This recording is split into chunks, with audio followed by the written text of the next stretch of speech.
Kale tubaanirizaako nnyo mwenna abali ku UNN TV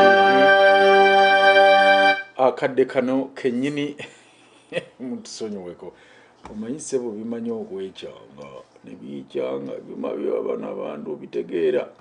Kale tubaanirizaako nnyo mwenna abali ku UNN TV akawungeezi akaleero naku olwaleero lwa mukaaga nkakasa nti mufunye weekend ennungiko abaasenoha muli eyo kati mukamirwa bina mukuba omanyi mukolima nnyo bwe tuba tetubogeddeeko naye tugguse ne program this and that amazima tekyali bya ssanyu kati bye tusobola kwogerako era okujjako okwebulizabuliza ku byebweru w'eggwanga naye buli olowooza ku nsi Uganda ofuna nightmares. Tuzze okubaako bye twongera okutaanya ne Mama Liz. Omanyi wano mu this and that mwe tugendera extra mile ate nga tuwulirako ku opinion eyoyo ali presentinga another sex kuba kati mulaba basajja wano throughout the week. Saturday lwe mulaba ku Sofia ne mulabako ku Mama Liz nabo ne babawa opinions zaabwe ate ebiseera ebisinga bakyala bano bawa opinions eziri honest okusinga obaolyawo kuffe engeri gye tulabamu ebintu. N'olw'ensonga eyo yita munno ne munayite munne obagambe nti Kimbugwe live is live program this and that. Tujja oluvannyuma lw'oluyimba lw'eggwanga Mama Liz ababuuzeeko. Oh, Uganda, may God uphold thee. We lay our future in thy hand. United, free, for liberty, together we'll always stand. Oh, Uganda, the land of freedom, our love and labor we give, and we've neighbors all at our country's calling, peace and friendship.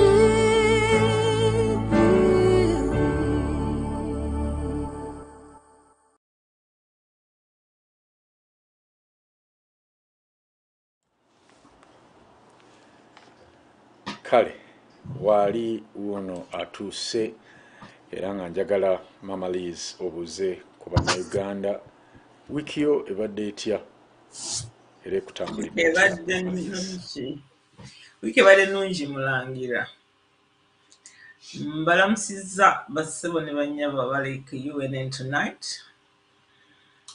Wiiki ebadde nzibu nnyo, simanyi bannayuganda ki kye balowooza ku programs z'oleese jako butyu n'ez'ekiro bannange Mulangira. Nze nabadde saagala na kujja tonight kubanga nabadde overwhelmed. Mbadde overwhelmed na biki ebigenda mu maaso, biki ebizuuliddwa.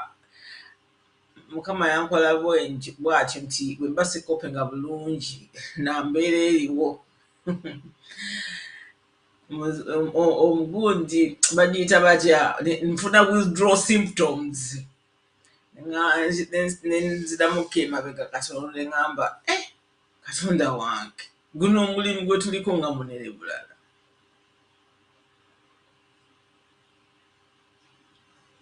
So akawungeezi ka leero twongera kukkatiza. Kikyo lwaki message ebadde nti tighten your seat belts. We are taking you on a ride of further thuggery, theft, exploitation ebintu tebalina kye batatukoze. Unfortunately, Mulangira, ekiriwo oba is it fortunate oba unfortunate nti information eno waliwo abantu abali bekozeemu omulimu okukola tuleetera information eno ne bakola investigations ne bazituleetera, naye tubadde too busy to even look around us. Sawa ya leero nze Mulangira nkubuuzizza nti naye bannange twabulako yadde omuntu yenna atutemyako tikino kye kigenda mu maaso. It is so painful to think nti ensi yaffe eriwo eri ng'abatabaddeewo. So Mulangira nze bwe byange for the time being. Kambagaliza ennungi. Kale ka tuve mu luyimba lwa federo era nga luvudde mu nsi Buganda. Bwe tumala okuwulira ekitiibwa kya Buganda butereevu tugenda kujja tutandike program, naye nga bwe baakugambye weesibe enkoba onywere. Okuvetane tenyo lyona line gwanga Buganda yamanyiwa nnyo eggwanga lyaffe kwetooloola ensi zonna. Twesimye nnyo, twesimye nnyo olwa Buganda yaffe, ekitiibwa kya Buganda kyabadda naffe tukikuumenga. Nze nayimba ntya ne sitenda Ssaabasajja Kabaka asaanira fuga Buganda bwonna naffe nga tumwesiga. Twesimye nnyo, twesimye nnyo olwa Buganda yaffe, ekitiibwa kya Buganda kyabadda naffe tukikuumenga. Abazire ennyo abatusooka balwana nnyo mu ntalo ne bayagala nnyo eggwanga lyabwe naffe tulyagalenga. Twesimye nnyo, twesimye nnyo olwa Buganda yaffe, ekitiibwa kya Buganda kyabadda naffe tukikuumenga. Abaana ba leero katulwane okukuza Buganda nga tujjukira nnyo bajjajja baffe abafiirira ensi yaffe. Twesimye nnyo, twesimye nnyo olwa Buganda yaffe, ekitiibwa kya Buganda kyabadda naffe tukikuumenga. Katonda omulungi ow'ekisa otubeere Mukama, otuwunnukkuleko emikisa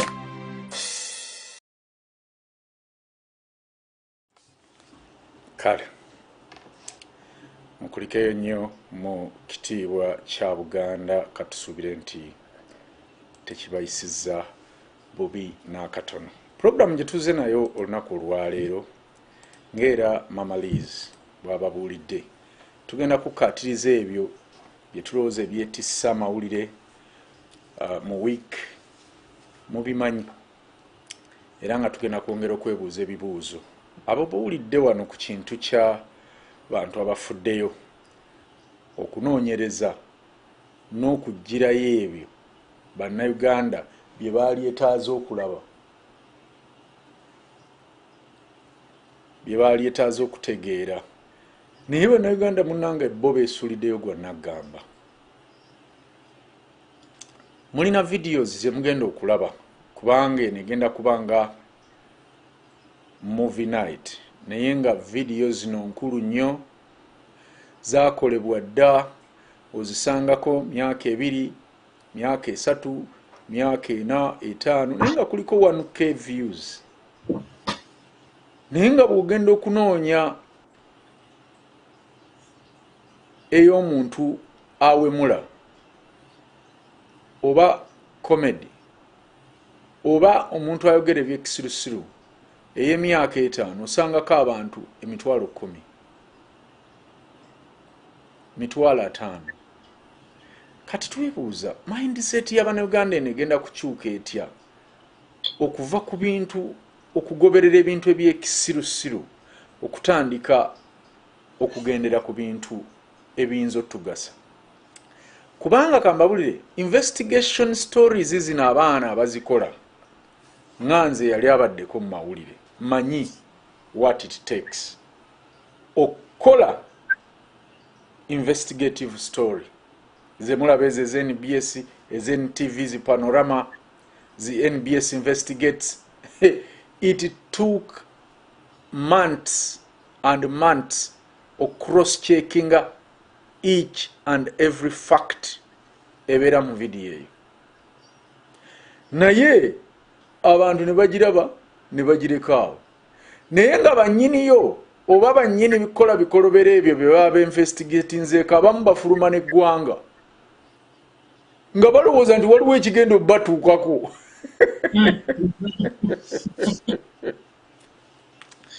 naye munnange mu Uganda ebyo tebabiraba.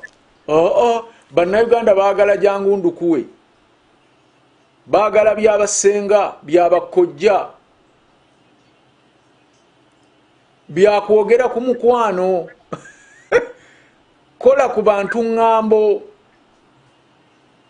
kwambula bantu oli bw'alabako gundi bamwambudde eyo agituulako ne bwe baya ssaawa 2 oba 3 naye ng'oli ayogera ekigambo eki kyaddingana.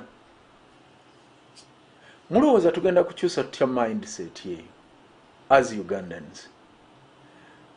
Kyovula tubagamba nti abantu abalaba NBS mulina abalaba UNN mulina omukisa gwe mutalabanga kuba kakati mmwe batono abagenda okununula eggwanga kuba kakati mmwe mwafuna akasengejja akasobola okusengejja naye bannaffe abalala ebisajje ebikikya twala tugende byonna bateeka muli. Story yetise amawulire yabadde ya nnyonyi ya Uganda. Lwaki twagadde tusookere ku eno story? Kubanga mulimu ebirumira bingi ate oluusi ffe bye tulaba ng'ebirumira bannayuganda abalala boosi bye balaba. Reason why nga tetunnagenda ku musaala gwe basasula bano mwogwabeewunyisizza nga situnnafaayo nnyo ku buyigirize bano bwe bafuna bwe balina okufuna emirimu gino. Twebuuze who owns 19.9% shares in Uganda Airlines? Era twebuuze kosase kana akakiiko ka parliament kanoonyereza ku nnyonyi eno ku lwani Oni okologidde bano bannannyiniyo be tutamanyi kuba babayita ba unknown individuals. Ffenna awo twagala okusimba leero essira nti akakiiko ka paalamenti ya Uganda lwaki kanoonyereza ku kitongole ekitali kya Uganda ekiraga nga n'obujulizi weebuli nti kyatundibwa. Mama Liz, gwe ensonga eno wagitunuulidde otya era yakuyisizza etya? Kubanga mmanyi okuva lwe wagiwulidde obadde olina byogezaako okunoonyereza era okukakasa nti ddala si ya Uganda. Uganda eraga mu biwandiiko nti erina only 0.1% shares mu nnyonyi eno. 0.0. Lwaki kampani y'obwannannyini erumya abantu omutwe bannayuganda? Mulangira logic yannemye okutegeera. It just about nti it beats my understanding. Kiki ekigenda mu maaso? Kubanga waliwo omuntu gw'ogamba nti mubbi naye tali smart. Kati twagezezaako okunoonyereza why that story came about. Did someone leak it? What was the purpose? Kujilikinga? Because the island doesn't belong to the country. Maybe I leaking the story you olwokuba nti omusolo kwegamba nti it's taxpayers' money is running a company. Yenga ali oblivious of the 99.99%. So it's painful to think nti the company was privatized. Chokate nebange running wa taxpayers' money. It is just painful to think nti anybody would think nti they can get away with doing such things. So webanga airline siyansi, why would anyone bother ni gwataddewo kugirunninga? Company ye batugamba Kuteesa yagigula Mulangira previously. Tiyakuteesa naye onalwana okuteeka okuba nti yakola ki yalonda abaani abagenda okukimanaginga ye nannyiniyo. Kati eno gundi airline eno ya Museveni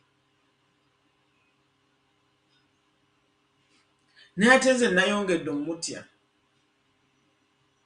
Mulangira okuba nti ya privatizinga ebintu ebisinga yennyini n'aba nti yabitwala ne banne.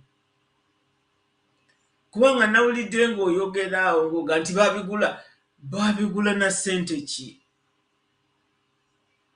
Where is that money? Batwala butwazi.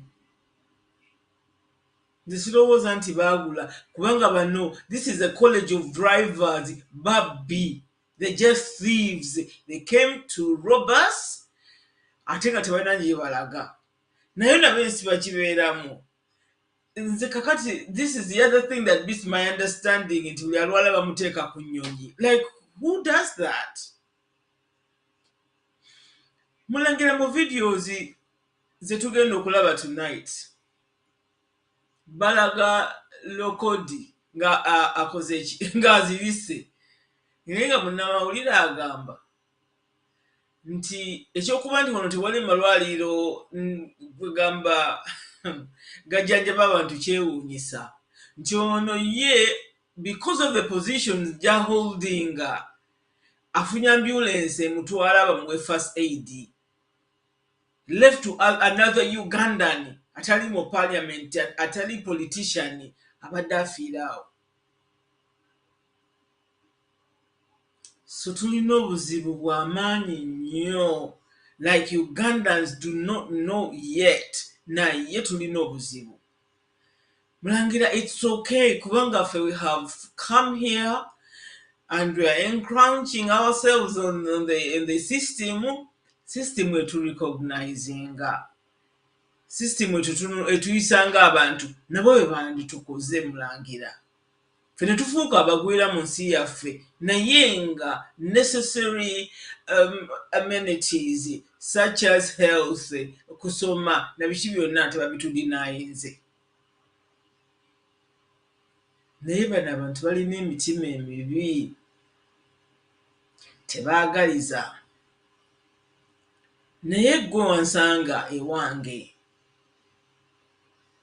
n'otokolayo yadde effort yonna okumakinga sure nti ensi eno efunctioninga ng'ensi zonna bwe ziteekeddwa okufunctioninga, gwe n'oddamu kubba bubbi kwetunza buli kantu konna. Mulangira, nze nayongedde bannange mwenna bawuliriza, nze nyongedde okutya President Museveni. Kwegamba, there's so many names I would have wanted to call him. Naye ye akalulu akabba, so he happens to be the head of the state at the moment.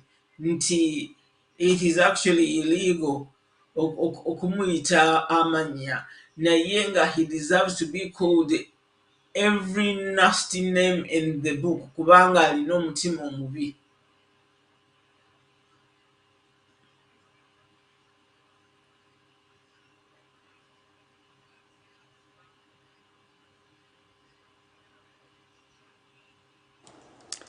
Mulangira, takoma kutunuulira wangi Liz ennaku n'ekukwata ng'olaba nti obulagajjavu nga bannayuganda bwe tulaze bwe tusigala bwe tuti mbabuulira na bino byonna bye tugamba nti twagala kwenunula.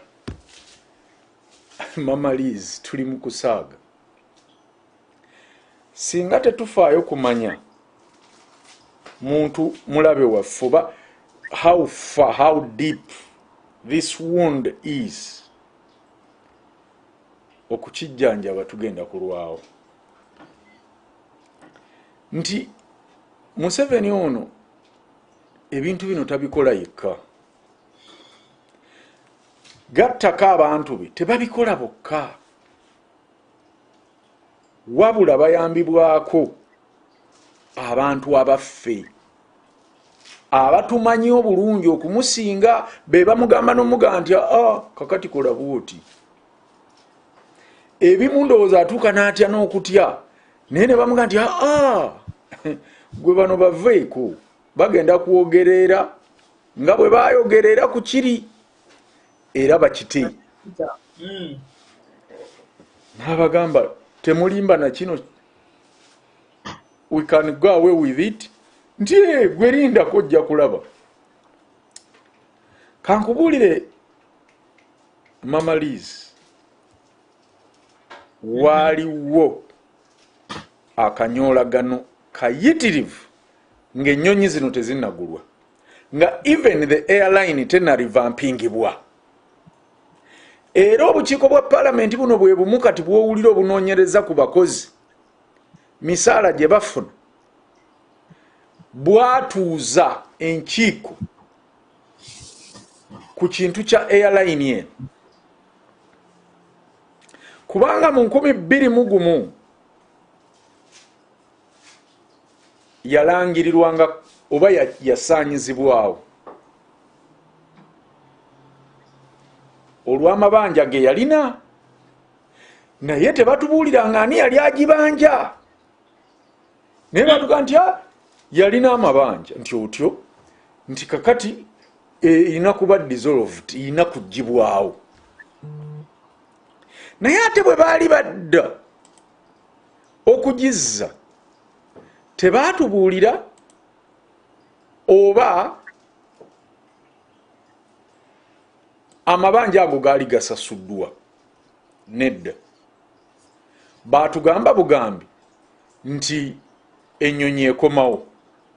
Naye mu kukomawo abasiru bano baali tebatubuulidde natubuulira nti ennyonyi eno tekyali ya Uganda. Era baali bakukusiza bajeti yaayo ey'okugizaawo nga balaga nti baagala kuzzaawo nnyonyi, era Uganda erina okutoola ssente, Parliament erina okuzaapuruvinga.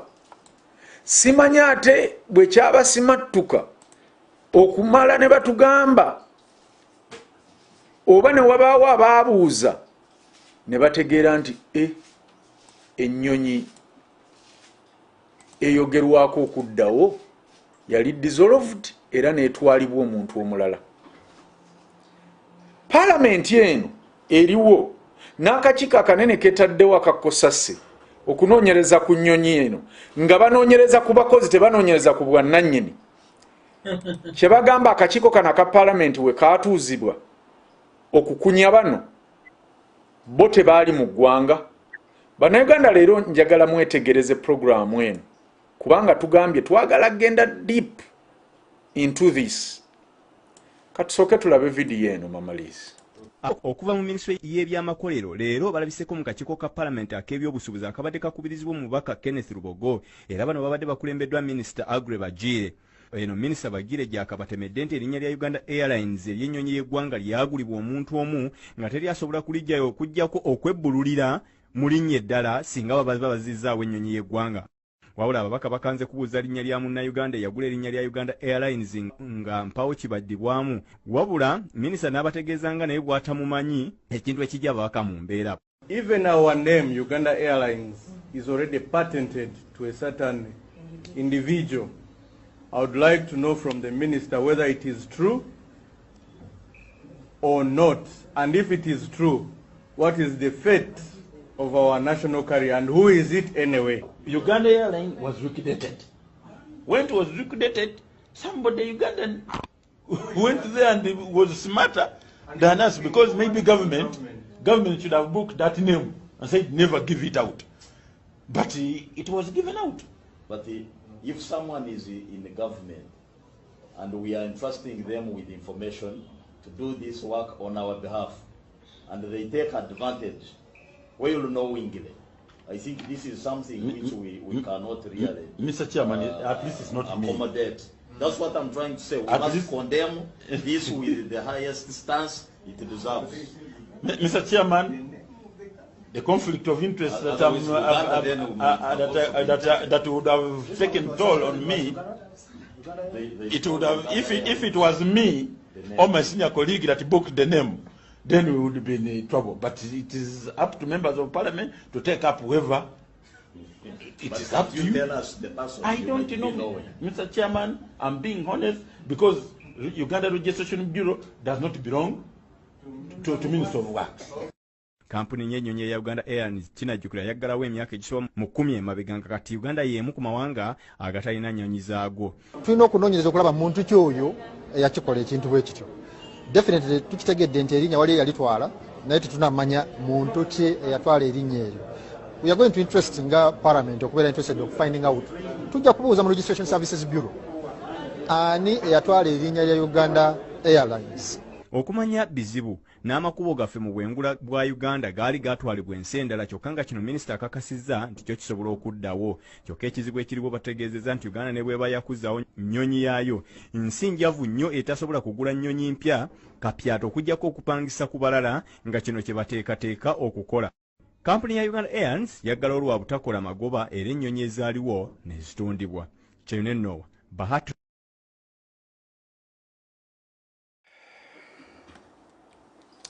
Kakati logic ali mu story eno bannayuganda gwe mutawulidde gwe njagala obbajjirayo yono.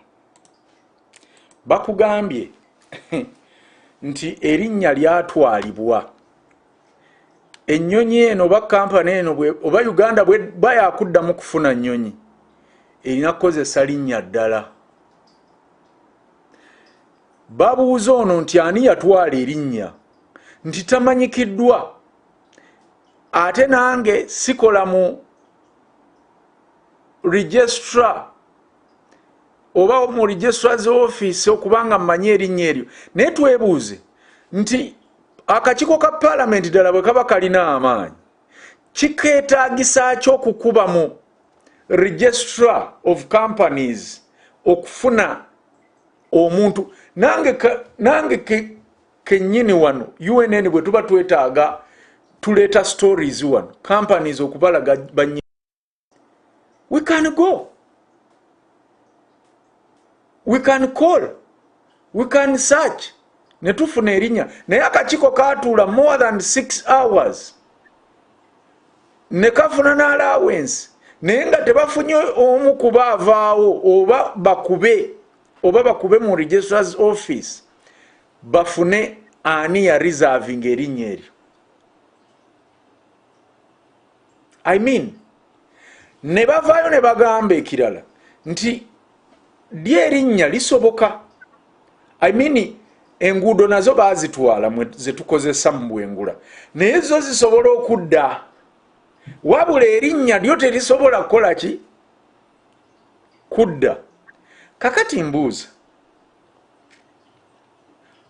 volongoto oyo yenna yali mu kintu ekyo Uganda ate yamala etya netekinga all that risk nga temanyi na muntu ya liquidatinga Uganda Airline kubanga bo liquidatinga company properties zaayo oba assets zitundibwa sente ne zivaamu bwe ziba za ggwanga ne zidda mu ggwanika. Kati twebuuze bwe bali liquidatinga Uganda Airline ne batunda enguudo ne batunda ennyonyi ezaaliwo sente ezaavaamu zaddawa okubanga ate Uganda yalina okutoola sente endala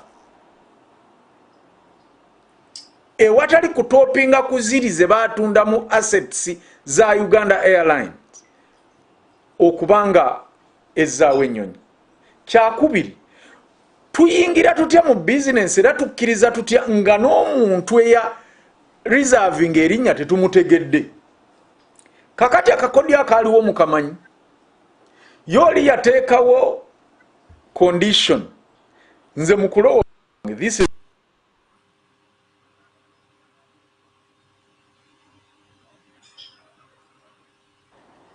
naye banaye mwali tusaasidde ne mutatu hackinga programu eno ne tugimaliriza bino nammwe bibayamba okwongera okwetegeera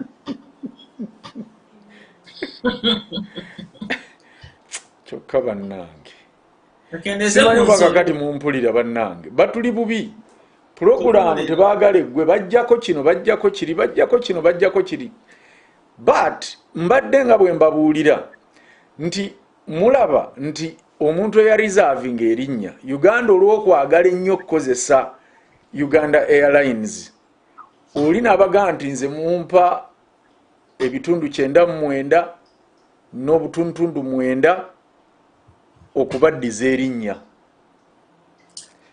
Mulungira biki byogerako wangi bali tuddiza kakati baalijjawa ng'ate erinnya lyali reserved ate tetulabangako olupapula lw'amawulire luwandiika nti ono ye yali ya reserving erinnya ly'ennyonyi. Teebereza akakiiko kaabuuza ekisajja nga kyemwentula bwemwentuzi ne wabulawo n'akiyoola kyogere nga kigamba mbu kyo tekimumanyi naye ng'ate kizze kyagala ennyonyi eddewo naye tekimanyi ya reserving linnya. Agasajja ng'ago liizi n'oŋŋamba nti ago sige tulina okusookera kaago gwe ekisajja kino oyinza okuba liizi tolabye bwe kibalaata bannayuganda kino ekisajja kibadde kibalaata bubalaasi mukiwulirize.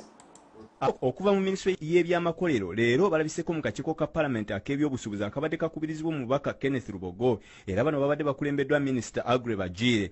Eno minisita Bagire gyakabatemedde nti erinnya lya Uganda Airlines ery'ennyonyi y'eggwanga lyagulibwa omuntu omu nga teryasobola kulijjayo okujjako okwebbululira mu linnya eddala singa baba bazizzaawo ennyonyi y'eggwanga. wabula ababaka bakanze kubuuza linnya lya munnayuganda eyagula erinnya lya Uganda Airlines nga mpawo kibaddibwamu, wabula minisita n'abategeeza nga naye bw'atamumanyi ekintu ekijja ababaka mu mbeera. Even our name, Uganda Airlines, is already patented to a certain individual. I would like to know from the minister whether it is true or not. And if it is true, what is the fate of our national carrier and who is it anyway? Uganda Airline was liquidated. When it was liquidated, somebody Ugandan went there and was smarter than us, because maybe government should have booked that name and said never give it out. But it was given out. But if someone is in the government and we are entrusting them with information to do this work on our behalf, and they take advantage, well knowingly, I think this is something which we cannot really Mr. Chairman, at least it's not accommodate. Me. That's what I'm trying to say. We At must least condemn this with the highest stance it deserves. Mr. Chairman, the conflict of interest that would have taken toll on me, it would have, if it was me or my senior colleague that booked the name, then we would be in trouble. But it is up to members of parliament to take up whoever. It is up to you. Tell us the person I don't know, Mr. Chairman. I'm being honest, because Uganda Registration Bureau does not belong to Minister of Works. Kampuni ny'ennyonyi ya Uganda Airlines kinajjukira yaggalawo emyaka egisoba mu 10 emabega kati Uganda y'emu ku mawanga agatalina nnyonyi zaago. Tulina okunoonyereza okulaba muntu ki oyo eyakikola ekintu bwe kityo. Definitely tukitegedde nti erinnya wali yalitwala, naye tetunamanya muntu ki eyatwala erinnya eryo. We are going to interest nga parliament okubeera interested of finding out. Tujja kubuuza mu Registration Services Bureau ani eyatwala erinnya lya Uganda Airlines. Okumanya bizibu n'amakubo gaffe mu bwengula bwa Uganda gaali gatwalibwa ensi endala, kyokka nga kino minisita akakasizza nti kyo kisobola okuddawo. Kyokka ekizibu ekiriwo bategeezezza nti Uganda ne bweba yakuzzawo nnyonyi yaayo, nsi njavu nnyo etasobola kugula nnyonyi mpya kapyato okuggyako okupangisa ku balala, nga kino kye bateekateeka okukola. Kampuni ya Uganda Airlines yaggala olwa butakola magoba era ennyonyi ezaaliwo ne zitundibwa. Kyeyo ne Noah Bahati.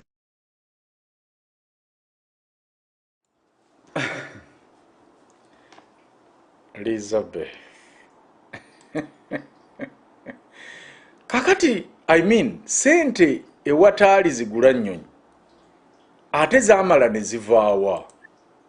Ye abaffe, ekisaawe si kyaffe. Kiki ekyatutwala okugula ennyonyi ng'ate ekisaawe bakitwala okugenda okugwa ennyonyi zino?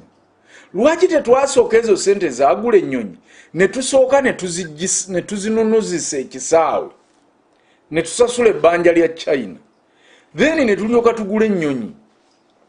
Bwetaavu ki obwaliwo ennyo mu Uganda obwetaaga ennyonyi? Kubeera abantu baatambulanga. Bukya nnyonyi ezo zijja mu mbuulire y'ennyonyi eno gwe yali ereese e Bungereza oba etutte China okusuubula oba mu Amerika. Era zitambuza Museveni na Muhoozi. Tetusobola kukkiriza zi Ugandans bannange bannayuganda muzuuke buzuukusi. Ffe bwe tunyigirizibwa, tewali ddwaliro, tewali luguudo, tewali ssomero, tewali ki. Olw'okuba Muhoozi ayagala okutambula ne kitaawe ayagala okutambula. Teebereza, Uganda yakwata sente z'omuwi w'omusolo n'egulira Museveni ennyonyi. Private jet eyitibwa presidential jet, naye tagitambulirangamu bukya nnyonyi zijja zino. Abeera mwenu. Muhoozi bw'aba agenda okulaba anko we agendera mwenu. Ezo ennaku zonna z'anaamala e Rwanda tezijja kukola. Juuzi Olanya bwe yalwala ennyonyi yagenda mu Amerika ne parking e Seattle paka lwe baamala okumukola bye bamukola, ennyonyi n'eryoka emuzza. Juuzi eri tumwine yamututte ne parking e Kenya balabe oba akomawo. Naku bbiri teyakoze. At a cost of who?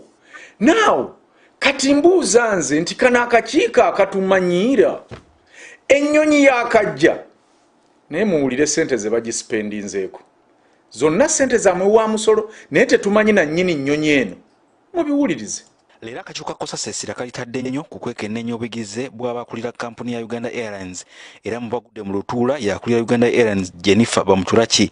Akakiiko kakizudde nti n'obuyigirize obwa diguli eyaswasa etakwatagana na byannyonyi nga bwe yategeezezza eggulo tabulina yadde ng'afuna omusaala gwa bukadde 47. Your transcript for the bachelor's degree in social works and social administration? Actually, I haven't picked it. Huh? Because they couldn't find it. Okusinziira ku biwandiiko akakiiko bye kalabyeko Bamutulaki obuyigirize bwa siniya ey'okuna tabulina so nga n'ebiwandiiko ebya diguli eya social work and social administration gy'agamba nti yafuna mu 1994 e Makerere erabikako. Did you sit senior 4? It's not there. Where did you sit senior 4? Kiabambi Girls School. It's not there. I'll present it tomorrow. I have a document, a letter which they wrote for me to UNEB because I misplaced it. So I'll bring it. Bamutulaki ategeeza akakiiko nti enfunda eziwera yeewuubye Makerere afune empapula ze ez'obuyigirize kati emyaka 28 wabula nga bamugamba nti zaabula. Are 28 years later? Yes. They are still searching for your transcript. I didn't look for it that far back, Honorable. Did you actually do this course? Did you study this bachelor's degree, madam? Maybe you should. You are on oath? Yes, but you can confirm with... Akakiiko keewunyizza era ne kategeera lwaki Bamutulaki teyayita mu kakungunta k'Abannayuganda abalala 40 abali basabye omulimu guno gwe yafunira ku sowaani. The reason why the interviews were cancelled for the position of the CEO. 2, the reason why there was a suggestion for change of names and why it stopped along the way. Akakiiko era kakizudde olw'emivuyo egy'obuyigirize Bamutulaki azakyusakyusa amannya okuva mu Jennifer Bamutulaki okudda mu Jennifer Arnold Rankai mu biwandiiko byakozesa kati ono era akakiiko kakizudde ndi mu 2019 ng'akyakola nga kitunzi wa Uganda Airlines yakozesa ekifo ky'okuwa kampuni ya Bavata gy'ayinako akakwate okutunda n'okutimba ennyonyi ya Uganda mu mawanga amalala ku nsimbi esoba mu 200. Nobody just signs as a witness, you know. So this is an agreement. You sign as a witness for this company called Abavata Group.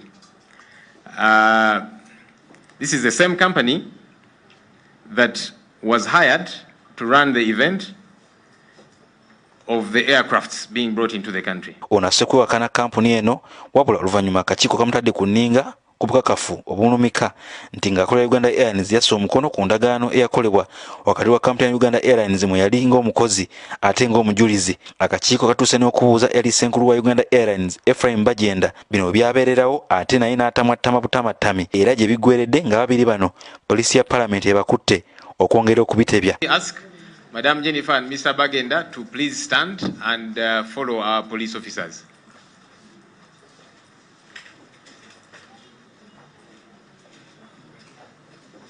Ono si ye yekka wabula n'akolanga kitunzi wa Uganda Airlines Regina Tebasima ekifo Bamutulaki yamalamu ebbanga akakiiko kakizudde nti yadde ng'ekifo kino kyetaagisa omuntu alina diguli mu byenfuna obuyigirize bw'alina bwa siniya ya 6. Ne tumubuuza kati ye asaba atya emirimu ng'ate talina mpapula naga nti Katonda yamuwa omukisa tekiseera ekisinga mu bulamu bwe babadde bamutuukirira butuukirira nti mukyala mugezi nnyo era bamutuukirira butuukirira.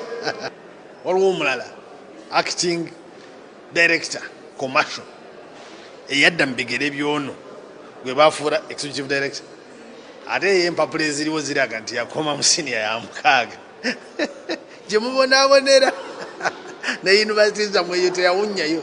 Akakiiko ka Parliament akavunaanyizibwa ku nzirukanya y'emirimu bitongole bya gavumenti kale kukunoonyeza ku Uganda Airlines olw'emivuyo egyeyolekera mu alipoota ya Ssaabalizi w'ebitabo bya gavumenti y'omwaka gw'ebyensimbi 2021. Uganda Airlines kati emyaka 3 bukyetandika wabula nga tekola magoba okuggyako okufiirwa obufiirwa nga mu 2019 yafiirwa obumbi 12, mu 2020 yafiirwa obumbi 164 so nga mu 2021 yafiiriddwa ensimbi obumbi 232. Yuda Musisi, BBS Serefina ku Parliament. Kale byebyo nne bigenda mu maaso mu ggwanga tujja kwongera okutuusaako byonna ebinaaba biva.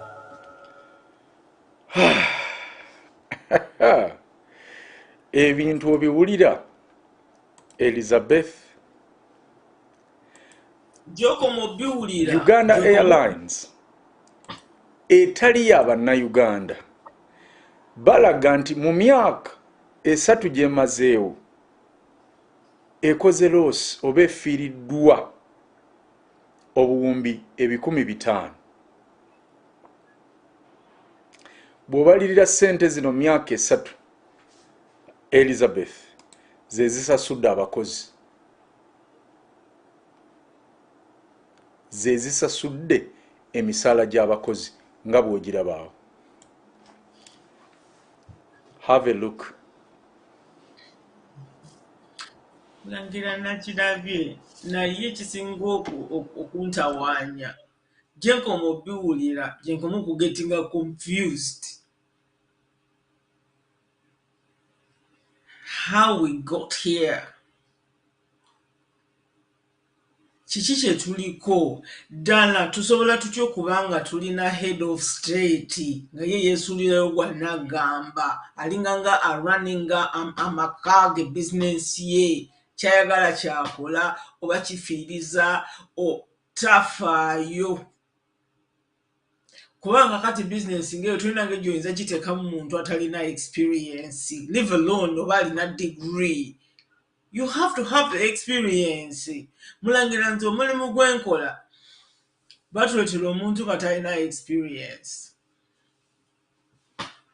Nebuuza neŋŋamba omuntu atasobola kwasesinga risk ya muntu omulwadde w'omutwe kumanya what can happen senga abatamiza eddagala atayinza kutegeera na symptoms ki omuntu za displaying nga alwadde oba nga relapsinze atasobola kutegeera kintu kikwatagana na ddagala kwegamba ne bagamba no ajja kuyiga nenga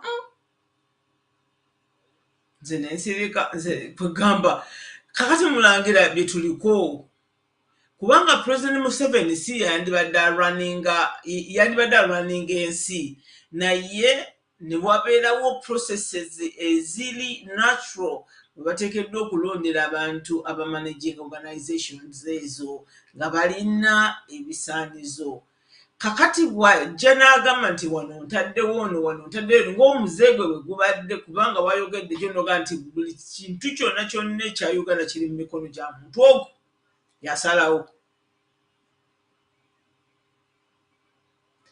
N'akola ensobi ku nsobi. Simanyiyo muntu abeeraawo n'akola ensobi n'atayigera ku nsobi eyo. N'abeeraawo nga ye ddala mu butuufu lacking a capacity about what is going on. Mulangira abantu balowooleze. I don't think Mr. Museveni alina any form of dementia oba nti alina Alzheimer's disease yeerabira. Mr. Museveni muntu mubi bubi alina omutima omubi. He's a narcissist and he doesn't. Mulangira tulina ngeri ki ezo ssente tunazikyusiza ku mulimu n'enziraga abantu. Omuntu mulangira ssente ze 87 million zimanyi ziri pounds mmeka omwezi. Ezo ssente wano omuntu azikolera mwaka 2,000 egya pound mu 10,200. Unazikolera mwezi. Ono azikolera omwezi gumu. Mulangira buli muntu yenna waliwo abantu bemanya abatafaayo nnyo ku poliisi kigenda maaso but everybody was touched. Nibagamba nti ssente za omuwi w'omusolo ne bazigalabanja kyayagala kyakola. Mulangira kakati nno ng'okyali ku gundi ezo like there is something I have forgotten to mention ekikwatagana ate ne ssente ye zaakozesa mu State House.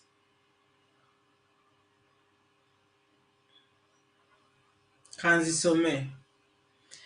Kakati Museveni robbed Uganda with help of parliamentarians. In July 2021, State House received its financial budget of 700 billion as the budget for financial year 2021. Mulangira akantu kano mbadde nsaba kawanyikibwe bannayuganda balyoke bategeere ki kye tuliko kubanga kati essaawa ya leero kakokaze essaawa ya leero Mulangira tulina okugezaako okulaba nti tukyusa mentality ya munnayuganda abadde yeesuuliddeyo obwannagamba kubanga abasinga tubadde twesigulira okubeera eno ku Bungereza obulamu eno kati bukalubye. It doesn't matter what you do, obulamu bukalubye. Bano bannalinnya nnyonyi genda kuba byeyo Buwarabu eyo nawo wakalubye. So the only solution is to go home. Naye kati tusobola kuddayo era ekitutiisa okuddayo y'embeera eriyo. So ffe ffennyini ffe tulina okukola ki? Okwekolamu omulimu okugezaako okulaba nti tutereezeeka.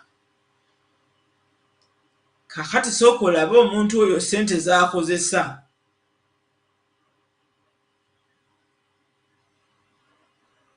Nga tetunadda ku zino z'asasula bano.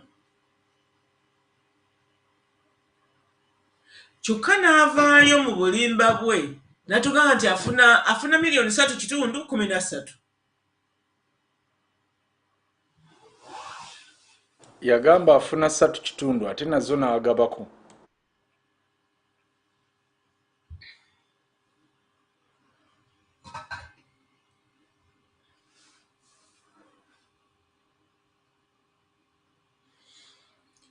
Bannange kitalo nnyo.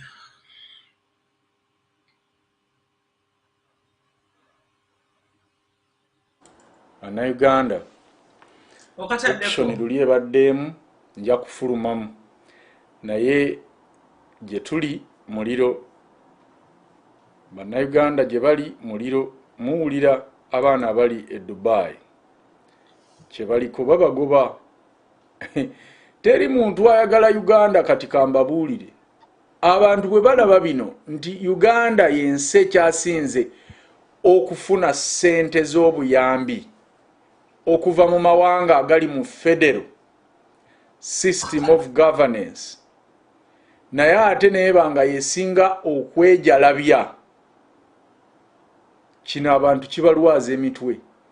Amawanga bannansi bo bennyini batandise n'okudicampaigninga that. N'ekiruma nti ku bino byonna ebigenda mu maaso minisita avunaanyizibwa oba akwatibwako Katumba Wamala bino byavuddeyo n'ayogera. Naye bannange bannayuganda oba munaanyiiga ddi simanyi. I think there is something which as Ugandans we are missing. Yes, we may look good on the media, castigating an individual, trying to downplay that person or that individual. But what is the far-reaching impact on the airline? As we send these negative social media tweets, do we think about the impact of that industry as a country, as a Ugandan? Do you? Because this is not about the individual. This airline is not an individual's airline. It's a national asset. We want to promote a national asset. But we spend a lot of energies trying to pull people down, dehumanizing people. It doesn't help. We should instead be jealously protecting this young baby. But we are not, as Ugandans. And it's a shame. Let's be proud of our things. Other people are.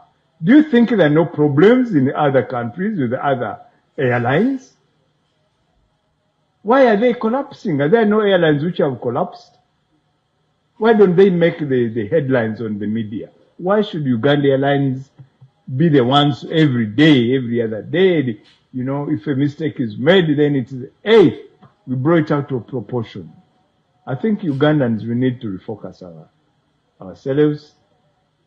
This is a young industry. We killed our airlines long ago. We are just trying to survive to bring it back. But we are spending more energies in trying to pull it down. What will be the benefit? It's my appeal, you the media people, that it doesn't pay. It doesn't pay to shoot ourselves in our own foot. This is what we are doing.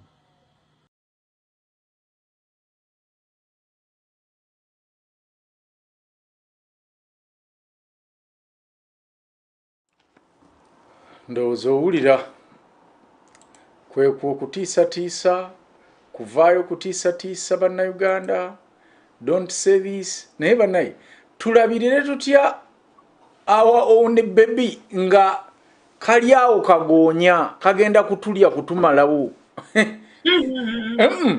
Please fe twagale ka baby naye nga ka alien emyaka 3 kalidde obuwumbi 500 kabumazeewo ka alien kwegamba ffe tuletandika okuweeweeta omusota kyatugamba. I mean, I don't understand this. Abasajja bano baplayinga kubaka kati neebuuza naye Katumba Wamala lwaki totubuulira ani nannyini nnyonyi eno, ani nannyini Uganda Airlines? Novaayo Katumba Wamala n'ogamba mu maaso ga kamera nti this is national asset nga tulinamu 0.1%. Bonna kakati nno batandise anoonyereza Mr. Kosase leero bwavuddeyo bino byayogedde. So olwaleero tusize wano ku CPS kulopa omusango gendi mu kunoonyerezaako ne bannange mu kakiiko ka Kosase kenkulembera bya Uganda Airlines bitukoledde abalabe bangi, abantu bangi batutiisatiisa ono nakuwoninga naki naye olusibiwa nnyo namakulu. Naye ate kati omuntu eyankubidde essimu olunaku lw'eggulo saa 6 kitundu okuntiisatiisa minisita ayitibwa Tom Butime, oyo minisita wa tourism eby'obulambuzi naki. So nenga nti omuntu ono ankubidde essimu nga ntiisatiisa simanze ndi munyivu nnyo, omuwala muyinako oluganda bwe yaŋŋambye omumwanise mawulire biki ndi munyivu nnyo, temulina na buyinza nga Kosase kola kino era ngenda kukunga ab'enganda z'abalala tujje tukulumbe oba mu ofiisi oba mu kakiiko ko yayogedde ebintu bingi nga enewe sigenda kuyomba nnyo noono nja kuba nga afuire endiga omulere. So nenga akanzijeko wano ntegeeza abantu bano kubanga minisita ono alina rekodi ku 2000 kitalo Liz batiisatiisa bwe batyo kugamba yeze ennyonyi mu ebyo byayogedde awuliddemu ekitiisatiisa. Olina kukubira essimu ng'akutiisatiisa n'akugamba nti ekisooka oyo muganda wange mulinako oluganda, ekyokubiri nja kukunga tujje abantu tujje ku ofiisi yo oba mu kakiiko omwo mwennyini tukulumbe. Okwo kutiisatiisa oyo ng'atiisatiisa bulungi. Senyonyi amanyi ffe bye batutiisatiisa wano oba tujje tubimuteerengako wano abiwulire awulire bwe batiisatiisa. Sibiwulira buwulizi biraba.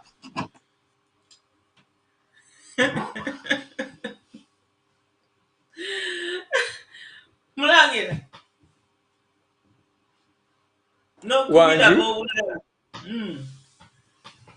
kwegamba wano olaba nga bagezaako ekintu okitungirira bagirigitimizinge sayidi eno ne sayidi eri naye bannange twagala ffe kumanya nannyini nnyonyi ebyemisaala. Buli muntu alina right, kampani eri private esobola okuwa omuntu biliyoni omwezi Who cares? Yeah. Because it's a private company.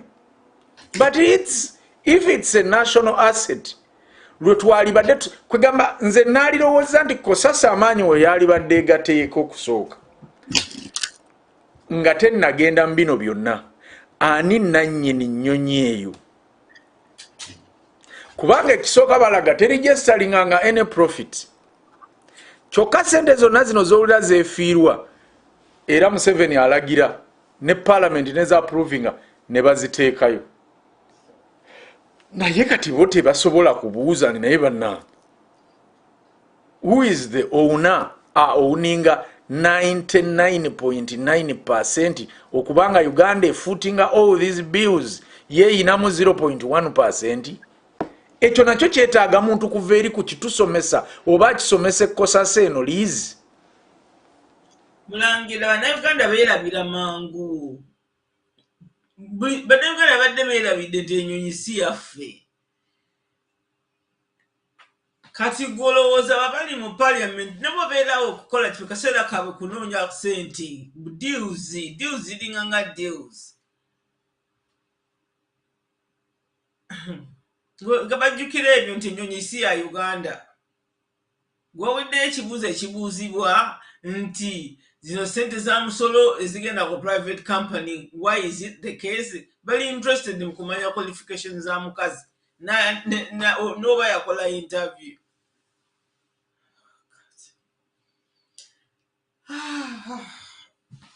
Munnayuganda in first place nga tetunnagenda mu byabakozi mu byaki bannayuganda mwenna mu demandinge ani ono alina emigabo 9.9 n'obutundutundu 9. Who is that person?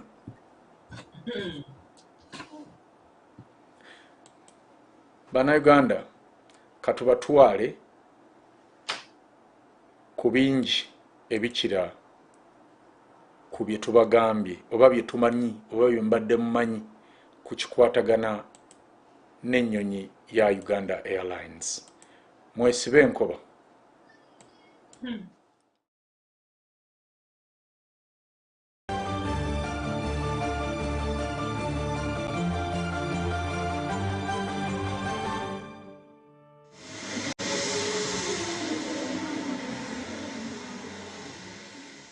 The morning of April 23rd was a rapturous moment for the country as the first two of the 4 CRJ Bombardier aircrafts for the revival of Uganda Airlines touched the ground at Entebbe Airport.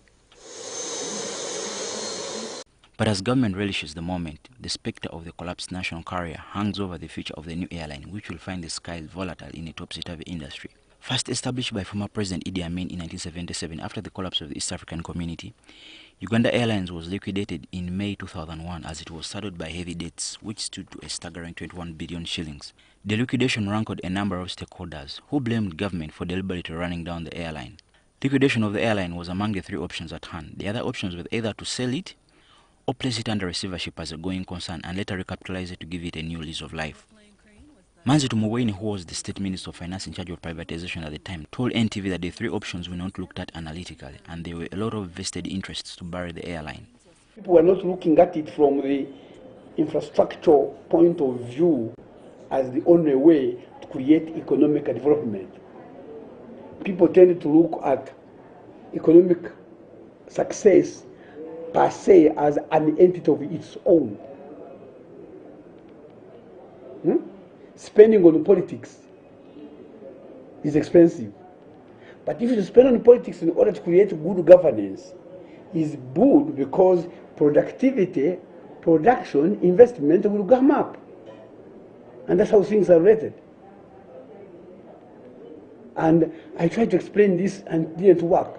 So I said, okay, you have 3 options.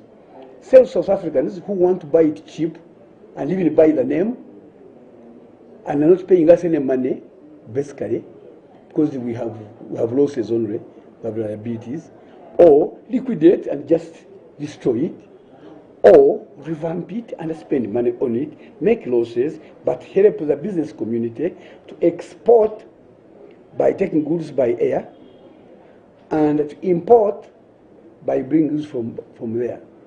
And I even had a proposal that when they're exporting, charge half price so that our exports are cheaper on the other side, and you recover the money from imports where you charge higher, and we reduce imports. That is administrative discrimination in economics. Did you know you can earn £1 million per person tax-free per year using a government-approved HMRC scheme? Fact. As Uganda Airlines writhed in its death throes, government officials believed that it should be allowed to die and privatization as the magic wand would resurrect it. Yet it seems the authors of this obituary had little regard for what Amin had built. With the demise of the East African Airways, which Uganda jointly operated with Kenya and Tanzania, on May 17, 1976, Amin decreed the establishment of Uganda Airlines Corporation. The Uganda Airlines Corporation was as a result of a merger of Uganda Aviation Service Limited and Uganda Air Limited as a wholly owned public company. The establishment of Uganda Airlines Corporation was followed by acquisition of several aircrafts, which included 2 Boeing 707s, a Lockheed C-130 transport plane, and a variety of small aircrafts. The smaller aircrafts were specifically used for flights around the country from Entebbe to Jinja, Kivimba, Arua, Kasese, and other places. Our available records indicate that the Uganda Airlines Corporation was started with an initial capital of Uganda shillings 500 million, the equivalent of 932 billion shillings in today's currency. Amin did not live long enough to see much of the airline's operations blossom, as he was ousted a year and a half later, but regardless, it remained a national pride in succeeding years, even through turbulent economic times, until it collapsed. Rummaging through the airline's history, buried in the heap of scripts, perhaps lie answers to what happened to the airline before it collapsed. According to Jackson Jirua, who joined Uganda Airlines Corporation in 1981 and would later rise through the ranks to becoming the company's commercial manager, Uganda Airlines had managed to get its footing as a good brand. From the commercial point of view, we had a good product, all right? And because we had already built that product. And to give it a point, we had already established a good traffic to Dubai.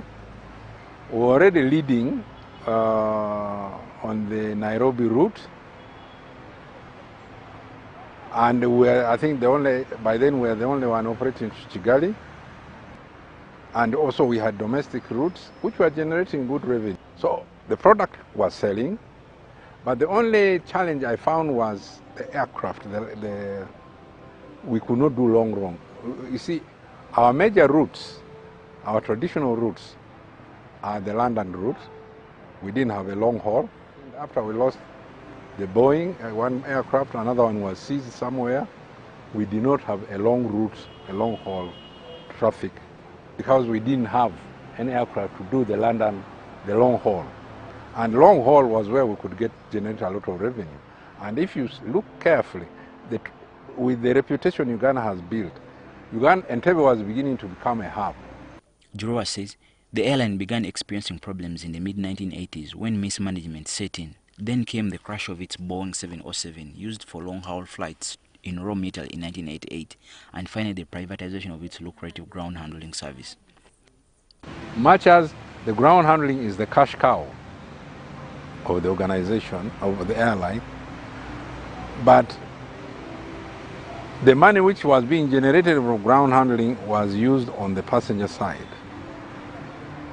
because the passenger side was making losses.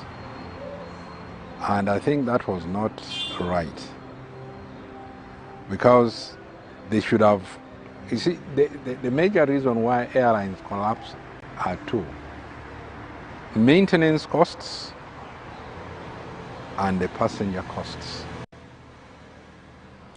At that time, in the early 1990s, the winds of privatization at the behest of the Washington Consensus led by the World Bank and IMF were sweeping across the country. The Uganda Airlines Corporation was among a dozen other parastatals which were dismantled in the privatization wave. Amidst the uproar of the privatization mess, Parliament in August 1999 sanctioned a select committee to investigate the privatization of select parastatals, which had caused an outcry in the country. On November 2, 1999, the select committee chaired by former Kumi MP, the late Aiso Amongole, tabled its report before Parliament. Parliament heard that on November 23, 1993, the Civil Aviation Authority had invited inquiries in a public notice. The services listed included, among others, aircraft cargo, passenger handling, which were being provided by Uganda Airlines Corporation. The committee report revealed that at the times of privatizing Uganda Airlines Corporation, there was almost nothing left to sell apart from 2 old planes. The committee report indicated, I quote, most often, members well placed in both the NRM regime and in past regimes were using the Uganda Airlines Corporation. They used it for their private errands without paying for the planes. The parliamentary committee also detailed that Uganda Airlines routes had been sold off by the then Minister of Works and Transport and Communication, Kirunda Chivejinja, without consulting the relevant authorities. Tumuwaine told NTV that the sale of Uganda Airlines Corporation raised eyebrows. Interests are not easy to calculate, easy to know, easy to detect until they happen.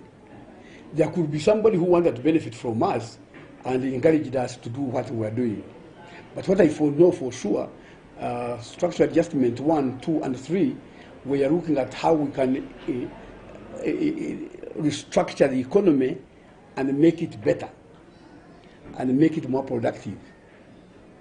And the guiding principle was, which I also believe in, was that government should get out of productive sector and go back to infrastructural sector, provide the environment that makes the ordinary people produce.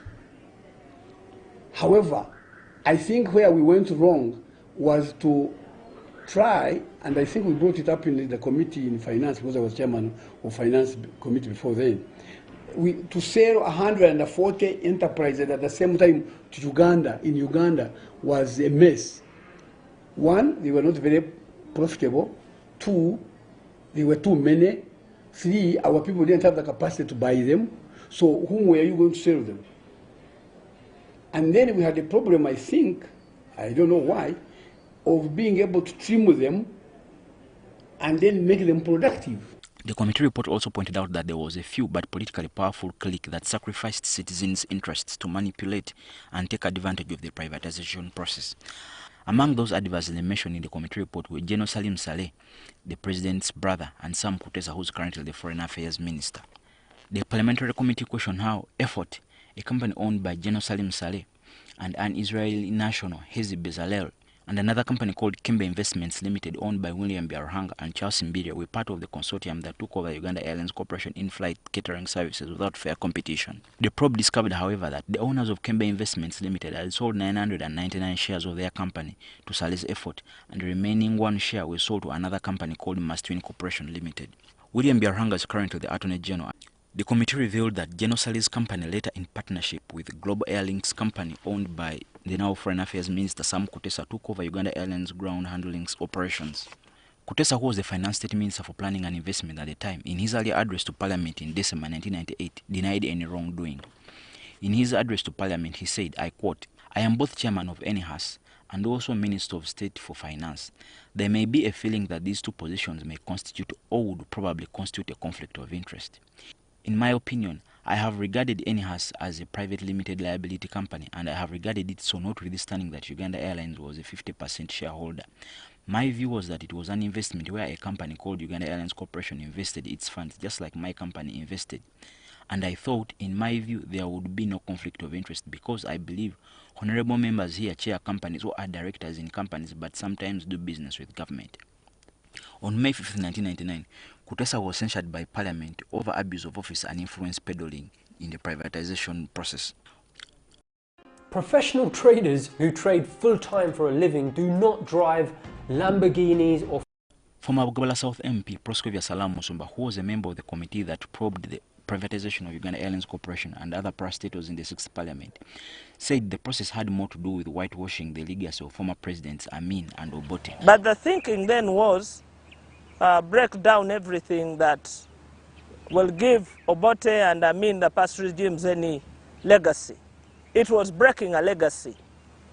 It was unpacking Uganda and beginning a new narrative of Uganda.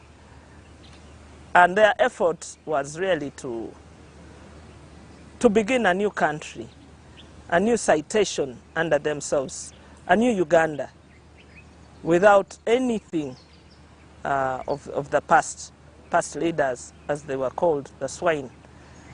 So for me, it had more political intentions than economic intentions or development policy intentions, no.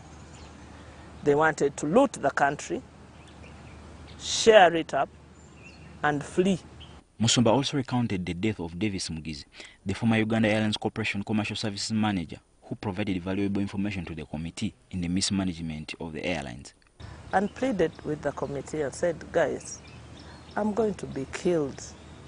The guy pleaded, the guy came crying, said, I'm going to be killed. I'm going to be killed for what I have told you.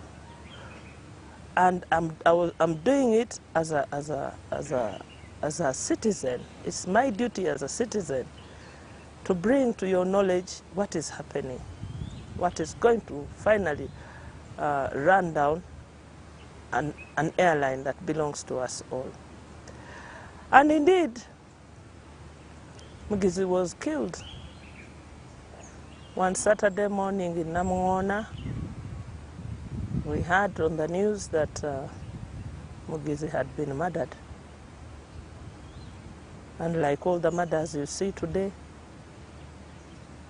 his death is unaccounted for, unexamined.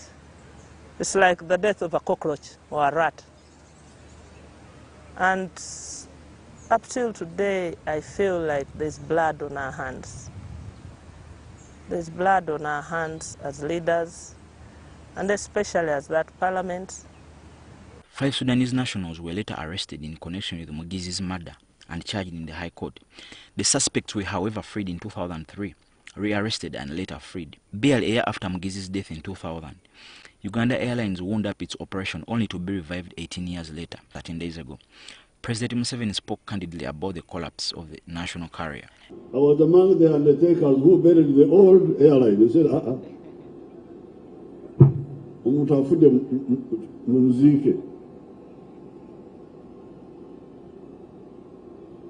but here I am now among the midwives delivering the new baby.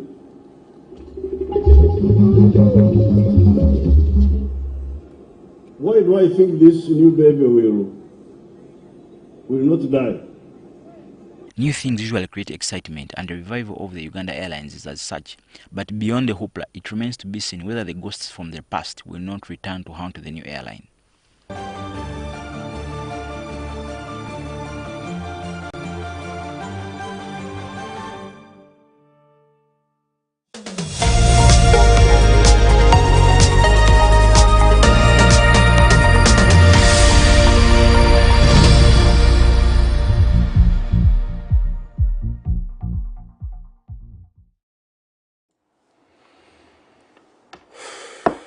Obiwulidde Zabet? Bitiisa.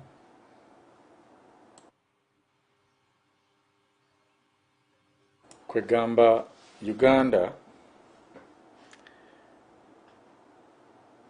tugenda kwenenya ffekka. Reason why bannayuganda abamu bafubye. Kambabuulire abaana abakola investigative stories zino ze mulaba ng'eno kati bwe mugirabye bayita mu bintu bingi, bayita mu kusomoozebwa kungi, batiisibwatiisibwa okuttibwa nabo ng'era bwe muwulidde Mugizi enfa gye yafaamu ba enzita gye yattibwamu. Naye ebintu bino ne babiteekayo bannayuganda ne mugaana okubiraba. Bannayuganda muli mu komedi, bannayuganda mwagala kuwemula, bannayuganda muli mu mabaala, ensi egenda, ensi eggwaawo. Ebintu nga bino bye mwali badde mutuulako ne mwekkaanya ne mubaako kye mukola, amazima tewali afuddeyo. Mwenna mwesuuliddeyo gwa naggamba. Bwe tubireeta wano abasinga mulowooza bipya, naye nga zino videos zibaddeyo. Kyetuva twagambye nti no, tonight katujje tubawe right kubikwatagana n'ebigenda mu maaso mu ggwanga lyammwe. Elizabeth Chichoyogera ku report yeyo mu bufunze nga tugenda mu video endala. Mulangira kwegamba what stands out nti it was deliberately run down. Ne babaterawo options ne bazigoba because they wanted it privatized. Bully movie yabwe calculated to run the country down intentionally.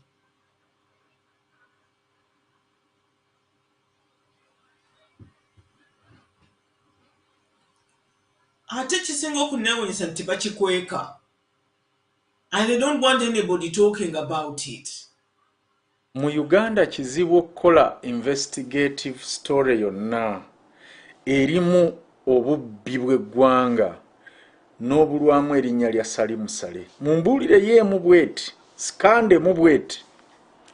Naye oyo teri n'amwogerako. Teri investigative story gy'osobola kukola ng'erimu corruption oba obubbi buno obw'enkukunalanga teri mu linnya lya Sam Kuteesa. Naye teri amwogerako. Kati bo baateekawo ono Museveni ng'ekiwaji buli omu kwaba akuba ejjinja obusungu bukole ki bukakane. Naye nga banno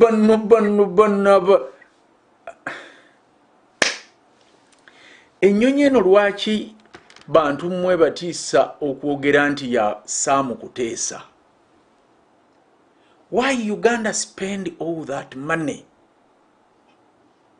mu kintu ky'omuntu Sam Kuteesa? Emiliyoni bitano, obuwumbi 5 obwakafira ku nnyonyi eno. Olunno tetunnateekako ssente zaagula nnyonyi. Naye ezo ze ziddukanya. Zaali zimbye amalwaliro ameka? Zaali zimbye amasomero ameka? Naye kisaawe kya Sam Kuteesa. Ennyonyi airline namba ya Sam Kuteesa. Naye byonna Munnayuganda olina okubiweera omusolo okubeerawo. Kubanga ye yabawa offer nti bwe muba mwagala okutambuza ebyamagendo byammwe ennyonyi zijja batwala. Bwe muba mwagala okuleeta ebyokulwanyisa ennyonyi zijja bireeta. Kati ffe tukole gumu gwa kuvujjirira bannange yo Uganda emala gakola buli bizinensi.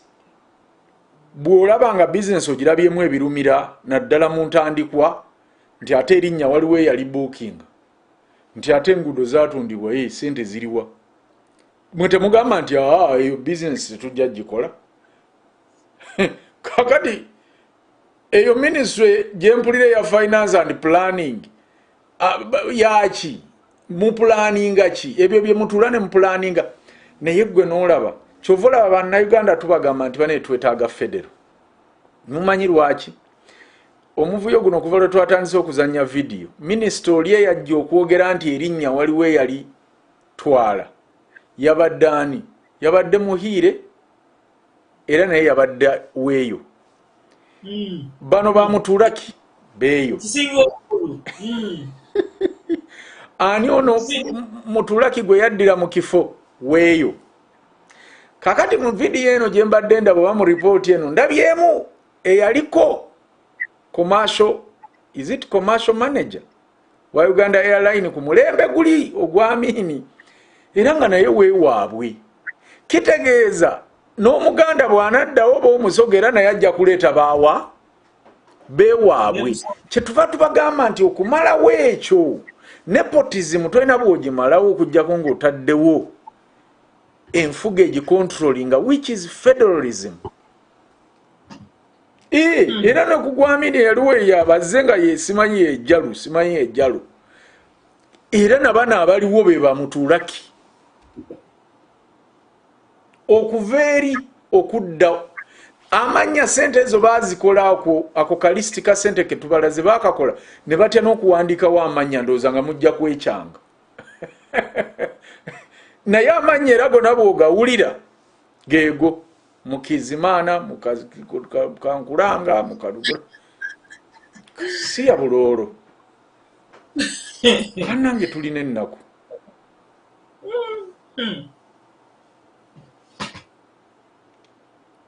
Batukoze ebikolobero. Naye mwe Bannayuganda tubuzibu ne muba nga temubulaba.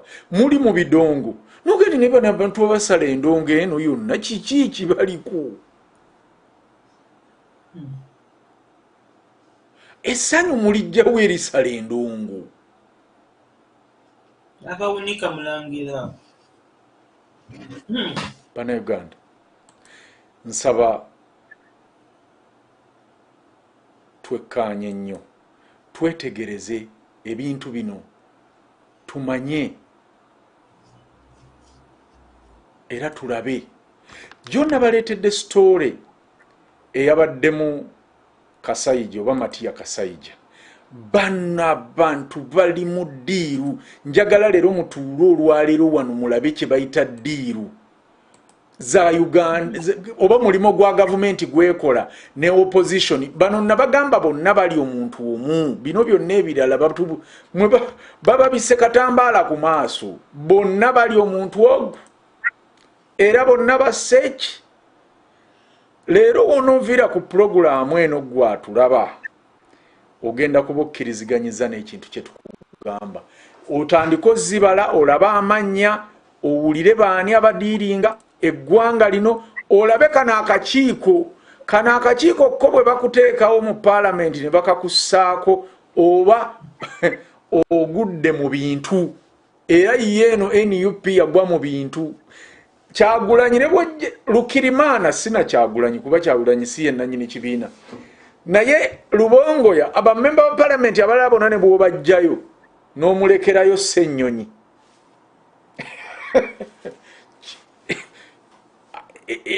Ssennyonyi kati alinga gold mine. Katubirabe.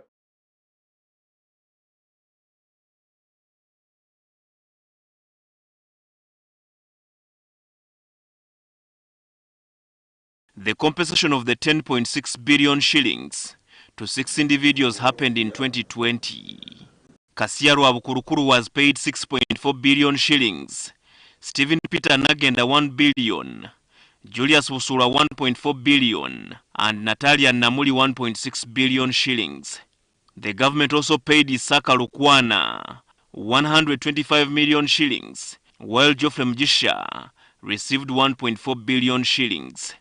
I realize then that Appearing before the Committee on Commissions, Statutory Authorities and State Enterprises (COSASE), Finance Minister Matiya Kasayija admitted that this payment was made in error since it was requested by a wrong entity. According to Section 25 of the Public Finance Management Act, a supplementary budget is supposed to be requested by the user entity, which was in this case Uganda Land Commission.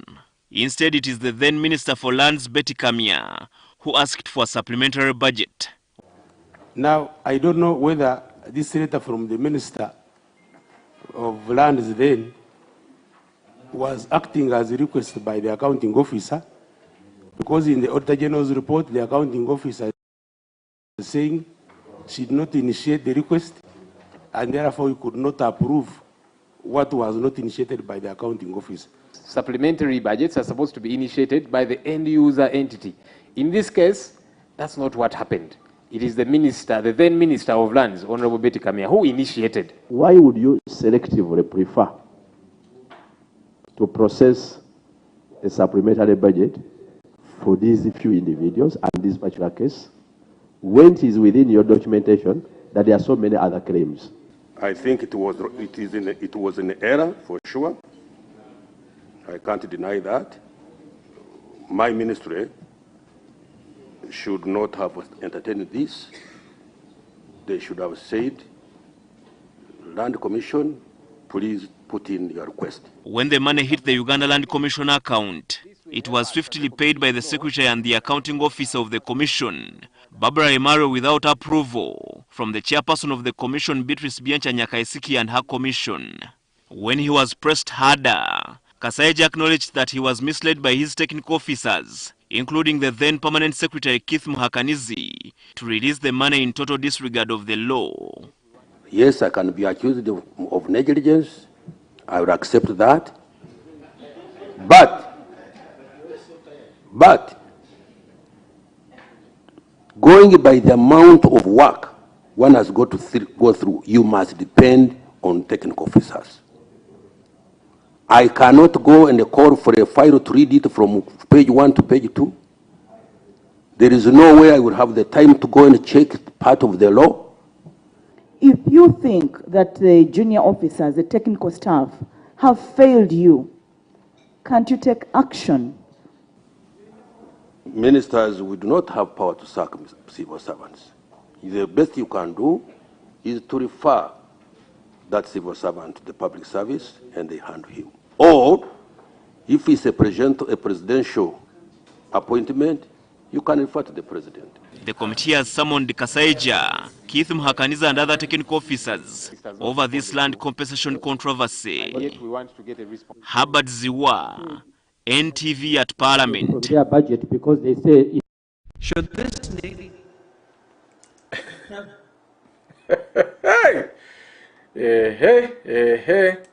twabagambye mamalizi yabagani mwesibe enkoba eyo gye bayita Uganda.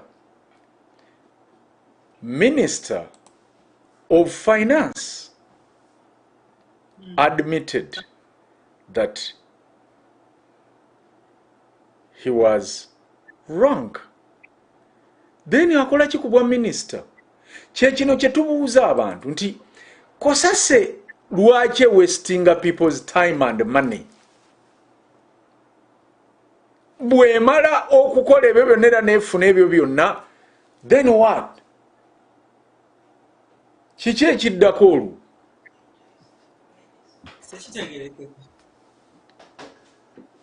Tebamanyi kooti gye ziri oba nabo bajaga nti tebalina buyinza nga Kasajja bwagambye nti bwatalina buyinza bugoba busaakinga ba juniors be.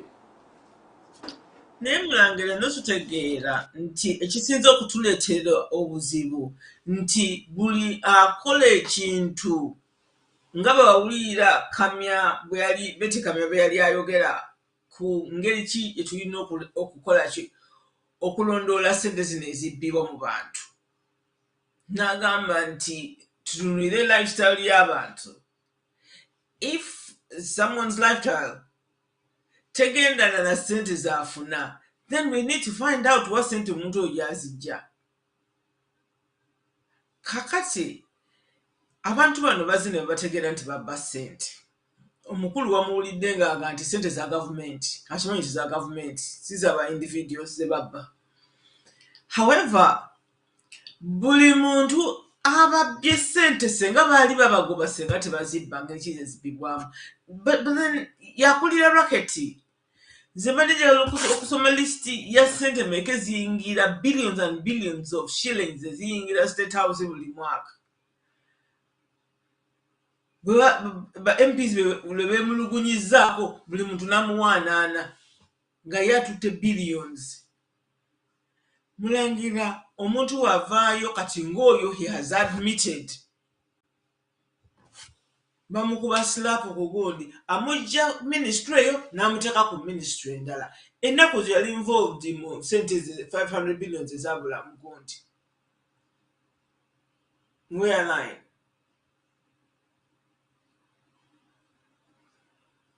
amujja wano amuteeka wali.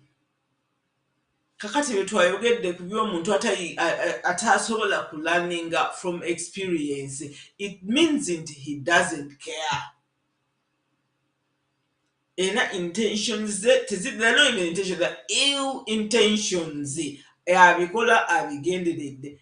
Talina muntu yenna gwafaako nga bwe yatugamba. Talina responsibility over any Ugandan. Ye yajja he's a freedom fighter. Yajja n'alwana yenunule afunire ebyobugagga.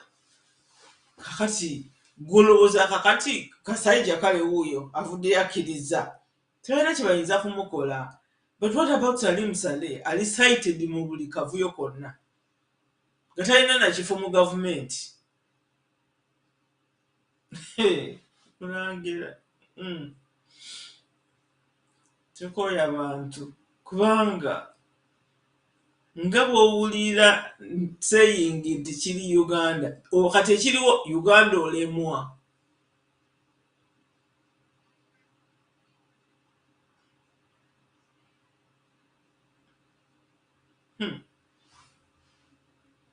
Moi.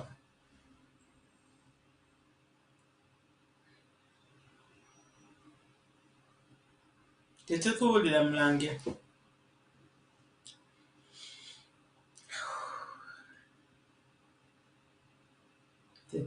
Okay.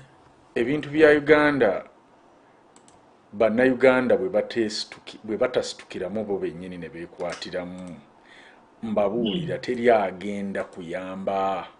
Sente Mama Liz zabadde abagambako ziizino. Mama Liz sooka obayitiremu mu kantu kano. Bagambye nti in July kati how Museveni robs Uganda with help of parliamentarians.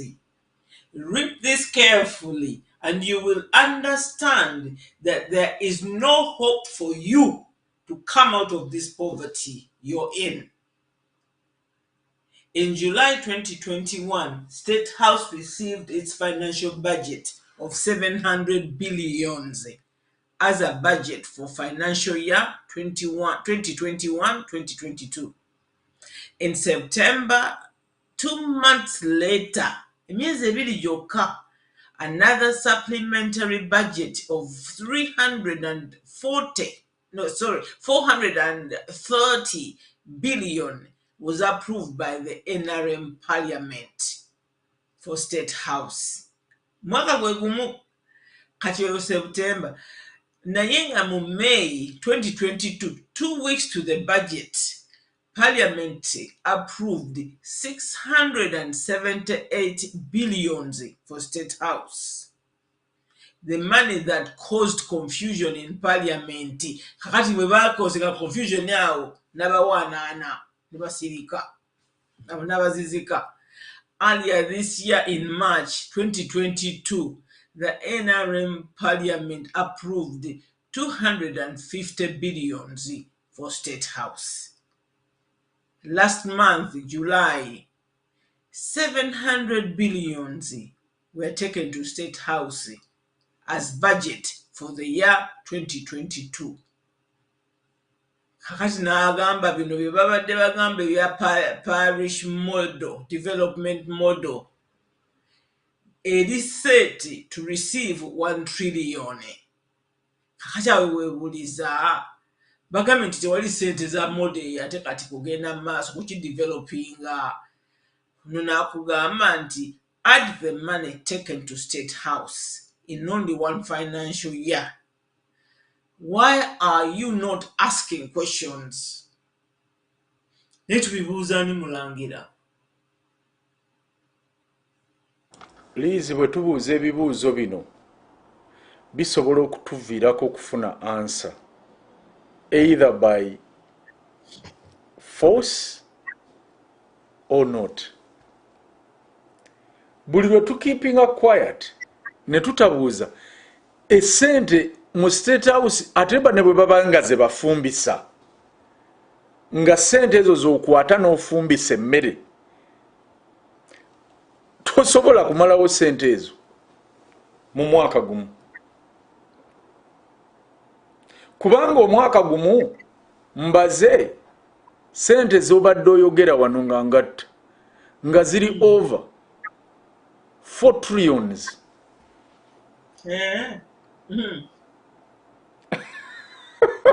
Bano abantu baali babazimba nsi ndala nga tetumanyi. Nze mbabuulira zino ssente ne bw'oba olya ssente liizi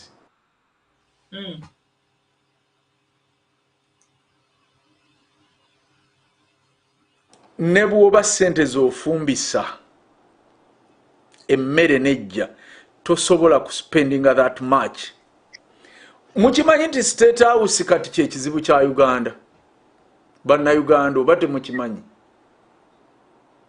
Ye institution kati eri institutionalized. State House is institutionalized and gye tusinga okuspendingako. Naye mmwe temulowooza nti ssente ezo Museveni yazirya.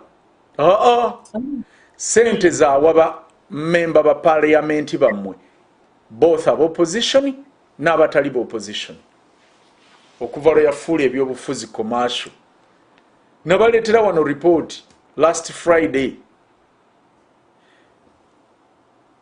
nga mu Uganda okwesimbawo ku bwa member wa parliament gwe gwolaba ayiseemu ekitono nnyo asaasaanya emitwalo 14 egya dola bazijjawo kwabo bonna waliwo ayinza okukwata emitwalo 14 agi investing mu kwesimbawo nga tali sure oba gwandaba can you invest that money oba gamble that money into politics nga toli sure nti ojja kuyitamu. Mulangira njala kumanya, is it the campaigns that cost that much? And to become an MP, it's that expensive, it's that durable, until you know mugaga. Sentences of Odia Tugama na 9 billions. Ziba za kolachi. Kati sentences ziba za nguzi. Kugulirira balonzi, kugulirira ba returning officer. Guruza Museveni okumanya Museveni twafadda mmwe mutamanyi banna Uganda. Ategeka okulonda nga ba returning officer bonna bava ku kyaleeki, bonna banjweeki, ba Luganda olwo. Naye n'akuwa ssente ng'ate olina okuziba wa olina kuziwa abo be yawa emirimu.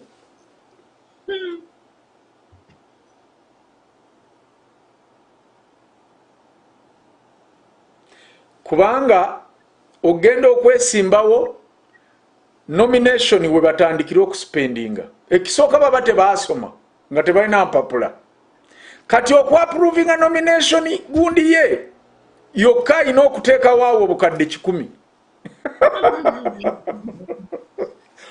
agulirire electoral commission ye ekkirize yesimbewo baleme muwaabira. Kati oli Museveni oba Sale oba Kuteesa oba Mbabazi oba Janet kubanga abo be bannannyini parliament era buli omu alinamu ebituntundu bye. Mbabazi alina, Janet alina, Kuteesa alina, Salimu Sale alina. Owulidde era competition ebeera mu bo. Tolowooza nti ebeerawo wakati wa DP na NUP na NRM. No, competition ebaawo. Salimu Sale aleeta bameka, Janet aleeta bameka, Mbabazi aleeta bameka, Museveni aleeta bameka.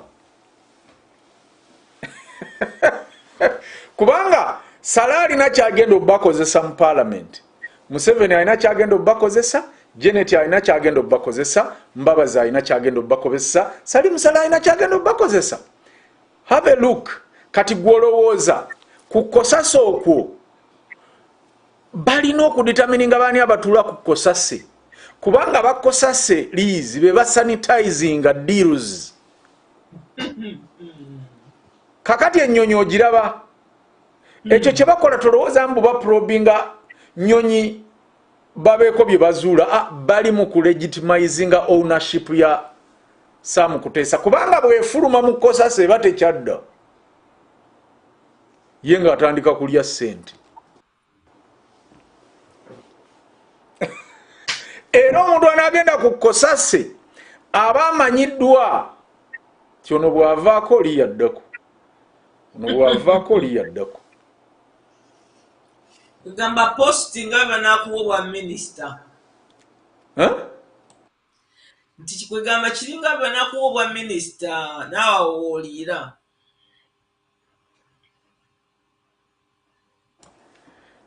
Kakati katugendeko bannayuganda mu ofisi ya Auditor General mwesibe enkoba kubanga mubadde temuyitangayo kulaba kifaayo.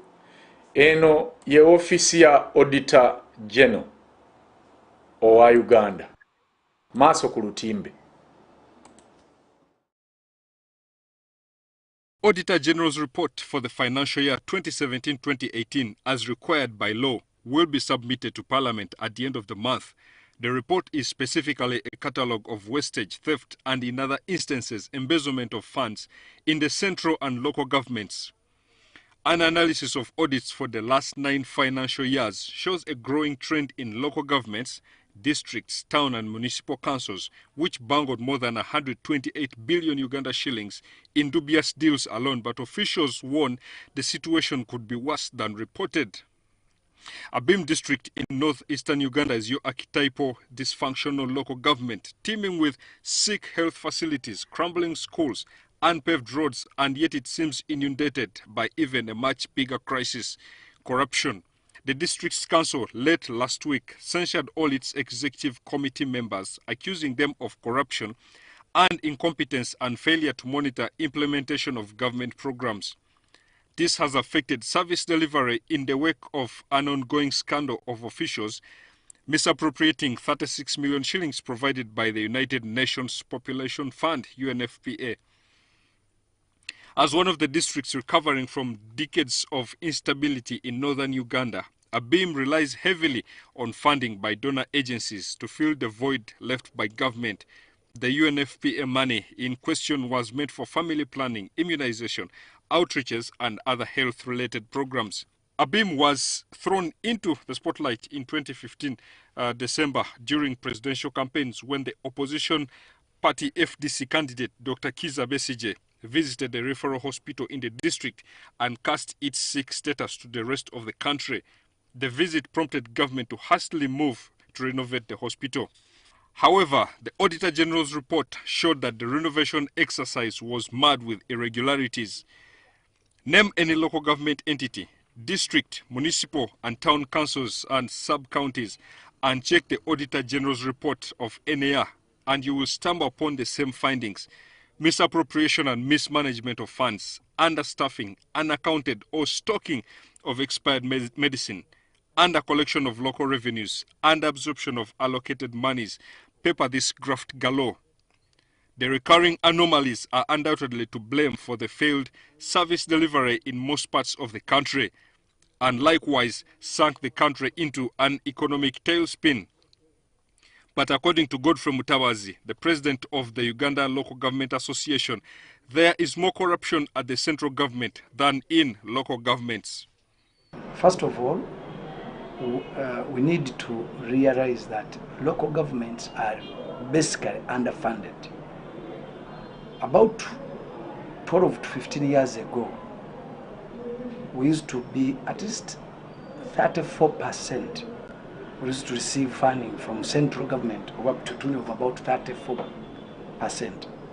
We are currently underfunded up to a tune of 12%, actually below that.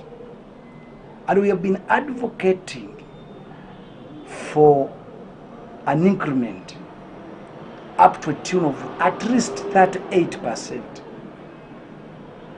So before we go into the corruption, before we go into we need to realize that local governments are the basics of service delivery.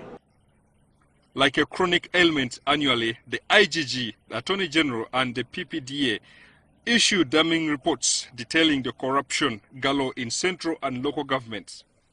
However, the culprits largely go unpunished, which emboldens them and others to continue stealing funds.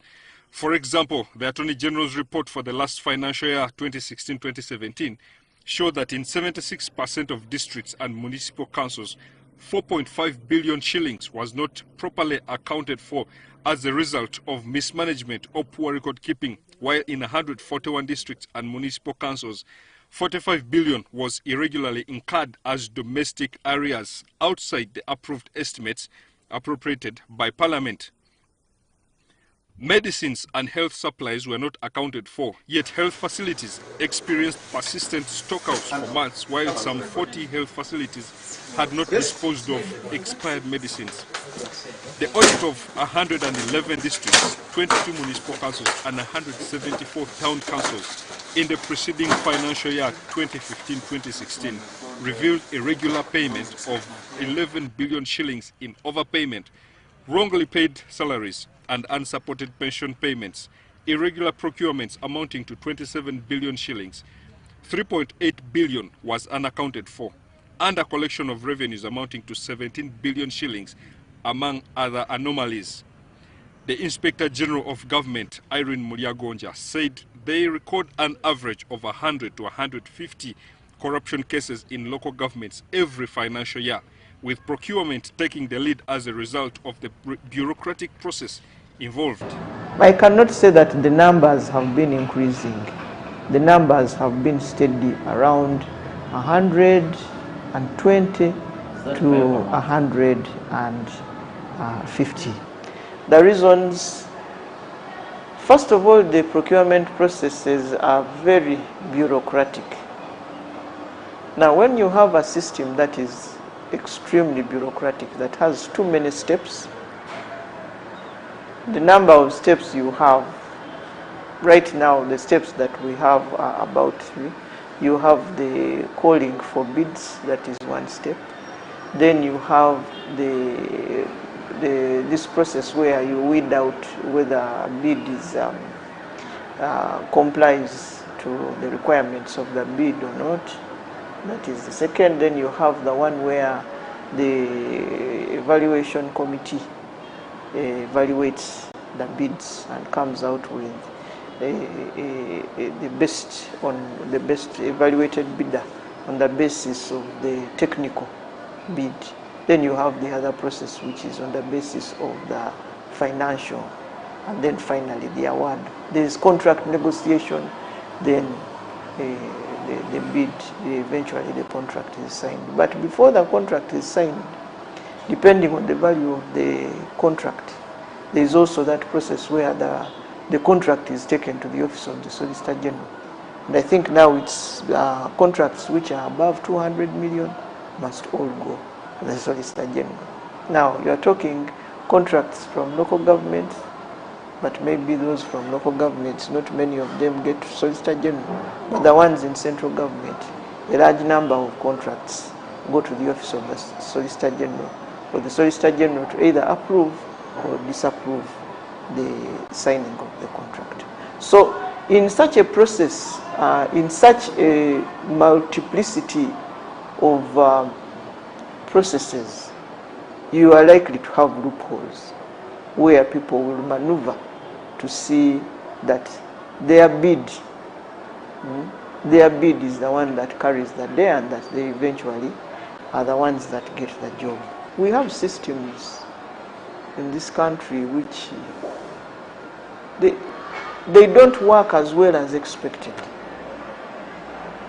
They don't work as well as expected. And when systems don't work as well as expected, because we have all these laws and so on, and I've said that the law itself is the one that defeats, it defeats itself by having too many processes that then lead to loopholes where people can pass to subvert the implementation of the law. So I think those are the reasons why we have so much fraud in procurement. Let this soft mineral melt in your mouth to rebuild your gums and teeth, and never need a dentist again. According to the IGG's findings, Kampala is followed in corruption cases by Lira, Jinja, Arua, Kabarole, Kamuli, Iganga, Mbale, Mukono, and Tororo districts. An analysis for the past 9 financial years shows that procurement irregularities top the list of anomalies in local governments, district, municipal, and town councils, followed by purported and non-remittance of collected revenues to Uganda Revenue Authority and diversion of funds.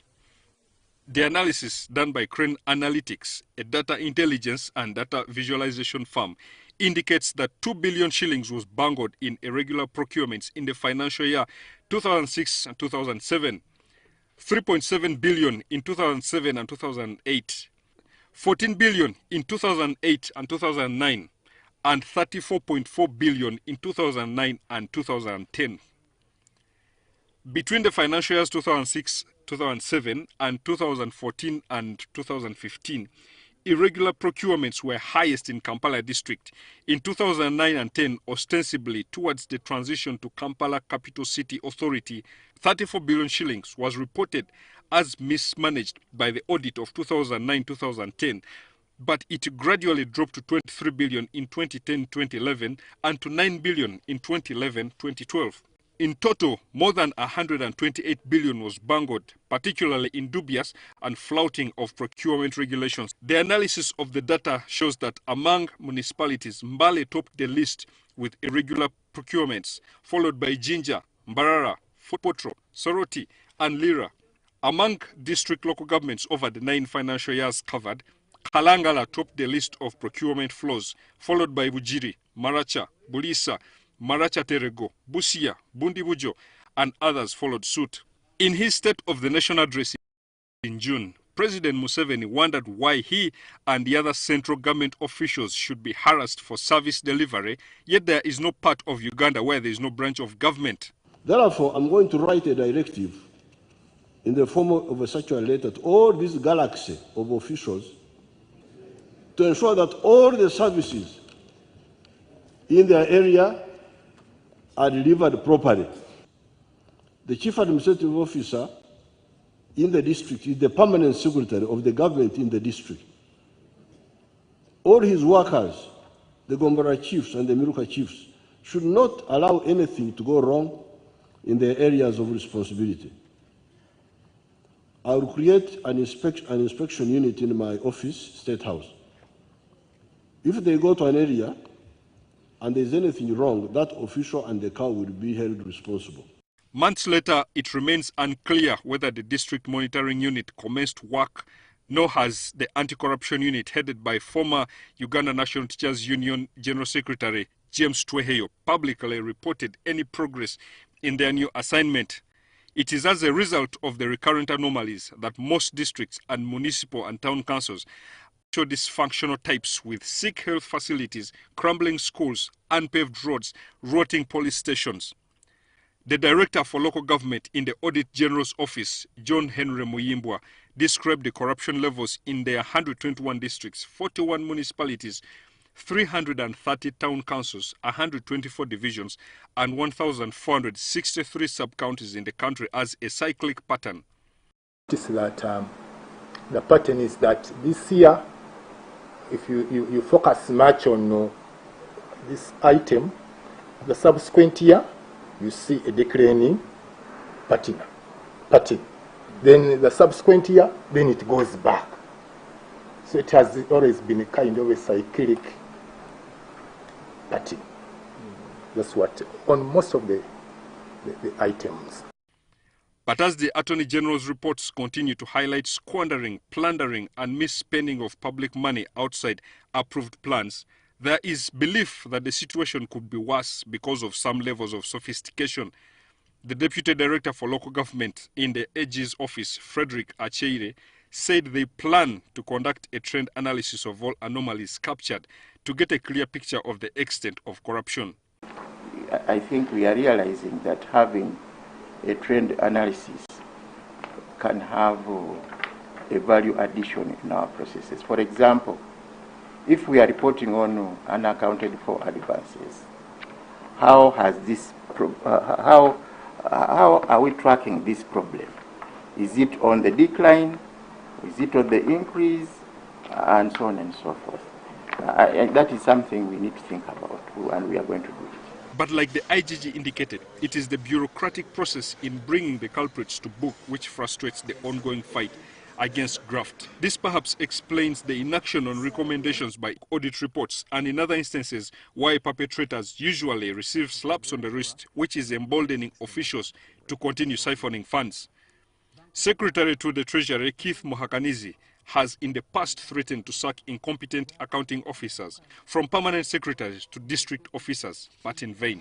The Ministry of Finance spokesperson Jim Mugunga, however, says there have been attempts to reprimand officials implicated in graft. Yet officialdom practice and meetings are not enough to stamp out corruption, Uganda's Achilles heel that has afflicted its moral fabric.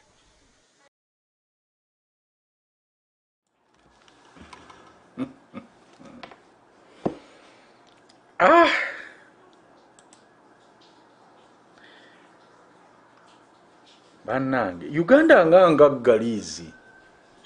Yeah. Uganda bw'obalirira sente ezo ezibbibwa ddala singa bazibba ggwanga nga lino Bungereza Liz lyalibadde likya functioning. Ate Tony Blair teyayogera njagala nti ku sente ebbibwa e Uganda singa zaali zibbibwa wano Bungereza singa Bungereza yagwadda singa eri ku ttaka. Sente zonna zonna n'owulira billions tewali ziri mu millions billions naye bwe bagenda okulistinga amawanga gakyasinze okusaba obuyambi ate Uganda yeerimu. Kati kyembuuza Uganda esaba obuyambi ebubbe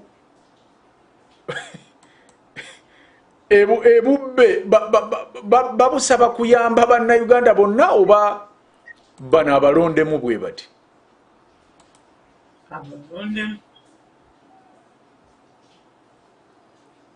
Abalondemu patano ogiraba bwe tuba tuvudde owa Auditor General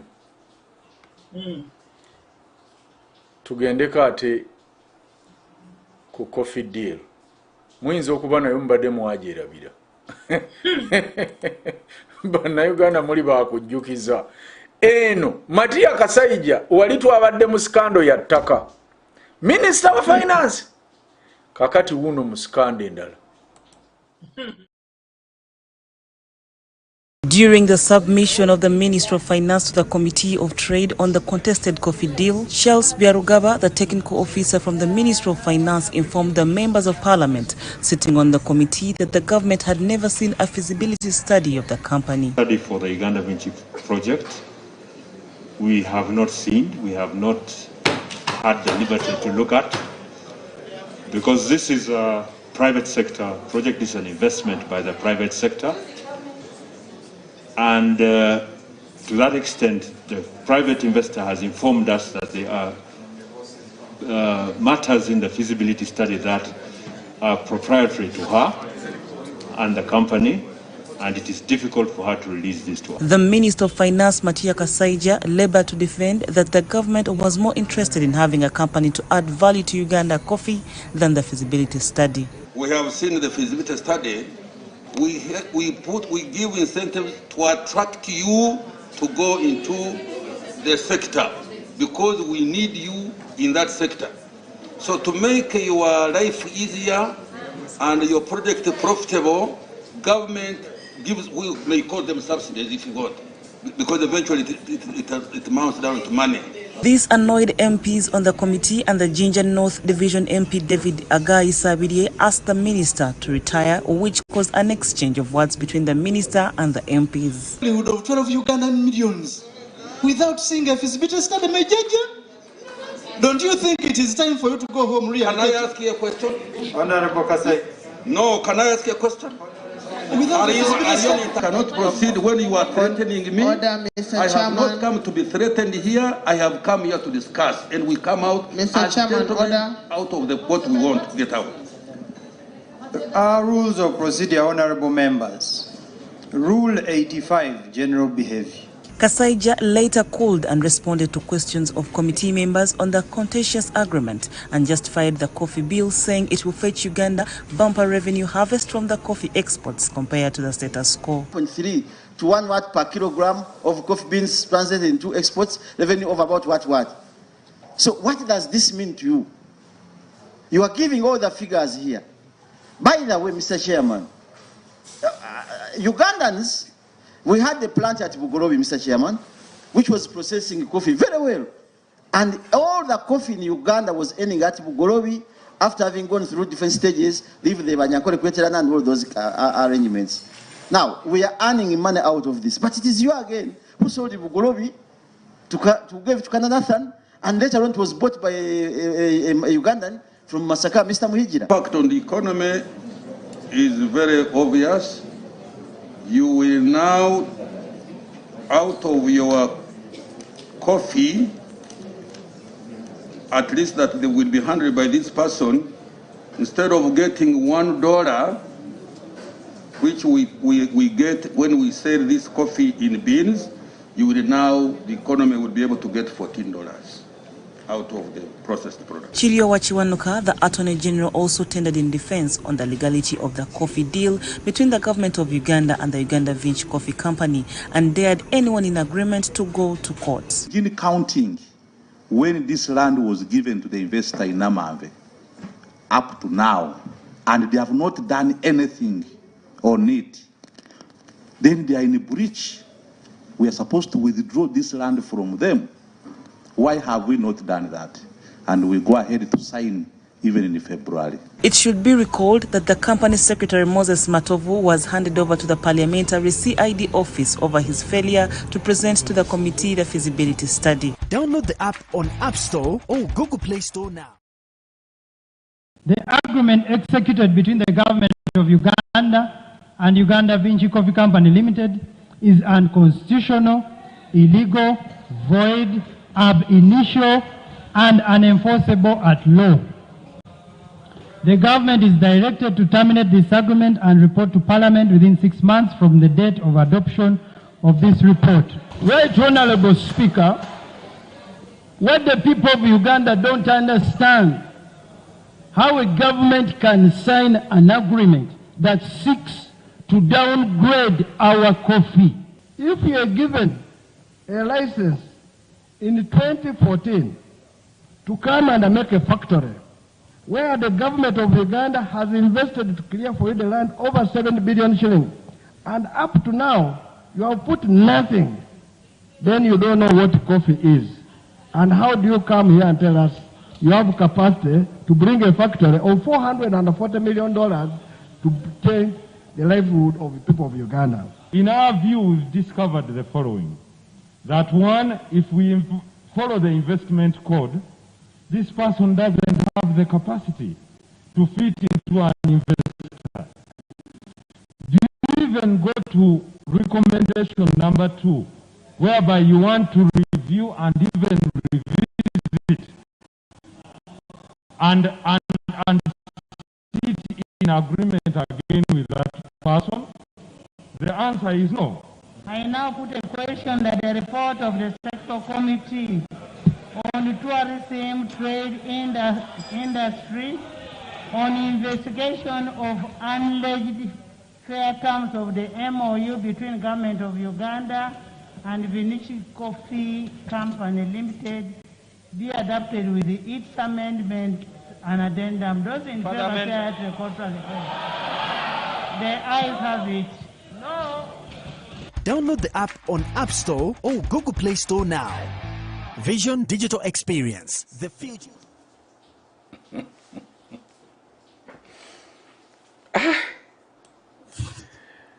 naye buli gwe bamala bamuhandolinga to poliisi ebeerawo awo olumala babatwalawo awo bakuba buyi ku mikono reporters tobawulira. A slap at the back of the hand. Kale genda tobidamu. Kasayija bamugambye ku kyokulekulira omuwulidde. Abadde agenda musitula kaliko oyagala okusitula.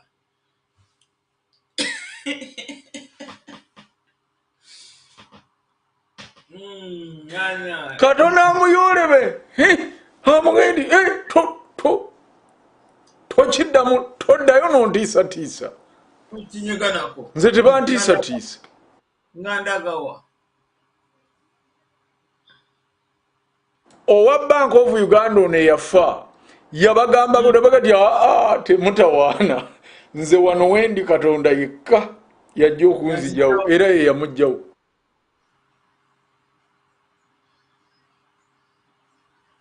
His wish was granted. Bannayuganda bino byonna ebintu mwetaaga okubimanya. Bwe mubimanya ate temukoma awo mubyongereyo era mubyogereko era mubipostingeko ku mikutu gyammwe era mubuuzeeko. Tetubibaleetera wano for your own information musirike. Tubibaleetera okubimanyisa n'okubinnyonnyola abo abatamanyi nti bigenda mu maaso mu ggwanga. Ddala Matiya Kasaija asaana okuba nga ye minisita w'ebyensimbi mu Uganda. Kakati Uganda eno yaapuruvingako okukola enguudo e Congo, mujjukira.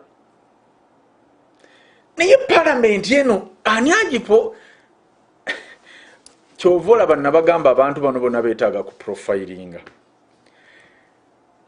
Katumba Wamala ye yawuumamu omutwe, era bannange Katumba Wamala bwe bamala okwapuruvinga sente zino buwumbi n'obuwumbi okugenda okukola enguudo mu Congo, waliwo memba wa palamenti omwe yasaba nti kale bwe tuba tusazeewo tukole ezamuliraanwa nga ffe ezaffe sinkole, waakiri bawe companies ez'owaka tenders zigende zikole, at least tumaye nti akasente ke zijjayo akootugoba kajja kudda wano.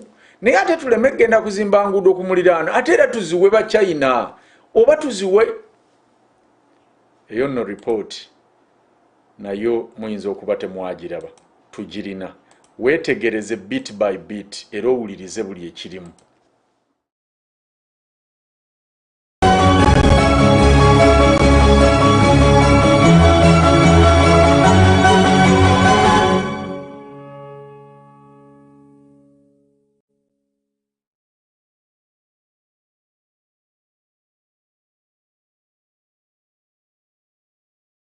You, the people in the press, you never want to know about Africa, you want to know about America, about North Pole, South Pole.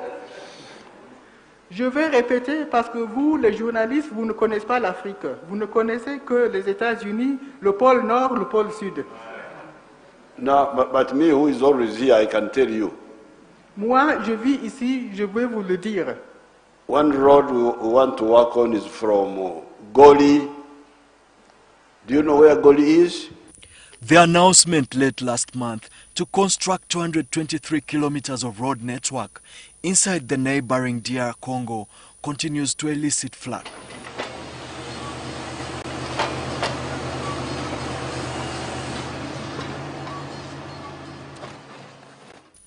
Should this Navy SEAL's fat-burning device be illegal? This extremely powerful high-tech muscle as part of a soft power approach perhaps to attract and co-opt rather than coerce, the government plans to build roads in a country where it fought a shooting war that left a trail of destruction and despair.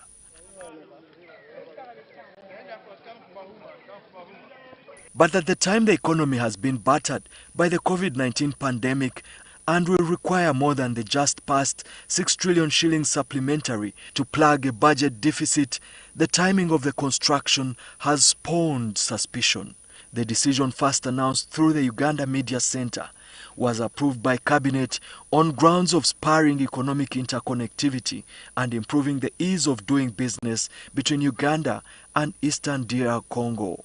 In 2018 alone, available trade statistics show that Uganda's exports, largely cement, iron and steel, vehicles, beverages amongst others, to Eastern Congo fetched an estimated $533 million or 1.9 trillion shillings, with formal trade accounting for $221 million or 825 billion Uganda shillings, while informal trade accounted for $312 million or 1.1 trillion shillings. The Congo Roads project includes constructing and upgrading of the 80-kilometer road stretching from Kasese, Mpondwe, Kasindi border section to Beni City in the restive North Kivu province on the fringes of Ituri forest. The second road is a 54-kilometer stretch from Beni to Butembo town, which is a commercial epicenter also in North Kivu, and the 89-kilometer road stretching from the Kisoro border point of Bunagana to Goma, the capital of the North Kivu province. The roads project will cost an estimated $334 million or 1.2 trillion shillings, for which Uganda has already mobilized $66 million or 224 billion shillings that was passed by Parliament this Tuesday as part of the 6 trillion shillings supplementary budget. The three roads are part of the 1,181-kilometer road network interlinking the two countries, which President Museveni and his Congolese counterpart, Felix Tshisekedi, agreed to work on during the first Uganda-DRC Joint Business Forum in November last year. Rummaging through the Tuesday parliamentary proceedings, it appears that MPs approved money without scrutiny. You're talking about Congo. You have not seen the agreement. On the issue of the agreement between Uganda and DRC for the infrastructure development, I want to find out whether the committee had an opportunity to look at this agreement. What we are being told is really about the funds, but the other details of the agreement are not known by anybody. The committee was interrogating the minister. We guided the minister that the House would want to receive the MOU and that it had to be laid on the floor of Parliament. So you are quite right to say we cannot decide on spending before we understand the issues that are raised in the MOU. Mr. Speaker, we did ask for those agreements and they were laid in the committee. And we asked our legal staff to examine them. They did so. And later we also received confirmation from the Attorney General that they had scrutinized these agreements. So we are satisfied by the submissions of the technical team, and we went ahead to recommend. The committee therefore recommends that the signed agreement should be laid in Parliament before implementation of the project. This is what he said. I'm reading from the report. Right, Honourable Speaker, and precisely my concern relates to whether the committee had an opportunity to interrogate this memorandum of understanding. We have had issues before where this Parliament has gotten information on agreements reached between this country and other organizations, and we have gotten a raw deal for the simple reason that either we don't have strong negotiators or our negotiators in one way or the other are compromised. Uganda has a history with the Democratic Republic of Congo. In the previous years, this government purportedly told the country they had an agreement to go into Congo to protect them, only for Congo to turn around and take us to court. That we went into their country and we exploited them, we stole from them, and court awarded again $10 billion against this country. So this time we need to look at this agreement to be sure that the DRC will not turn around and claim that we have entered their country illegally. NTV has, however, seen a confidential memo by the Finance Ministry detailing a public-private partnership model for constructing the select roads in Congo, in which controversial local construction company Dot Services is touted as the private contractor. The memo details that, I quote, the project shall be financed through a PPP model by a special purpose vehicle set up for the purpose, which shall mobilize 60% of the total project costs, and a subsidy contribution that shall be made by both the governments of DRC and Uganda for purposes of making the project viable and buying down the cost of capital and hence reducing the user tariffs, I close quotes. In turn, the company or special purpose vehicle established by Dot Services will procure the debt financing and recovery of the project investment through a road toll tariff that will be agreed upon by the government of DRC and the company itself. The memo reads, and I quote, the fulfillment of this undertaking by the company or special purpose vehicle through the submission to the DRC of appropriate comfort letters from reputable international financial institutions is a condition precedent to fulfill implementation of this agreement, close quotes. The total project costs, the memo indicates, shall receive approval by both governments after the special purpose vehicle has submitted the requisite pre-construction studies and after they've been approved. Dot Services declined to comment on the matter when contacted. The memo further details that, and I quote, both Uganda and DR Congo undertook to obtain and provide approvals required for the fulfillment of their respective obligations in accordance with the lender's requirements and the project development agreement, I close quotes. In the same vein, both countries agreed and approved to use private financing of infrastructure as the mode of raising 1.2 trillion shillings for financing the construction. The memo notes, and I quote, the contributions of both the government of Uganda and DRC are geared towards buying down the cost of capital being mobilized by DOT services and hence making the eventual tariff affordable to the road users, of which the Ugandan transboundary trackers are beneficiaries, I close quotes. Works and Transport Minister Katumba Wamala told NTV on Friday that DOT services was hired by the Congolese government. In a press briefing earlier on this month, General Wamala allayed fears of this project. If we are earning $532 million by 2018, and by participating in this joint venture, we can earn 2 times or 3 times this much, then that will enable us to address our own infrastructure requirement without possibly going back to borrowing by generating our own income. So that's what I wanted to share with you about this project. That is a project which is well conceived. It has good intentions. Amid pent-up frustration as Uganda seeks to build roads in foreign lands when it has a deficit of paved roads at home, President Museveni, during Independence Day celebrations, fired salvos at those criticizing the project. We're going to do those roads because we are getting from Congo, I think we are earning $500 million a year. How can you see, how can you even speak? Why are you building the road? If my neighbor has allowed me, I am getting a lot of advantages from him, but he still has some internal issues. That road helps us very much. We need it. We need it badly. The people of Eastern Congo need it, but we also need it.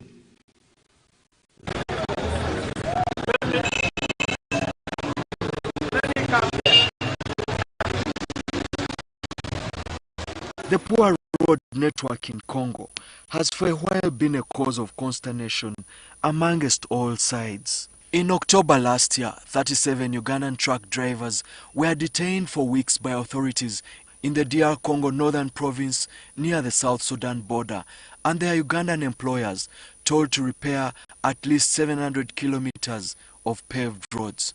However, while the upgrading of the roads is justifiable to ease doing business across borders, government has for the last 10 years been on a charm offensive to Kinshasa in light of proceedings at the Hague-based International Court of Justice.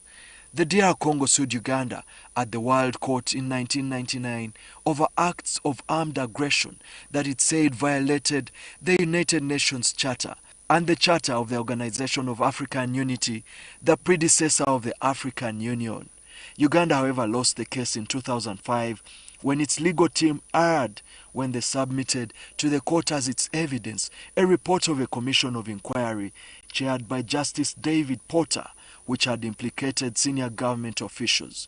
The said report confirmed pillage of DRC's resources between 1998 and 2001, but absolved implicated senior government and military officials, including the president's brother, Salim Saleh, whom a 2001 UN panel of experts named adversely in its report on illegal exploitation of Congo's wealth.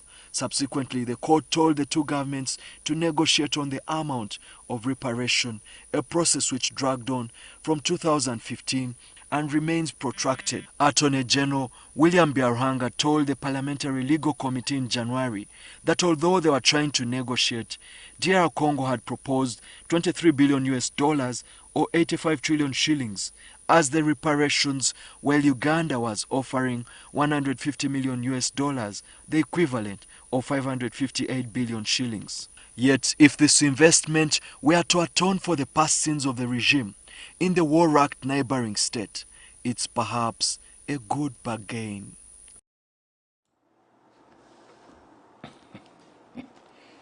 Yes. Museveni agambye tufune Congo sente meka?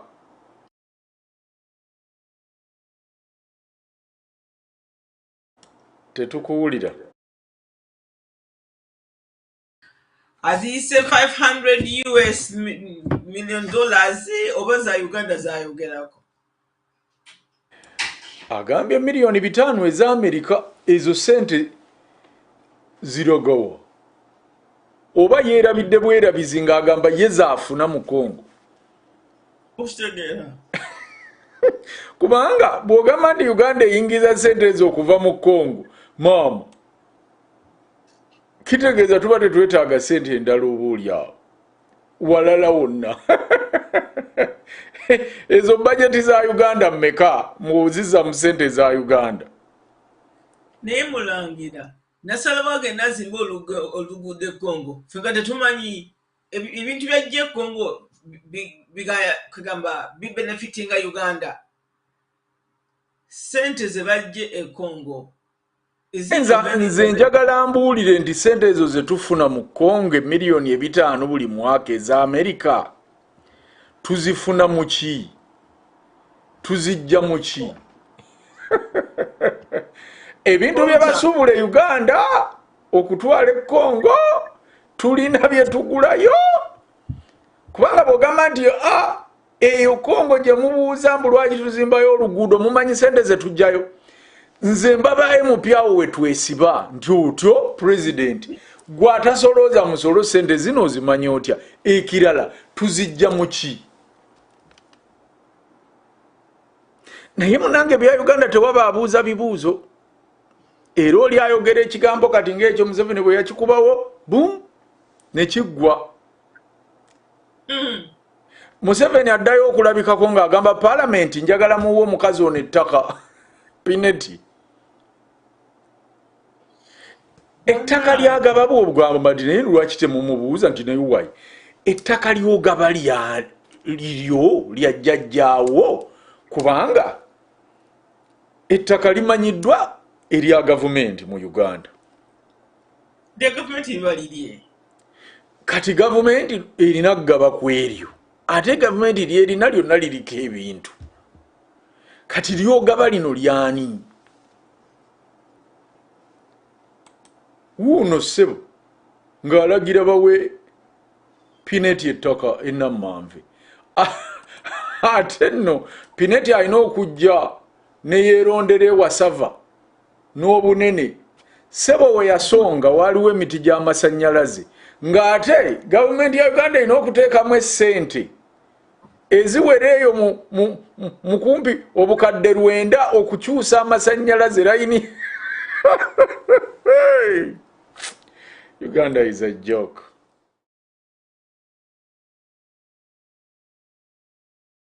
The Trade Committee of Parliament had expected Enlika Pineti, the director of Uganda Vinci Coffee Company Limited, to appear and explain the agreement she entered into with government. However, Company Secretary Moses Matovu informed the committee that Pineti had been summoned at State House. We have looked for her even when we had the issues of war. We looked for the woman or man. We never found her. We have the same problem, which is very serious to this country. We are looking for the person, is nowhere to be seen. Before we could allow them to say something in regard to this, we need the person we invited.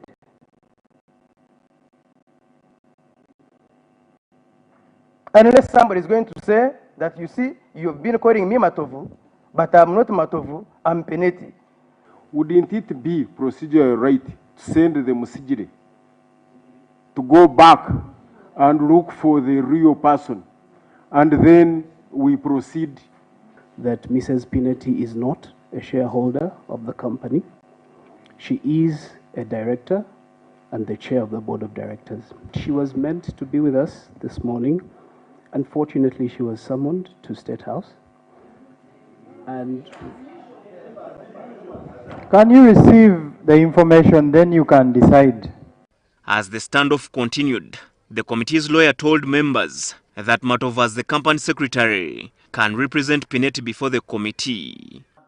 When the session resumed, MPs learnt that the investor has or is intending to mortgage 25 acres of land received freely from government at Namamve to raise funds to construct a coffee processing factory. The letter says, request for consent to mortgage facility. The key words, we intend to mortgage the land to secure a credit facility to establish and operate this factory. Okay, but so what are you denying? Probably this last agreement was what they were left with to process the mortgage. Or they already have the mortgage. But the fact is they intend to, because they already made a request and it was granted. The document you have is permission to mortgage. It is not a mortgage. You will not find on our planet a mortgage deed signed by UVCC with any financier. You will not find any loan with any bank as at this time. So I confirm, Chair, we have never borrowed and we have never mortgaged the land. You see, MPs further found discrepancies in the dates when the Uganda Investment Authority authorized the company to get the mortgage. The request for consent for the mortgage was written on 30th August 2018. And the reply was on 30 August 2018, which was the first. What came first was the UIA grant. Did it grant this mortgage offer before they requested? That is the clarification I'm seeking, Honorable Chair. That mortgaging government land, if you're a foreign investor, you have to have developed 60% of the land, and the local investor 30%. And that once that is done and approved by the chief government valuer, then you can mortgage the land. But this process was not followed. Mr. Chairman, the process was followed for that time, but Mr. Chairman, the entities who are in charge of this are in the country, they can explain. Earlier, the company secretary Moses Matovu had dispelled fears raised by MPs led by Abed Bwanika that the agreement sought to give the company monopoly over Uganda's coffee industry. Now they went to force majeure and they say if there are issues which actually affect the company is at liberty to cancel, not Uganda. The committee should recommend cancelling of this agreement in the interest of the people of Uganda. Why government chose to provide the support that it provided is because up to this point, no one has undertaken the kind of activity that UVCC is trying to undertake. The committee investigations continue. Herbert Ziwa, NTV at Parliament. If you wear glasses or contacts, you must... Pineti. Aliwa ye kati ennaku zino Pineti. Yatema. Yasidikako kenyini wagambye nti kati balinda okumuinventinga ate bamuzze ng'omuntu omulala oba kuluna anaakumonga gunju banange basajja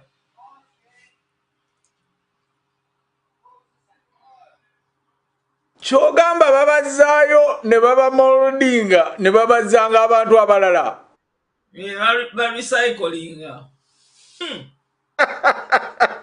Wala akakapene kagano okuyitawo. Naye Mukama tebereza eggwanga ebyo byebisasuza bannayuganda bamemba ba parliament esente obutitimbe n'obutitimbe. Kubeera okunywa ku bukyayi obwo ne babu ne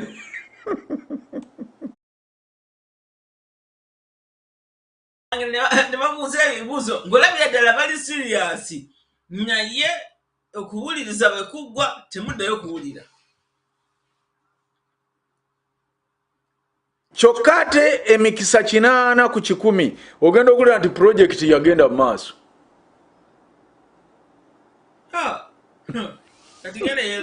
Gye baba bagamba nti bayimiriza.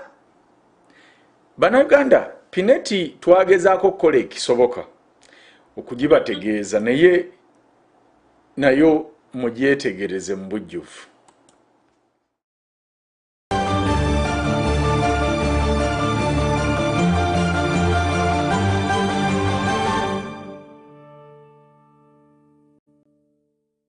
Enrico Pinetti, a canny Italian investor behind the opaque and backroom deals, is a conduit of a new systemic form of graft known as state capture, critics have postulated.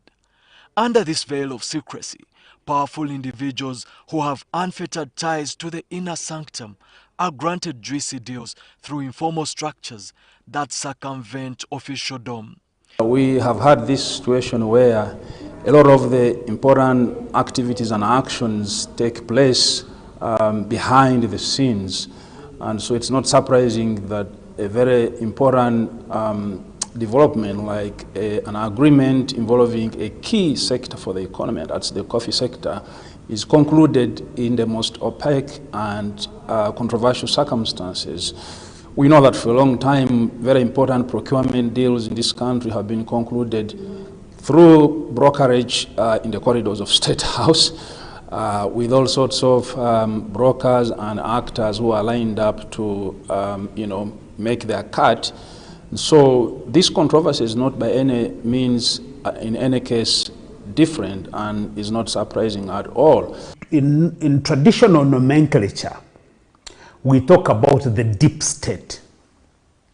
The deep state is what makes a country survive and thrive. It protects national sovereignty and national security and national economic security. But in a normal sense, the deep state is your military, is your public service, is your intelligence service.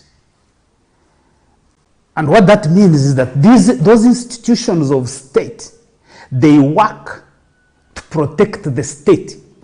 When you have dysfunctional systems, what you call as the shadow state protects the interests of the individual. So in other words, you'll find that the entire intelligence services is organized around how to protect the president and make sure the president is in power.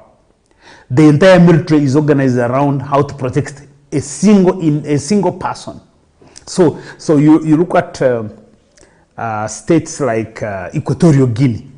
Pinetti rose to the spotlight after she was granted 2 deals, placing Uganda's coffee sector, which is the pulse of the economy, in her firm grip through a monopoly, and to build a specialized hospital at Lubowa along Entebbe Road. According to the details of the coffee deal, government doled out exclusive rights to Uganda Vinci Coffee Company Limited to purchase Uganda's coffee beans for a decade. During this period, the government will support non-precedent concessions. Should this Navy SEAL's fat-burning device be illegal? This extremely powerful high-tech muscle that in essence mean the investor will not be eligible to pay any form of tax. The firm, according to the deal, will enjoy exemption in regard to import duties, value-added tax, excise duty, stamp duty, corporate income tax, and employment-related taxes, as well as any other tax or imposition levied or charged under the laws or any other laws that may be enacted. The firm was also awarded a 49-year lease for a huge chunk of land in Namave Investment Park. That you have a transaction like this coffee deal and the Attorney General is saying, oh, I approved this. The Solicitor General said, I don't know anything. The Minister for Agriculture is saying, I don't know. And yet, the Minister of Finance is signing on an agreement that says we will guarantee supply of raw material. But the supply of raw material is supposed to be done by Minister of Agriculture, because these are the ones who look after the agriculture sector. So you are talking about the dismembering of state institutions, the the perpetuation of discord, the lack of coordination of state institutions benefits the mafia, benefits the Shode state. If you have an organized state where institutions are accountable to each other, the mafias do not have a way of surviving. It's emblematic of the nature of the state we have in place, which one is bureaucratically weak, and therefore the existing processes and systems are sidelined and placed behind personal interests. And so the state system itself is bureaucratically weak. Otherwise, then we would not be having individual actors driving important outcomes. But the second thing is really the broader politics of regime survival in Uganda, where the private interests are important for the sustenance and survival of the existing political system and political regime. And so those individuals who are doing deals at the behest of important and powerful godfathers in the higher places. You can trace many of these scandals that have happened, some of which you mentioned, back to powerful individuals around the presidency.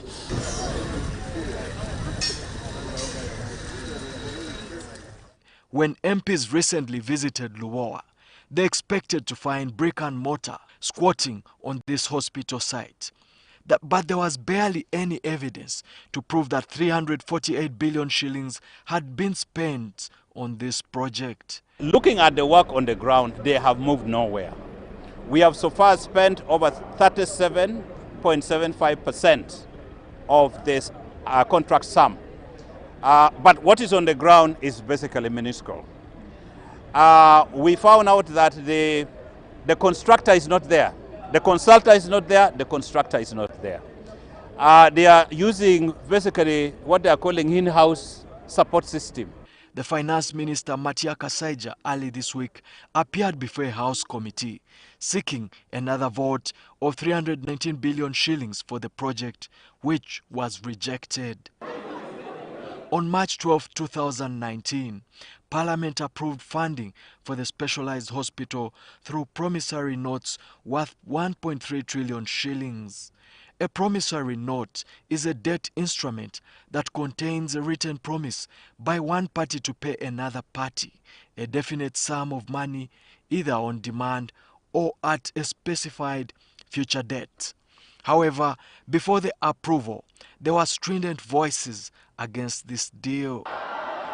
Order. Honourable members, I put the question that the minority report be rejected. Those in favor say aye, the contrary no. No service. The majority report is approved. Busongora North MP William Nzogu, Aivu County MP Bernard Atiku, and Mukono Municipality MP Betty Namboze tabled a minority report over the legality and economic viability of the loan request.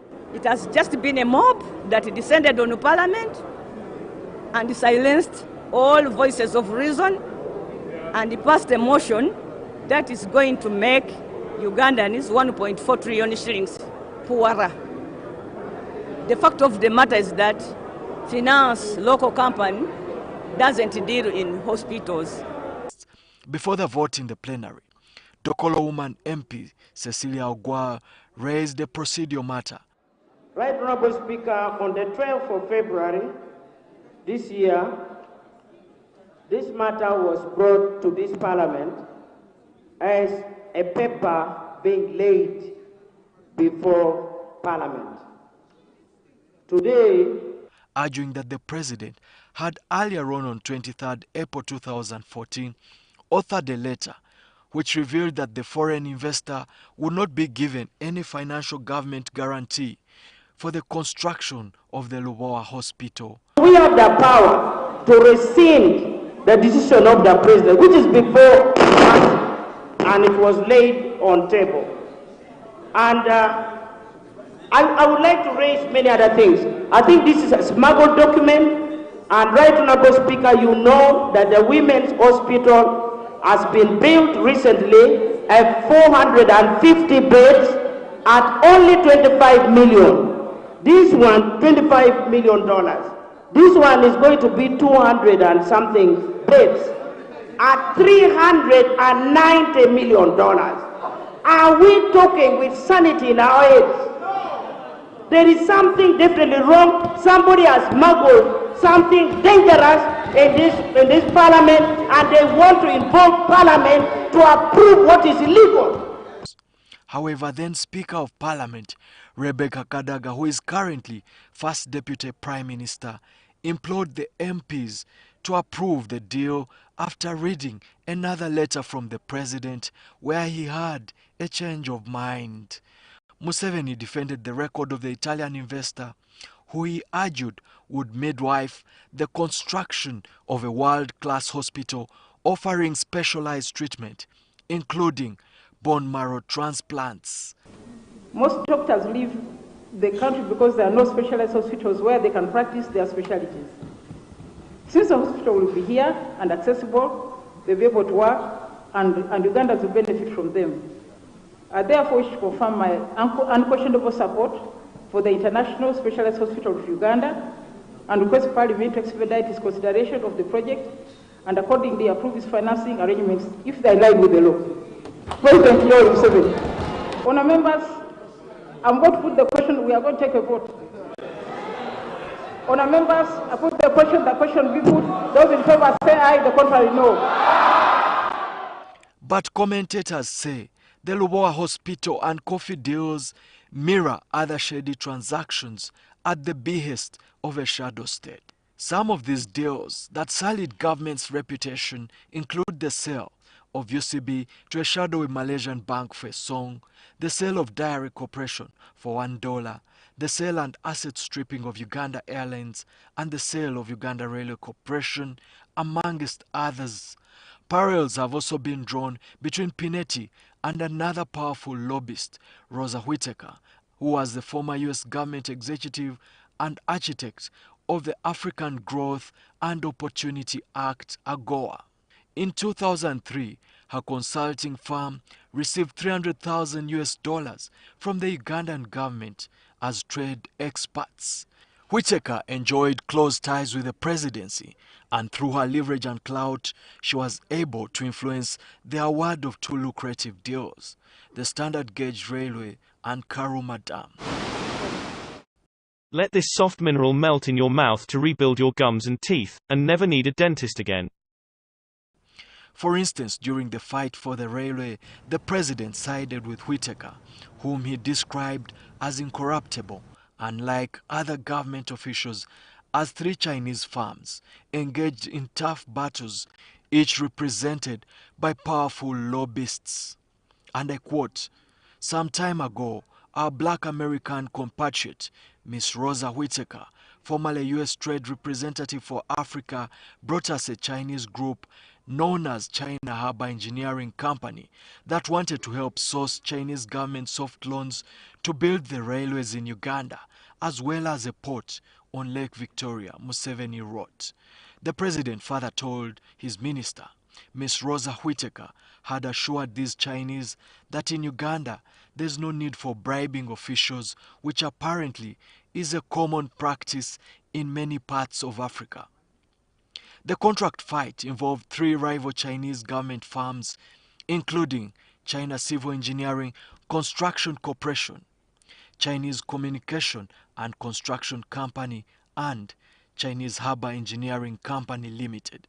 Senior government officials, including Works Minister then Abraham Byandala and his junior Stephen Chebrot, signed separate agreements, each giving the rival firms a due advantage over the other. Museveni revealed further that crafty middlemen had infiltrated his meetings, stolen minutes, and passed them on to a Chinese firm. And I quote, "These actions by these officials are damaging Uganda's interest in three ways. Damaging Uganda by portraying it as a bribe-taking country, diverting the Chinese money that would have supported the engineering brigade of UPDF to bribing corrupt officials of the Uganda government, and deterring future investors from making confidential proposals to us because they are sold to business rivals by our corrupt officials, close quotes, he wrote. Graft continues to seep through the hallowed corridors of power. Yet the antidote may not necessarily lie in procuring the services of foreigners who do not have squeaky clean profiles.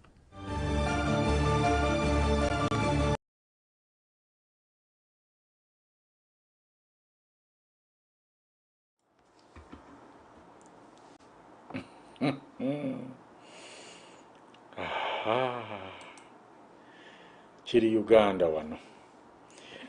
Ezo sente kakati zo potea tetukyabanja. Mwalimu succeeding nze. Why? Ezo potea. Potea.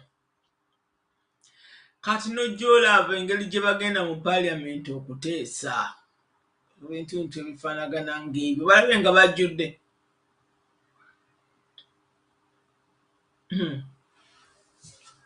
Baga nti basobodde kukitaasa. Naye okimanyi nti 90% emirimu gye bakola bano mu parliament ababaka baba bakolera Museveni. Of course. Baba bateesa ku bintu bya Museveni byokka. Nze nange bwe nkirabye nti baba bateesa ku bintu ebyo. Bwe mbuulira okuva lwe twatandise train. Ekintu ekitaliimu Museveni, ekitaliimu Sale, ekitaliimu kuteesa, ekitaliimu Mbabazi. Kabibe by'ekkongo, kabibe na bino ebisembeera Sale mwali. Kakati oyo omukazi oyo Witeka, naye okimanyi nti abantu bagenda eyo ne beeriira essente empitirivu ewa Museveni. Lizi nno tusobya ssente kubanga zingana kati singa gwe muwi w'amagezi we ku by'okutegeera kwe bya mento singaze mutegeerera kuba Museveni mulwadde Lizi. Okay. Okimanyi nti bagamba nti yali India ng'agenze mu ddwaliro n'alitunuulira n'ababuuza nti ani yalizimba, ne bamuleetera senior chief engineer n'ajja naye Uganda azimba eddwaliro. Ekyo wakiwulirako naawe? Kakati naddayo agenda okuwulira nti ate ettaka baaliwa omulala. Alina ogamba oyo teyeetaaga kebera mutwe. Bana naye kakati yakakasa atya nti oyo gwe baamuleetera ye yinginiya.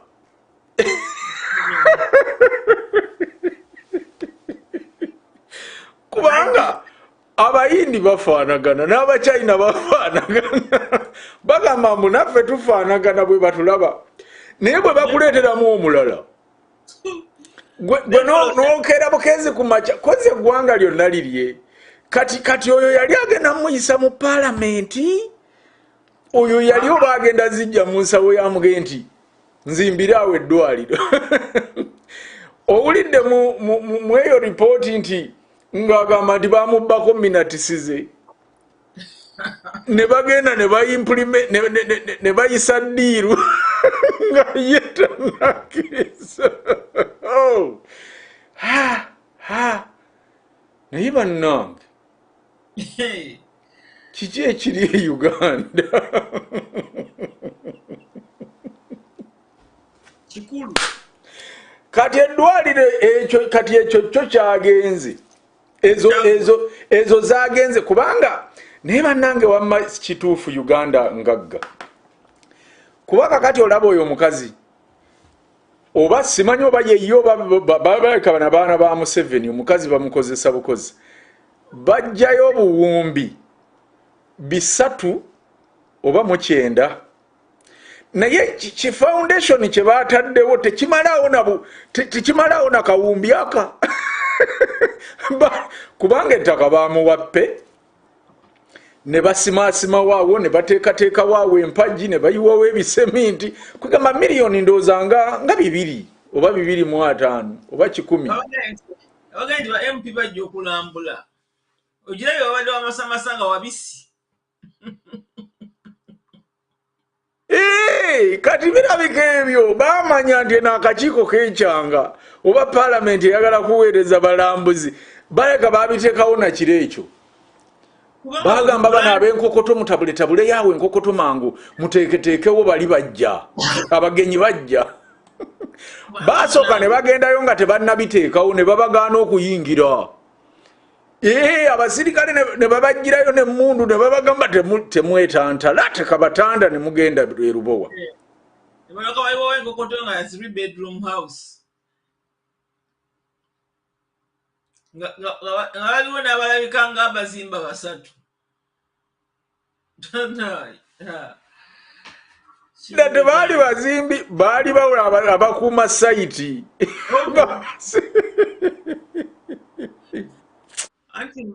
Uganda bannange Uganda kwegamba naye bannange kati mukirabe bannayo omuntu okufuga eggwanga emyaka 4 mukiteeberezemu nammwe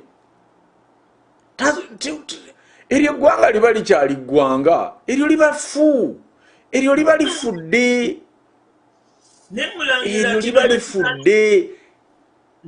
Emyaka si gye gimulemesezza bukyayingira mu buyinza ali mu kudivertinga budivertings buli kintu kyonna kyonna akisulisa ati. Kaakati okumanya omusajja ono liizi taswala yavulayo ssebo n'adifendinga diiru eyo nga tennayiika nga tebannagimusuuza ate simanyi lwaki bagimusuuzizza walina okubaawo ero nakyo naye nga bwe wagambye nti baba tebagimusuuzizza naye baddayo ne bagipakeginga bulala ne bagireeta wuuno twagala ateramu mulabe ng'agezaako okudifendinga omukazi ono ng'abagamba nti mmwe bantu mmwe ono omukazi ng'era bwe muwulira bwe yadifendinga ebyekkongo nti tujjayo miliyoni 5 eza dola naye ng'ate taziraze. Kaakati bassebo ne bannyabo n'eddiiru eno era yagidifendinga ng'agamba nti oyo omukazi bwe tumufiirwa Uganda eba efiiriddwa. Teebereza president naye adiiringa oba kakati ate ye yalinako mmeka ku ddiiru.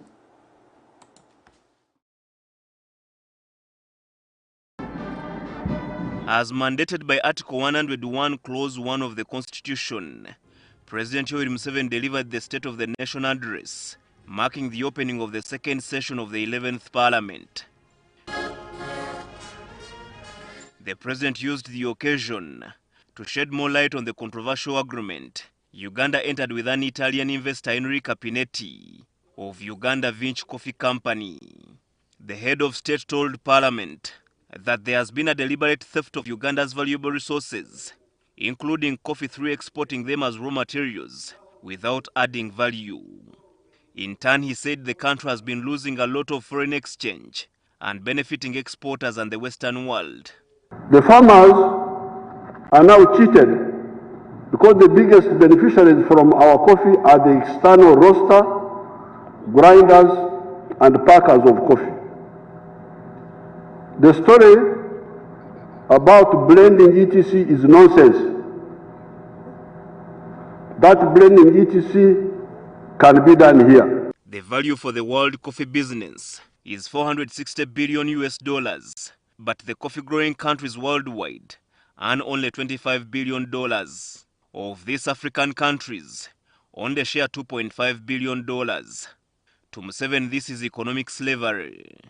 Wonderful Africa, republics with presidents, with honorable ministers, honorable members of parliament, right honorable speakers, and right honorable I don't know what.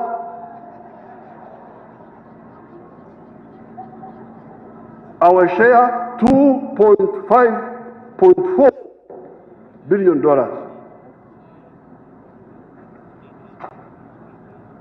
It is for this reason that the president persuaded the Italian investor Enrico Pinetti of Uganda Vinci Coffee Company, who had no knowledge about the sector, to add value on Uganda's coffee. When I met Madam Pinetti, the one you have been attacking, she had no idea about coffee. It is not her. She had no idea about coffee. I, however, could see that she had a wide network of contacts. I asked her to look into coffee. After some time, she came back with a positive report that it was doable. I am the one who told her. She didn't, for her she was in hospitals. Parliament last month recommended the termination of the coffee agreement with Uganda Vinci Coffee Company after concluding that the deal violated Uganda's laws and further gave the company monopoly over the country's coffee. The House further concluded that the company lacked the financial capacity to be an investor in the sector, despite giving it 25 acres of land in Namamve to set up a coffee processing plant. So I am ready to sit down with all these coffee people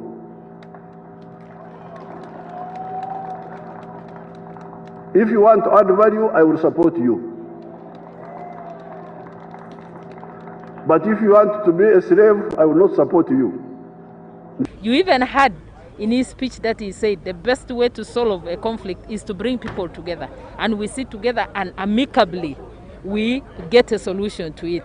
So for me, I am so grateful that he has accepted that he's going to sit with all these people so that they find a solution to this. On the skyrocketing commodity prices, the president re-echoed his position against tax exemptions and incentives, especially on imported goods. Society continues to grapple with numerous challenges, notably the increased cost of living and its attendant difficulties. I challenge all of us to work together and overcome these challenges as to improve the lives of our people. Cutting taxes or subsidies, especially on imports, is suicidal because our people may buy carelessly and we end up draining our foreign exchange reserves.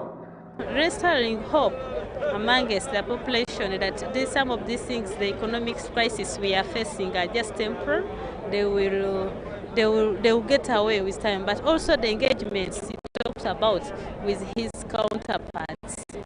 Despite the adverse effects of COVID-19 and now the tough economic times, the president announced that Uganda is now at the lower middle income status, with Uganda's GDP per capita standing at $1,046. The entrance point for the lower middle income status is $1,036. We have now passed that figure. Congratulations. Habad Ziwa, NTV. In the last okimanyi nti yeegaana ebintu ebyo nti yabyogera naye bannange obutambi buno bulungi yeegaana nti ye tagambangako nti tugenze mu middle income. Byebyegana n'edde ya penalty olidde bwavuddeyo nabyo mbu yoli yalimbya amalwaliro nze namuleeta mu byaguno ne mugana kugezaako ne kofi wensi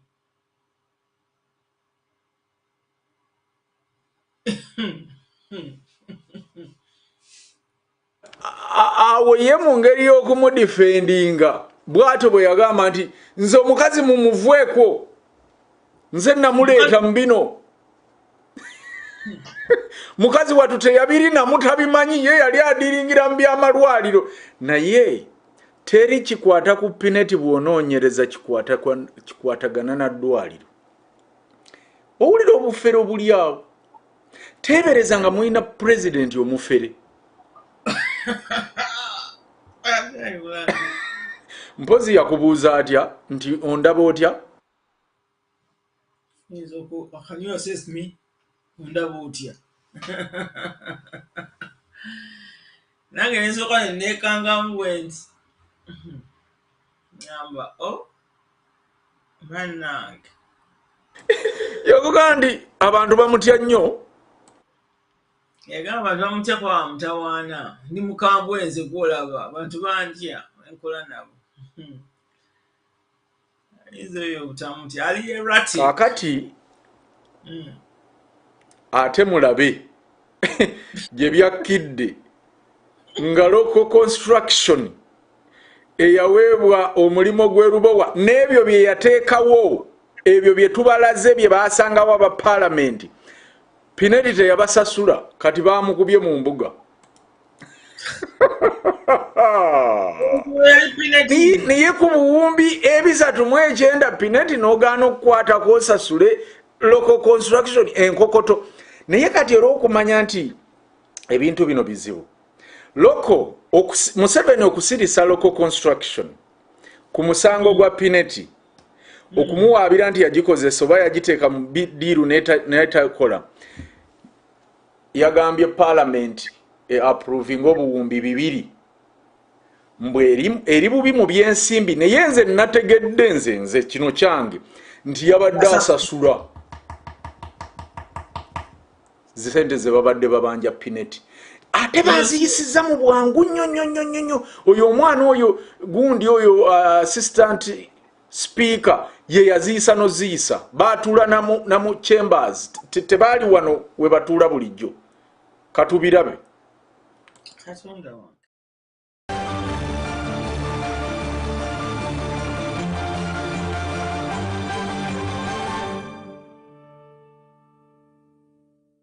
A protracted legal battle could scuttle the Lubowa International Specialized Hospital project, which is already mired in controversy. When completed, this facility, with a 264-bed specialized healthcare capacity, will be operated as an internationally accredited facility. It will treat conditions such as cancer, heart disease, and offer organ transplant, fertility treatment, high specialized surgeries, and bone marrow transplant, among others, to save the country about $120 million spent on treating high-profile government officials who receive such packs. However, the Ugandan government, which is the guarantor of promissory notes worth a staggering 1.4 trillion shillings to the investor, bears a risk if the litigation process becomes costly. Government of Uganda signed an agreement with, to my best of my knowledge, with a company called Finance Stroke Local SPV. And for us, we keep to our legal obligations and they do their business, which is none of ours. NTV has learned that on 14th June 2019, Rocco Construction Limited filed a suit in the Civil Division of the High Court to restrain 2 parties, Finance Rocco Construction SPV Limited and Finance International FZC, from proceeding with the construction until a main suit is disposed of. The whole process is really not clear. It is not transparent. The process that led to the award of the contract, it already has, at the beginning, there was already a faction. There was already disjointed advice, legal advice from the Attorney General on how the deal should come into place. At first, you're not engaging Parliament because the Attorney General says you're not supposed to engage Parliament. Then when it comes to issuing promissory notes, you say that you need Parliament's approval. According to the interim order, which was granted by Joy Kabaje Bahinguza, an assistant registrar in the High Court, it reads, and I quote, an interim order issues to restrain the first and second respondents from evicting or alienating the applicant, who is now in possession of the site, from the International Specialized Hospital project site at Lubowa until miscellaneous application number 370 of 2019 is heard and disposed of. The interim order came on the heels of a recent incident when the Italian investor Enrica Pinetti stormed the site with SFC soldiers, the military and police as she attempted to evict Rocco Construction Limited and replace it with a Chinese construction firm. The matters are already in court between a company called Finassi / Rocco Construction SPV and another company called Rocco Construction. These are two separate companies. That is their business about contracting. Hello there, hope you're very well. My name is Paul Smith. I've been a property investor for the last 39 years. On June 10, 2019, Rocco Construction Limited Managing Director Mark Kohler authored a letter addressed to the Health Ministry Permanent Secretary, Finance Ministry and Finance Minister. It reads, and I quote, Rocco Construction Limited as the constructor has already agreed with Finassi Rocco Construction SPV Limited on the terms of the construction contract. Rocco Construction has also provided a performance security for the construction works and a letter of comfort from its bankers to Finassi Rocco SPV Limited upon the latter's request. Rocco reveals further that, to our shock and surprise, on 6 June 2018, Finassi chairperson Enrique Pinetti came to the hospital site at Lubowa with special forces, the military, officers of Uganda police and a Chinese contractor not known to us, and told Rocco Construction Limited staff and security to vacate the site and should hand over the site to the Chinese contractor. Rocco believes that Finassi is violating the terms of the project works, investment agreement, financing agreements and the resolution of Parliament. The construction firm says it has spent a lot of money and time, that the consequences of defaulting on the agreements are extremely high and grave to all parties should Rocco be ejected. This would also violate the terms of the joint venture agreement between Finassi and Rocco Construction Limited relating to the development of the specialized hospital. With the project running into a number of hurdles, one of the conditions precedent to construction could affect the commencement. NTV has learned that the construction contract between the seller and Rocco Construction Company Limited has not been signed, contrary to the provisions of the promissory note purchase agreement. The parties to this agreement include Finassi Rocco Construction SPV Limited as the seller and Africa Export-Import Bank, Absa Bank Limited, Barclays Bank Uganda Limited, Eastern and Southern African Trade and Development Bank as arrangers. Under the note purchase agreement, it is indicated that the seller shall not enter into any amalgamation, demerger, merger, or corporate reconstruction of the project. This is the premise that prohibits Finassi Rocco SPV from entering any illegality which is prohibited by the financing documents. Rocco Construction argues that it cannot compromise on the quality of work if the Chinese firm is party to the construction contract. It is our opinion that contracting a different contractor other than Rocco Construction Limited, which is specifically mentioned in the note purchase agreement, would constitute a material amendment in a manner contrary to the provisions of the agreement. I close quotes, reads a letter written by Rocco management. Before this dispute arose, Finassi Rocco Construction formed a special purpose vehicle and entered into a project's works investment agreement with government in May 2015.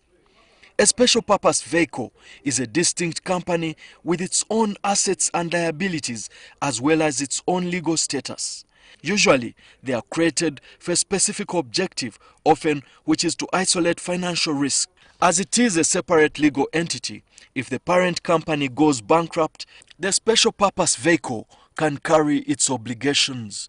In the Memorandum of Association, Finassi International FZC, which is domiciled in Dubai, an offshore safe haven and secrecy jurisdiction, has 95% shares, and Rocco Construction Limited has 5% shares in the SPV.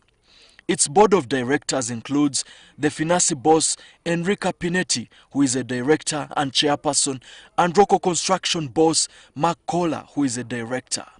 Whereas the ownership of Finasi International remains shrouded in secrecy, there have been barely any attempts to pierce the corporate veil of a firm whose face Pinetti has been named in the offshore leaks.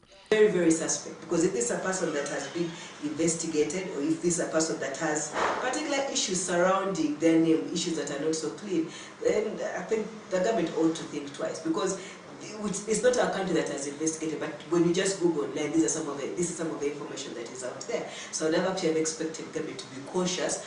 And again, is this the only company that can do this thing? I think there's much more that is happening behind the scene that we actually don't know as Ugandans. That is why you find that huge amounts of monies are just dished out and hardly anything is happening. And I mean, like they said, why are all these monies being given out, and yet there are particular hospitals that they should have actually upgraded or even improved. So I think much more, I mean, there's a lot that we actually don't know. There's a lot of suspicion surrounding this whole issue of Lubowa Hospital and the various circumstances that are surrounding it. In May, the Speaker of Parliament, Rebecca Kadaga, sanctioned a probe after more than 140 billion shillings set aside for the construction of the hospital went missing.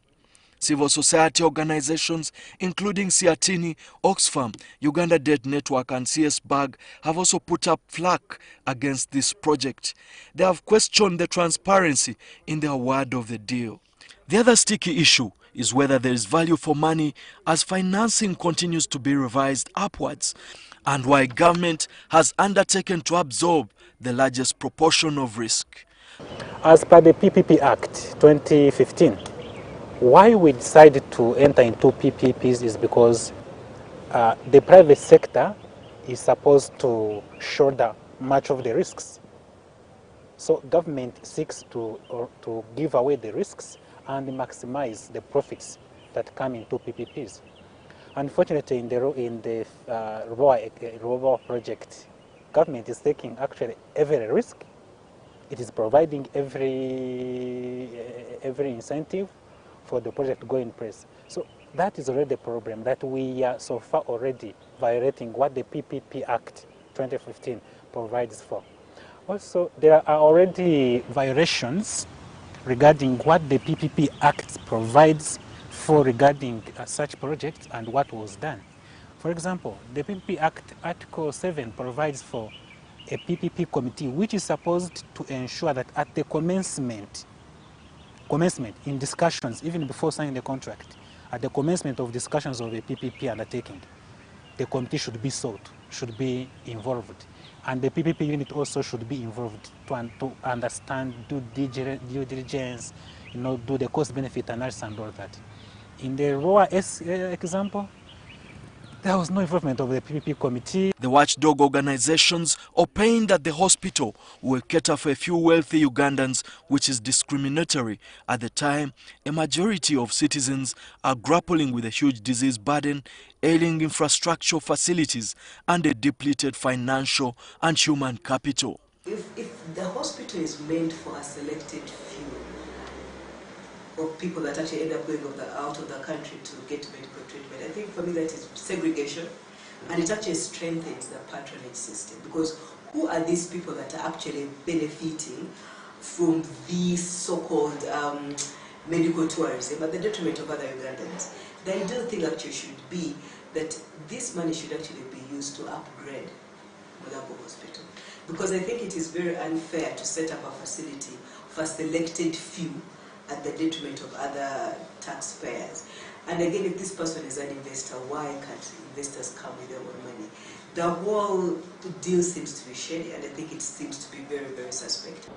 We don't have, our citizens cannot afford payment for the services, because financing of their own, of the promissory notes, will be through out of pocket of the patients. And today, in the health financing, 50% of the monies in the health sector, financing the health sector, is out of pockets. Very high. So that's really the challenge, that we still have struggling citizens who are not even using the existing health services, and now the new project. So it is not really for the benefit of the citizens as per now. For instance, 80 billion shillings is needed for the revamp of Mulago Hospital, 36 billion shillings is required for the completion of works at Mulago Specialized Hospital, and 76.1 billion shillings is required for the completion of Mulago Specialized Women and Neonatal Hospital. Another 21 billion shillings is needed for establishing the Specialized Pediatric Surgical Hospital in Entebbe, and another 48.4 billion shillings for the establishment of specialized units at Mbale, Masaka, Mubende, Gulu, and Arua hospitals. The Uganda Cancer Institute needs $38 million to train specialists, procure specialized cancer equipment, and the construction of a center of excellence, while the Uganda Heart Institute needs 331 billion shillings for a standalone center of excellence. With the risks of costly litigation which could likely arise and the murky circumstances of this deal, the jury is still out whether this investment deserves such an astronomical funding. Emmanuel Mutaizibwa, NTV.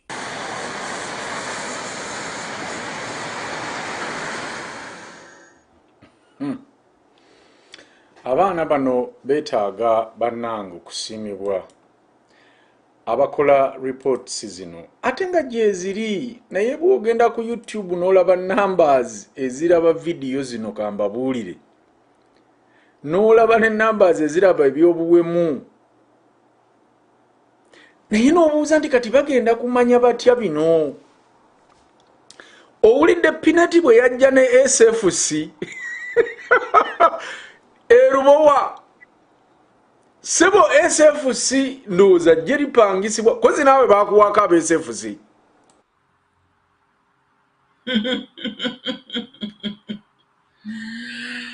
Katonda wange kidi Uganda olemwa bakukuumanga nga batuulaawo n'emmundu ezennene. Mulangira n'emmundu ennene ezo. Naye nga kiki ekikukuumya?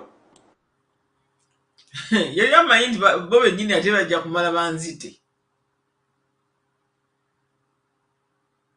Bwe yaŋŋamba ng'olulabye kakabaka agwa ng'atuga nti temuva wano, nemeddwa okukola ky'okuorganizinga security, naye sagala mufulume kubanga bakati bamanyi muli wano era bajja kubatta.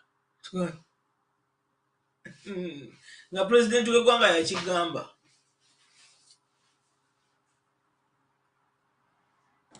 Amazima ery'eggwanga ffu. Pineti yakwata ab'SFC n'agenda n'agobawo local construction nga tagisasudde n'ateekawo Abachina.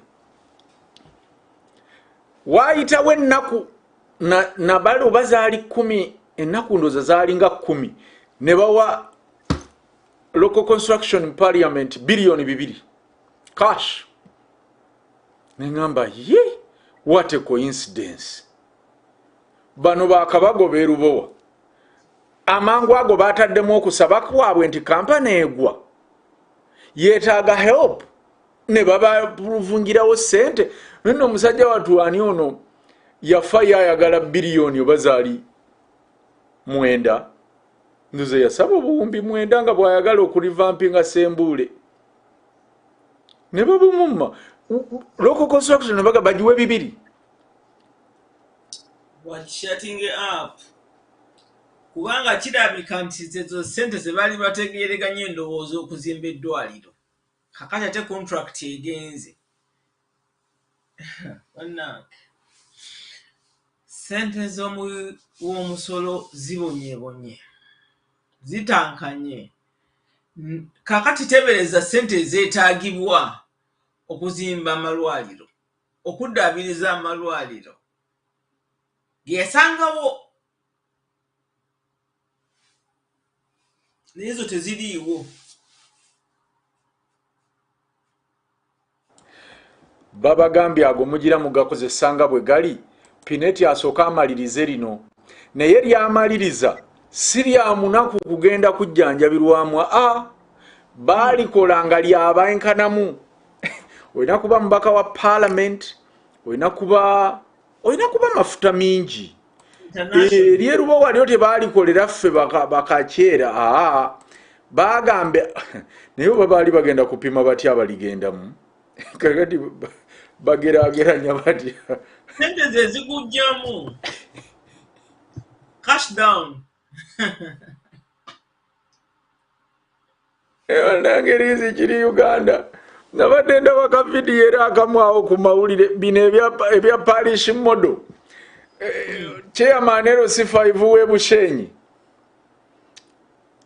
nga yeemulugunya kuba ateekateeka enteekateeka yaki ya parish model kunze otyo naga ndi no bagamba nti sente ezo ziweebwe bankuseere zina kuweebwa abantu famire oba abantu nga bali bubi nnyo kyokka wano ffe ku Bushenyi tetulinaawo bali bubi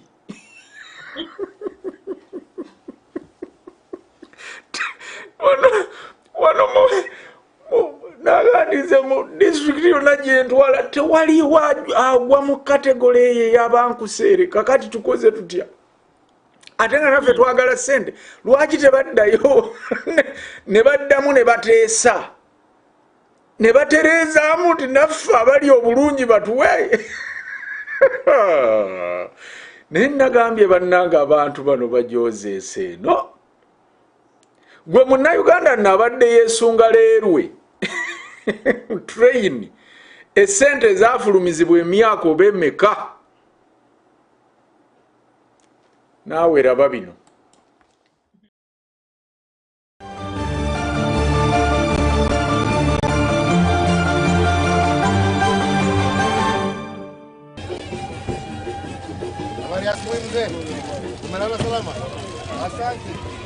During his state visit to Mombasa last month, President Museveni took a ride on Kenya's standard gauge railway between Mombasa and Nairobi, commonly known as the Madaraka Express.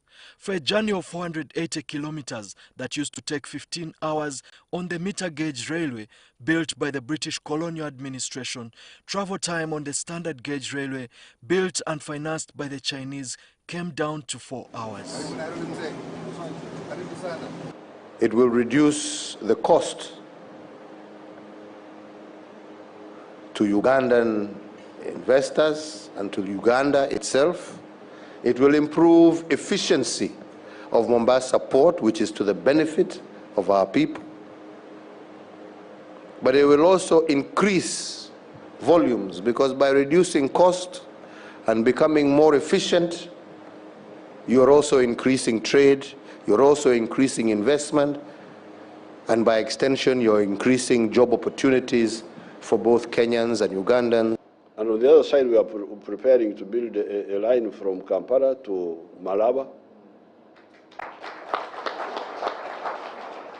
and eventually a line to Kasese to link with the Congo border, and a line to Nimule to link with the South Sudan.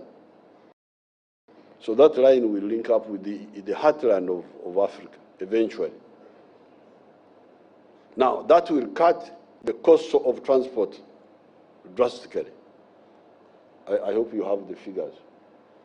But that container you are talking about will now cost less in terms of transport than it has been. Museveni's trip was seen as an endorsement of a lofty dream to connect the region's capitals with a seamless railway network. However, this was hinged on the completion of the standard gauge railway from the Kenyan town of Naivasha to the border at Malaba, where Uganda would pick it up from to Kampala. But fears are abounding that this may not take off soon. During his state visit to the Chinese capital Beijing this week to attend the Second Belt and Road Forum for International Cooperation, President Kenyatta and his team had hoped to secure funding for construction of the SGR connecting Naivasha to Malaba, but the plan fell through. According to Kenyan media, China declined to extend the additional credit facility after the government failed to provide sufficient proof that they can pay back loans for the remaining sections. Uganda's Transport Minister Monica Zubantege told NTV by telephone she was not aware of the recent developments. I've not read it, I've not received the official information, so really I can't comment. I knew they had gone to China, but beyond that, I've not yet got any feedback. But I'll talk to my counterpart on Monday, because we share. Sources reveal that at the heart of the matter is China's cold feet towards Kenya and Uganda's capacity to pay the loans given their respective debt stock and the bleak projections of repayment. Kenya's public debt stock currently stands at a staggering 186 trillion Uganda shillings and is expected to hit 223 trillion Uganda shillings by 2020 if loan requests already in the pipeline are approved. On the other hand, Uganda's debt stock stands at 41 trillion shillings against a GDP size of 96 trillion shillings or $26 billion. According to Ramadhan Gobi, an economist, the recent developments show that Uganda and Kenya are trying to punch above their weight. I think we front-loaded a lot the oil at the beginning with the expectation that the oil would come by 2020. And now 2020 is just 1 year away, and there is uncertainty. There is actually now, it's confirmed, the oil will not be there by 2020. We are trying to look at the 2022. It's also a bit uncertain. So real bookmakers are saying it will be actually around 2025. Now, the Chinese have already given us a lot of money in the expectation that we shall be able to repay by 2020, beginning 2020. When you look at our interest payments and even paying amortization, paying part of the debt, it's quite massive. We are already paying 15% of the budget. Actually, not the budget, of the revenue as interest. So, I think Uganda, Kenya, and other countries in the region, we became overly overambitious.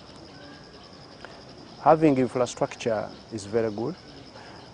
All of these countries, of course, have huge infrastructure gaps. But our leaders went on an overdrive when especially there was that shift from the neoliberal kind of arrangement in our economies to back to the planning model. Are you anything like me? You worked hard at school, you got a good first degree, you got a job. I'm an engineer. According to the 2019-2020 budget framework paper, a lion's share of the resource envelope will go to debt repayment, which was allocated 2.9 trillion shillings, the second largest share of the budget. The planning model kind of brought back these ambitions of wanting to have all of these projects done in the shortest time possible. And to me, I think this is causing some kind of now distress in the region. Not only Kenya, not only Uganda, many other countries. In Uganda, the 2019-20 budget, which is coming, it's almost 10 trillion shillings as debt, both domestic and foreign. So when you have a budget of about less than 40 trillion, and 10 trillion is debt, you're already bordering really inability to do what you would want to do. So the fiscal space is narrowing. The ability of government to borrow more without crowding out private sector is narrowing. So that's why they are going slow on some of now the projects which they were very, very at the beginning ambitious about. Uganda and Kenya first agreed to construct the standard gauge railway in 2008, but the deal was only concretized in 2012. The two governments were then tasked by China's Exim Bank to agree on a seamless connecting train from Mombasa to Kampala and later to Kigali for it to make economic sense. Currently, 90% of Ugandan-bound cargo goes through Mombasa port at the Indian Ocean and is transported by road. It takes a trailer truck an average of 5 days to move from Mombasa to Kampala. The remaining proposed sections are the 266 kilometers line from Naivasha to Kisumu port at Lake Victoria, tagged to a cost of 13 trillion shillings, and the 107-kilometer line from Kisumu to Malaba, which will cost 6 trillion shillings. The first section of Uganda's proposed standard gauge railway line, about 273 kilometers, is expected to run from Malaba to Kampala. It is expected to cost 7 trillion shillings. The cost has for a while been subject of debate, including a comparative cost review by the Parliamentary Infrastructure Committee, which concluded that it was expensive for the country to afford after benchmarking on Ethiopia's railway line. At a news conference last November, both Azuba and Finance Minister Matia Kasaija downplayed reports that Uganda was shelving plans for the SGR owing to uncertainty over funding, but both revealed that they were not sure when China would agree to release the financing. So, how soon we will go down to sign is what I don't know, because, you know, beggars have not, we don't determine. So, but we are pushing them. The sooner that we can allow us to sign, the better. So, but I cannot stand here and tell you that they are calling me next month. I cannot, because I don't determine their rate, their speed of work. It's like if you went to the bank to look for money, to borrow money. You can't say, you can hardly tell the bank and say, hey, can I come and sign right now? No, you know. They may be making certain calculations which we may not know.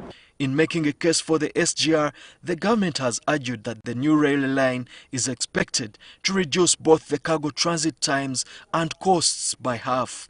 If the current developments are anything to go by, Uganda's fate to build the much-vaunted standard gauge railway for now lies in the hands of its neighboring state.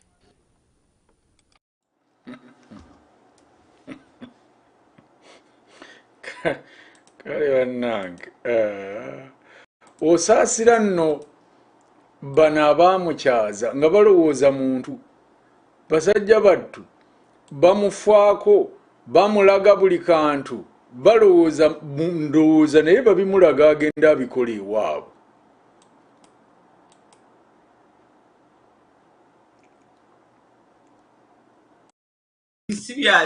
si byaliko ali ku biralalala.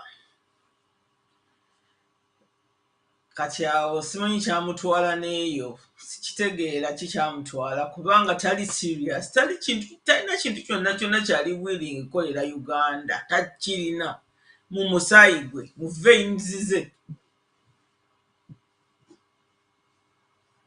takirina, byo byonna kwonoona biseera. Bagamba bagenda okugula ebitwe bya training, bagula bikyamu ebitajja yadde ku rails. Mulangira.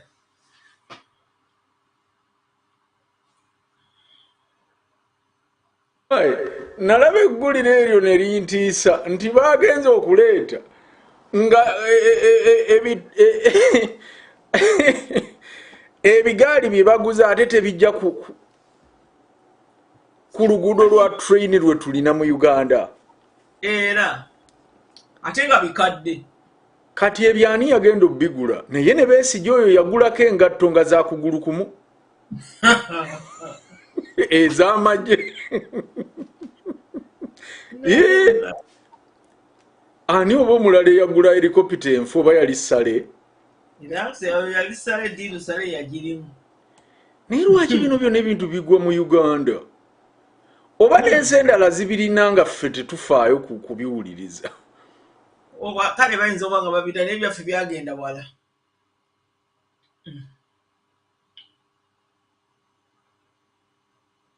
Bannayuganda mwalaba eggulire eddene eryalaga nti Uganda tulina gold asobaganye ng'obugulu bw'eggongolo. Mulijjukira eggulire eryo era ne batugamba nti Uganda erina ttani za gold.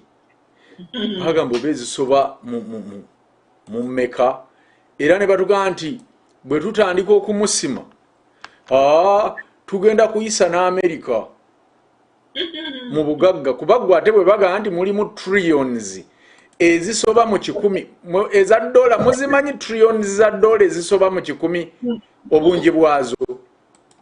Oba kubanga ezo tewali calculator ezibala nga tuzze mu za Uganda. Naye naawe abadde alina essuubi mu golodi oyo twagadde mumanye bannyini golodi mu Uganda be baani kubanga bulijjo tubyogera. Ndowooza bwe tuva mu story eno kuba tulina nnyingi tetujja zimalayo mu kuba amasimu oba muweereze obubaka bwammwe ababuweereza mbulabye n'abalala mweyongere oluva mu kumanya golodi wa Uganda bannyini ye tuwulirize obubaka bwammwe.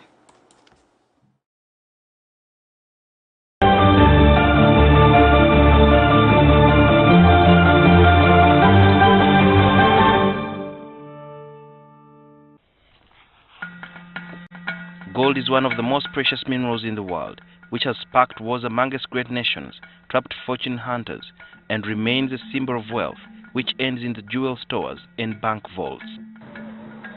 Uganda has many gold-rich areas, and the drab village of Rujinji in Mubende district is one of the treasure troves that warmly embraces these precious metals in its ground.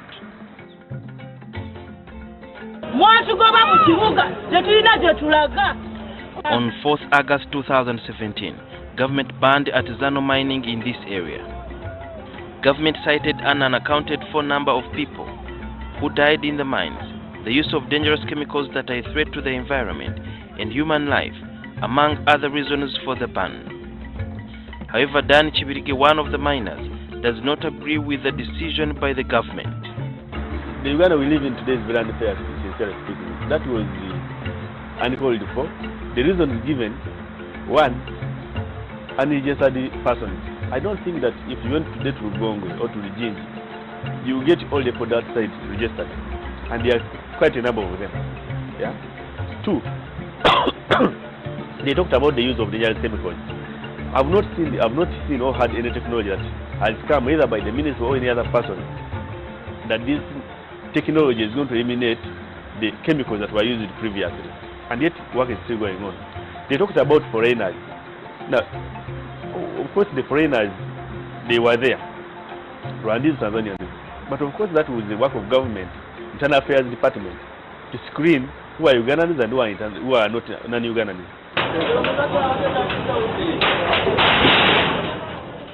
After the ban, the locals who had erected rickety structures in this area were given 2 hours to vacate the mines. This followed deployment of police in charge of minerals and the army to ensure nobody accesses the mines. Some miners claim that they are here on the mercy of the police and the army who control the murky industry. Nga omuntu eyave wakanga ogenze kunoonya ssente twasobola okusigalako mu bitundu ebyokumbi. After closing the mines, we remained nearby. It did not take more than 2 days. The police and the army elderly called us back to work for them. Tebaasindika okuba nga bakuuma gye twali tukolera. Ate bo bajjanga nga batunoonya ne batufuula abakozi.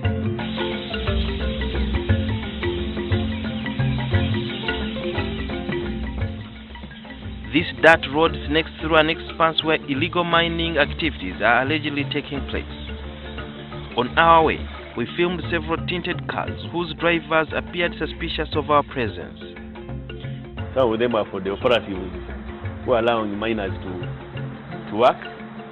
Those who don't want to be seen, they move in tinted cars because you cannot tell which one is whose. To disguise myself, I borrowed a Muslim cape from a friend who was traveling with us. We could not go further for fear of being noticed before concluding our investigation. The following day, my colleagues carried phones and the video camera in a sack, which is a common way of carrying mining tools. They befriended some miners to avoid detection. We managed to take pictures of what is termed as Z areas, where gold is separated from ores. With security patrols and a spy network which blends into the civilian community, one could not imagine that illegal mining still takes place here. This time it's not the locals mining, but security personnel. After our hosts felt comfortable enough, we were taken to the mines.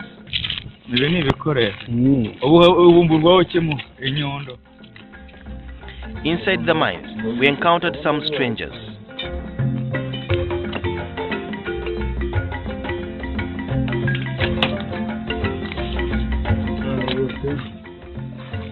Sources privy to the mining business told us that miners and dealers pay between 500,000 shillings to 2 million shillings as a protection fee to the soldiers and police to be accorded access to the mines.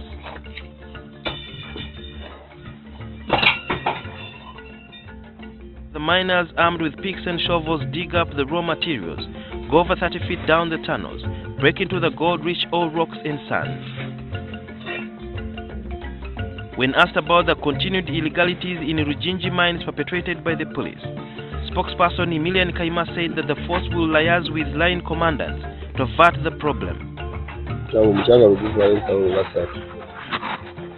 Out of the 3 sacks we get for them, they pay us only 2 spades of sand. I've spoken to our officers on the ground, and they don't confirm that. But if it happens then, what I will do, we will share with the command,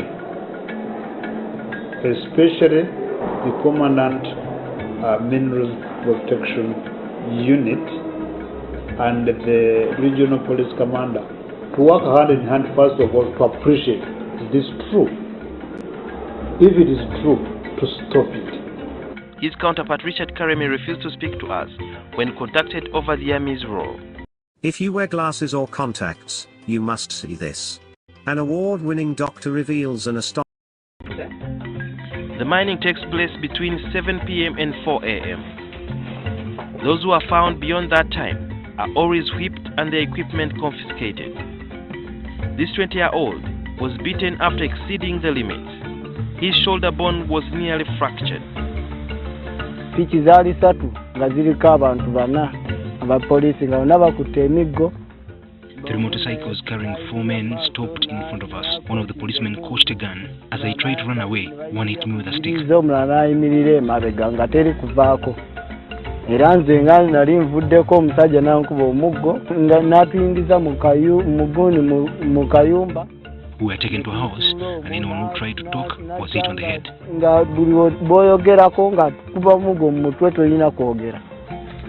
Some of the miners claim that they are sent by the police and the army, and if they are lucky, they are paid in the form of sand or ores, which they sometimes process and find no gold.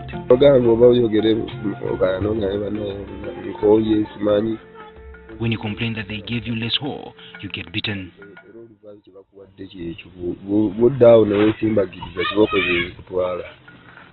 Kuba batukozesa nga ffe naye tubeerayo mu bulumi. We endure pain while working for them, but they pay us badly. When you discover gold, they do not want you to take anything.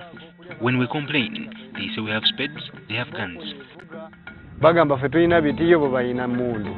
Waliwo omusajja avuga kipajero kikadde nnyo, okisanga ne ku kkubo n'okirekako.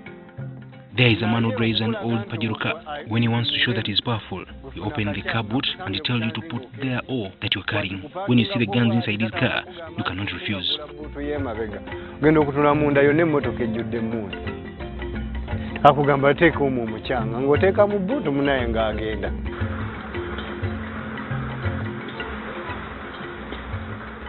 Because they work overnight, we captured some miners taking naps as they waited for the ores to dry so that they can be crushed easily.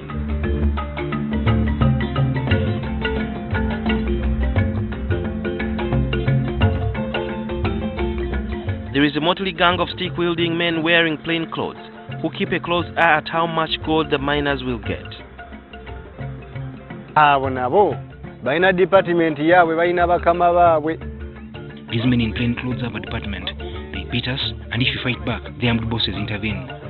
Wabayo abababeerako emabega gwe omukwatirako omanyiza nti gw'ozanyirako si mutono. The artisanal miners are paid a paltry 130,000 shillings to get their hands dirty to access every gram of gold. Is there a possibility that if you're to sell that gold after you've gotten it, you can decide where you have to sell it, minus going to a specific person? Yo n'omwifulumya otya? Nze nkugambye ekintu kimu tebali mu uniform. How do you get the gold out of that place? They are not in uniform, but everywhere. These security people in charge also report to other bosses. Baatuuka nabo ne bafuna bakama baabwe abanene abali mu gavumenti wakati. In this shabby town, They are miners who are licensed to buy gold. While there, we saw cars with Tanzanian number plates.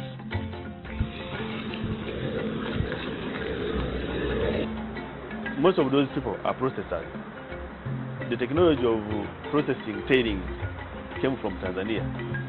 And most of those Tanzanian number plates, those are the people who do the processing of tailings using advanced chemicals, which is not really common for the normal Ugandan or the normal movement person. Even in the dark of the night, the cyclists continue to comb the pockets of this town.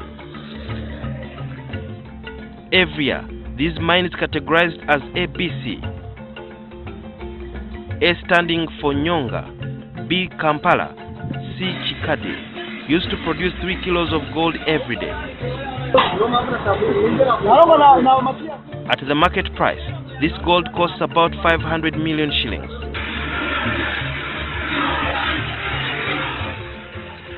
They had close to 1,000 people, and each person could get at least 1 gram of gold every day. At the moment, it looks like the mineral police does the work of the mining inspector. They do everything, but of course that one will be sorted out when we get back to work. At the moment, there is nothing we can fight about the mineral police. Right now, what they are guarding is the investors' interest, not the local miners' interest. After doing our undercover filming for 6 days, we drove to the mining area in broad daylight. I had to be seen for not more than a day, since we were viewed as antagonists in the area, who had come here to knock winds out of the sails.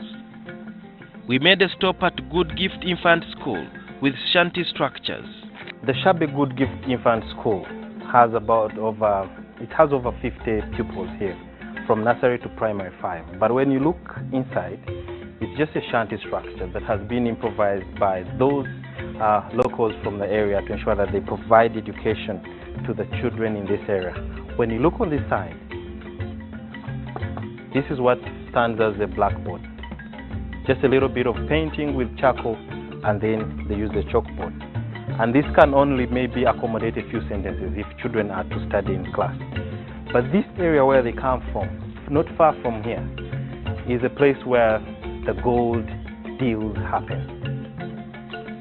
We found people was about to conclude the day, standing on heaps of sand. Tomorrow, we have to come with jerrycans, because we have to reduce this dust.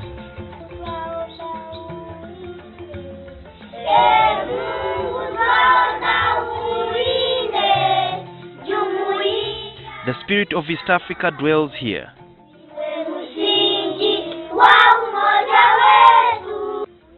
And they love their motherland, Uganda, as well.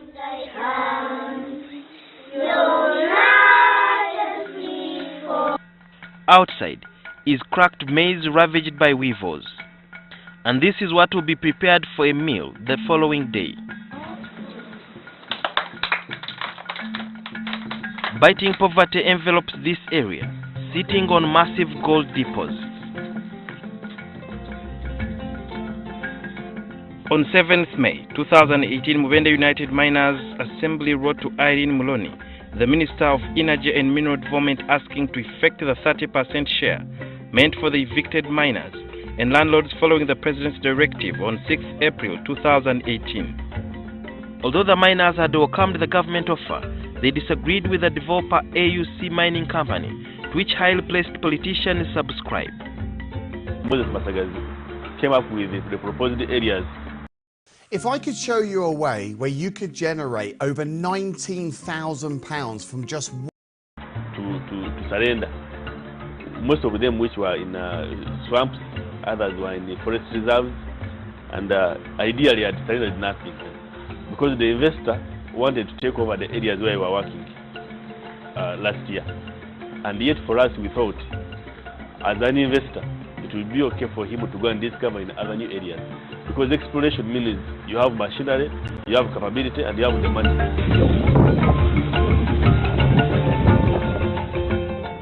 The contested area scales to 207.8 square kilometers. Some of the stakeholders in AUC Mining Company are Gertrude Njuba, who works at State House Land Affairs, Moses Magezi, a geologist and has been Juba's aide since 1987. The other shareholders are foreigners. This stalemate has lasted almost a year. However, the army and police supposed to guard this area have exploited the conflict to enrich themselves. Yeah, the Mino police, I think, does not report the Uganda police forces.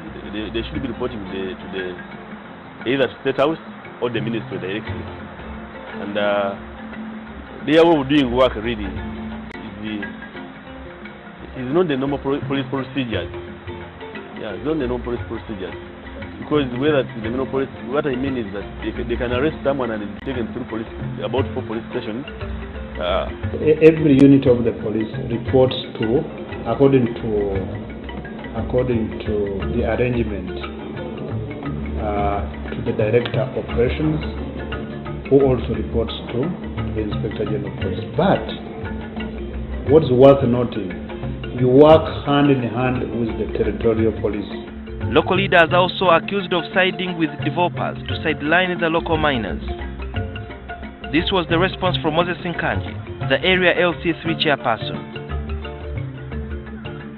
That you formed a group of the high-profile personnel so that you can own some of the mining areas, to take the bigger part of it or to eat a lion's share from it.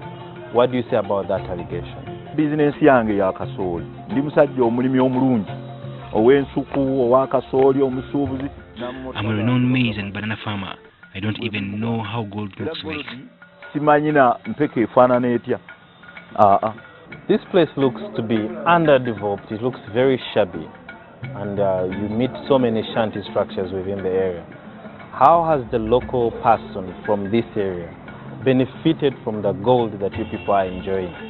Golodi, nanti golodi nga golodi, revenue tetugifunamu. Ne population eri mu kirombe. Abantu abo balya. We don't get revenue from the gold, but rather to those who sell several items and firewood to other miners. Omuntu aleeta enku atuwa ka revenue. Omuntu aleeta muwogo atuwa ka revenue. Abunda mama. Driving to Rujinji area under the control of plainclothes police and army officers comes at great risk. Many of the security personnel here carry sticks and guns concealed in their jackets. Here, the area is like a war zone where jungle laws prevail. I did not see any police post in this place where they are highly suspicious of the visitors. Those boys who are running, they are just now going to start the mining activity, and they use rudimentary tools. That's why you see they have a lot of that.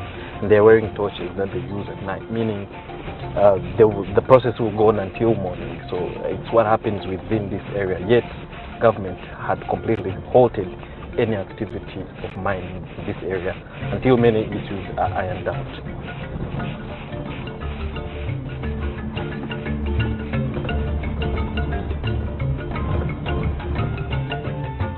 As we returned, I was suspicious of the vehicle in front of us after its driver acted strangely. The driver indicated so that we can pass, but the suspicious vehicle in front, it's like they are not giving us way to pass, so we don't know what they are planning to do ahead, because the occupants from the little part that it doesn't have tint, we see them make phone calls, but let's wait and see what happens. After the driver forcefully overtook the saloon car, we drove for less than a kilometer and we were intercepted. Rolling and back. What? 2 officers from police and the army with plain clothes stopped us and asked whether we had a letter from the commandant of minerals from police allowing us to access the area. It is your work and it's also our work as well. But now, this side now, that's why I stated it well. This one is quite different from what we have been doing. And you are aware of mining sector. But what's happening? What's the problem? No, what's going on? You know, this is a restricted area, of course. Indeed, to tell you the fact, it is a restricted area. You know what happened? You know what? Do you know that we have someone already with a gun that they wanted to shoot someone? They further explained that the mines had been infiltrated by people suspected to be rebels. But this place attracted very many ex-combatants from ex-rebel groups of our neighboring countries. So whoever comes this side, we must start check. However, I do not see any evidence of rebel activity in this area.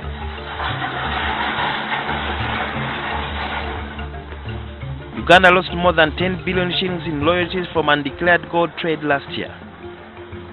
According to the Auditor General's report for 2016-2017 financial year, only 16 kilograms in gold exports were authorized, while Uganda Revenue Authority records showed that more than 8,000 kilograms were actually exported.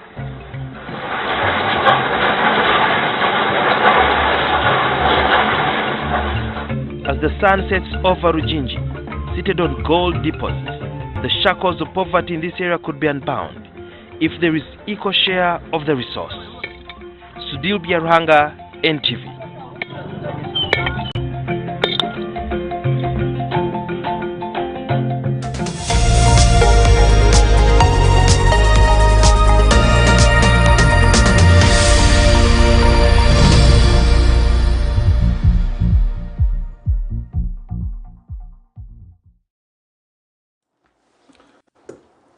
Wow, eyo ye Uganda fenna gye tutamanyi. Bw'obanga obadde olowooza nti omanyi Uganda, amazima nkakasa naawe okutte ku ttama kati ogamba nti bino byonna biri Uganda. Yes, biri Uganda. Bwe tubagamba nti ensi yawambibwa, ensi eri under occupation, this is what we mean.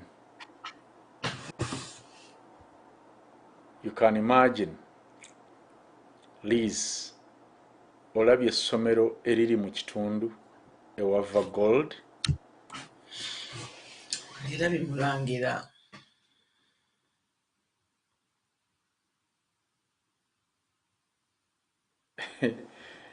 You can imagine kati omwana oyo ali awo abaasomedde awo okuva mu nursery paka mu P5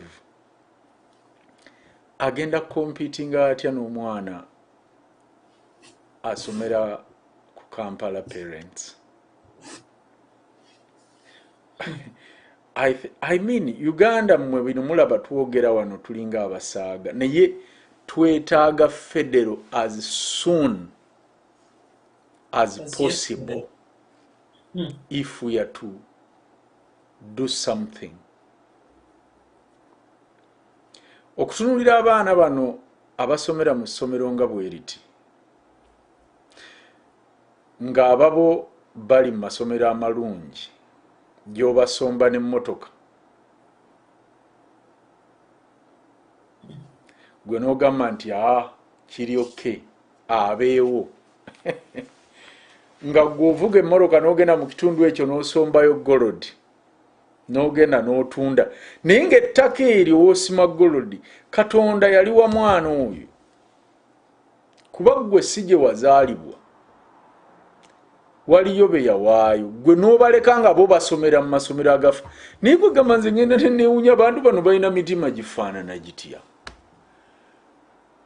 I mean temuwuliramuuko muli ne mugaa nti okay wano waliwo golodi era tujjayo golodi. Omusajja agambye nti 3 kilograms of gold oli zaaweebwa olunaku mu mazzi ago gaakola ziri worth 500 million Uganda shillings. Naye ddala omwana oyo ali mu kuyenga ettaka eryo ddijja mu golodi oyo ddala afunako wadde emitwalo 5 nga bw'omulaba afaanana.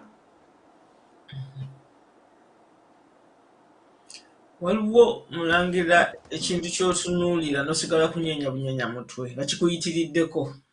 Kakati ebyo byonna nga bikyali awo ku by'abaana.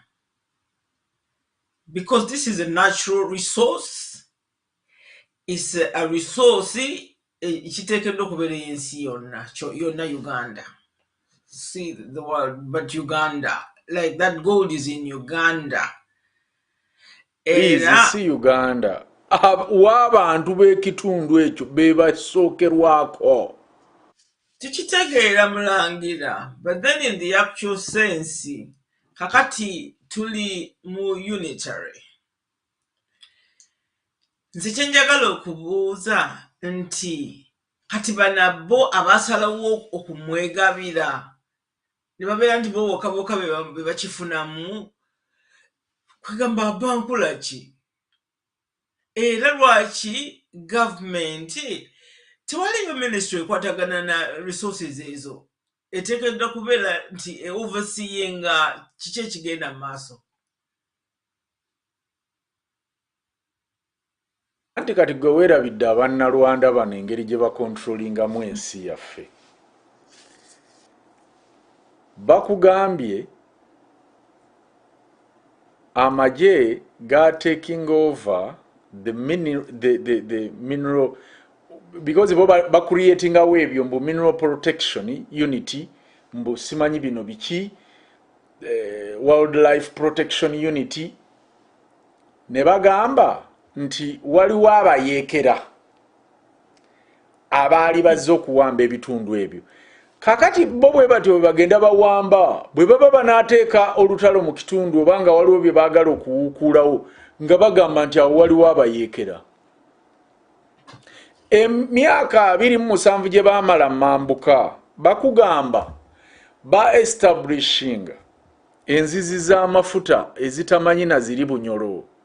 Naye ebbanga ffe twalowooza nti bayigga kkoni baali basengula bantu mu bitundu ebyo ebya West Nile omuli amafuta ne Mwakyoli babatwale mu nkambi z'ababundabunda nti eno eriyo olutalo era ne babasengulirawo ddala era kakati bagenda kusimawo mafuta okumanya abantu abo bajooga era bannange bagamba nti Bunyoro efunayo kokka sente ejja kufunayo like oba 3% waba agiwa 1%, I don't remember. Naye bagamba Akyoli ne West Nile bo tebajja kufuna ku mafuta ago kubanga amafuta ago gaasangibwa mu reserve land oba reserve areas ezaali zikuumibwa gavumenti olw'entalo era zaafuulibwa national park. Kati ekintu kyonna ekiri national ng'ettaka nga lyafuuka lya gavumenti abantu b'omu kitundu tebabaako wadde ka benefit ke bajjayo. Era kati singa eggwanga terikyuka kuva mu unitary ne lidda mu federal, amafuta agali mu mambuka ga Uganda bannansi baayo abasangibwayo tebalinaako wadde penny gye bafunako mbu agaasangibwa mu ttaka erya gavumenti. Naye nga gavumenti yasengulako bantu mbu koni ataaliyo era yabakolera ddiiru eyo Nobert Mao kakati yagudde mu bintu yali mu ministry ya legal affairs and legal conflicts simanyi whatever. That is Uganda for you. Ladies and gentlemen, nga tuba togenda okuwummulamu tudde n'amasimu gammwe njagala muwulirize vidiyo eno ya dakika 2 muwulire omukulu ono byayogera.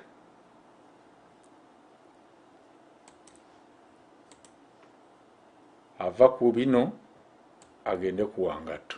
Corruption is a vile disease that sucks and drains the health out of something good. Corruption in society is an evil moral infection that keeps community in the state of perpetual sickness. Corruption is a moral virus. It's so potent it leaves its host sick, lethargic, and unable to realize and accomplish all that a well person can. Where corruption thrives, poverty and not prosperity thrives. Wealth is grabbed into the greedy, grubby hands of those who get fat on the toil and labor of good people. Corruption benefits only temporarily those who participate in it. Everyone else is a victim of the theft, the deceit, the dishonesty, and the lies that corruption feeds on. You need to know that a corrupt person is stealing from you. Corruption is filthy work and despicable acts of treachery done under the table and behind closed doors. Corruption is a disgusting shame. Corruption keeps a nation back from true development and from progress. Wise investors steer clear of a corrupt environment. They would rather put their resources into a place where the playing field of opportunity is equal for all and not bent towards feeding the financial lust of corrupt, lying, cheating, thieving politicians and government officials. How many wonderful development projects have been lost because the investors didn't want to do business in a swamp of evil? When those great projects go to another nation or to some other place, we all lose. Believe me when I tell you that corruption steals from you, it steals from all of us. Corruption plunders the nation's wealth. Corrupt people compromise on truth, equity, and fairness, choosing instead to feed off the short-term benefits of crookedness, exploitation, and financial perversion. Corruption is not just a personal matter, it's a culture. It's a way of life, not just for individual people, but for companies, communities, governments, and nations. Corrupt nations, hiding behind large companies, will seek to invest in other weak nations in order to take over the assets of the nation that they've invested into. They will provide financial loans to a nation for the much needed infrastructure, and they will do it with assets that they provide. They will sign contracts by lining the pockets of rotten government officials who participate in this kind of corruption and are then held hostage by their own deceit and greed. Corruption is nothing less than a form of theft and national robbery. A corrupt person steals from everyone in society.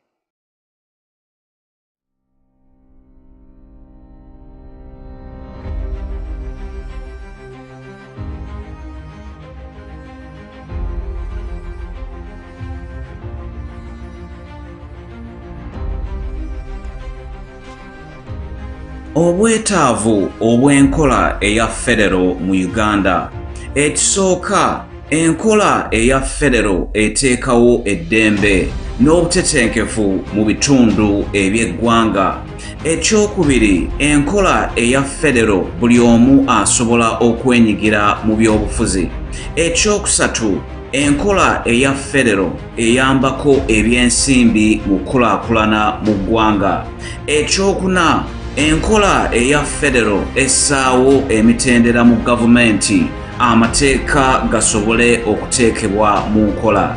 Ekyokutaano, enkola eya federo essaawo okuteesaganya n'okwanjula ebirowoozo. Ekyomukaaga, enkola eya federo eyambako okutaayiza effugabbi eri bannansi. Ekyomusanvu, enkola eya federo eteekawo okwegatta awatali kukakaatika madiini, ennono oba ebyobulamu. Weewandiise ku lukiiko olwa UFCC ku www.ufcc.uk.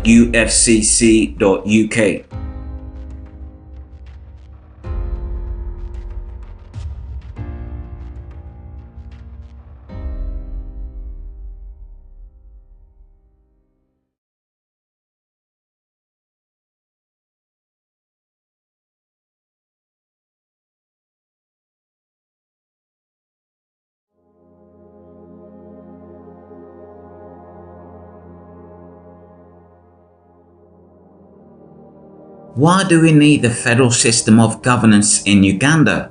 And what is federalism? Federal is a system of governance. It's not about getting rid of the central government. It's not about party politics. It's not about multi-partisan or absence of it. It's not about religious differences. It's not about tribalism. It is not for the benefit of Buganda alone. It's not about monarchism. It's not about land or dispossessing people from land. It is not about supremacy of one region over another or others. It's about helping the central government to provide services more efficiently and provide more effective development to the people. It's about sharing power and responsibilities between the central government and regional governments. Federalism is about providing more prosperity, more wealth, more feeling of belonging and participation in governance by marginalized and non-marginalized people. The federal system of government minimizes possibilities of waging war against the central government. It minimizes internal acts of terrorism and discontent against the central government. It has inbuilt safeguards that ensure uniform growth for all regions of the country, and additional measures to make sure that the marginalized or less developed regions of the country can catch up through the system of equalization grants and affirmative action programs. This ensures that the regions with greater income and development contribute a percentage of their earnings to the developed areas which may be less developed. It should be noted that federalism, though different from decentralization, does not contradict or exclude decentralization. The two systems can and should coexist and complement each other at the regional level. Advocating federal does not mean or seek to get rid of decentralization from regional tier, nor does it mean getting rid of district MPs, LC leaders, or other regional government officials. To learn more about federalism, register and join UFCC at www.ufcc.uk.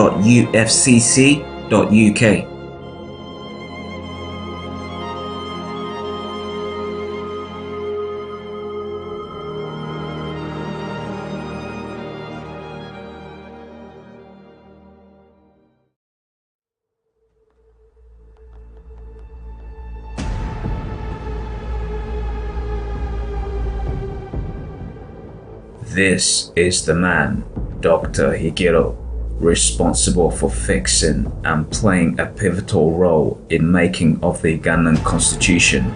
He played a huge role in lobbying for Rwandese to be recognized as a tribe in Uganda. He was even a member of parliament for Remiega from 1989 to 1996. But there is more. He was also a member of the Constituent Assembly and the National Resistance Council. He was the Executive Secretary of the Constitutional Review Commission from 2001 to 2005. His death was announced on Friday, December 2013, after battling from cancer. A long-awaited documentary, How Uganda Became Occupied, a Country Within Another Country, coming soon.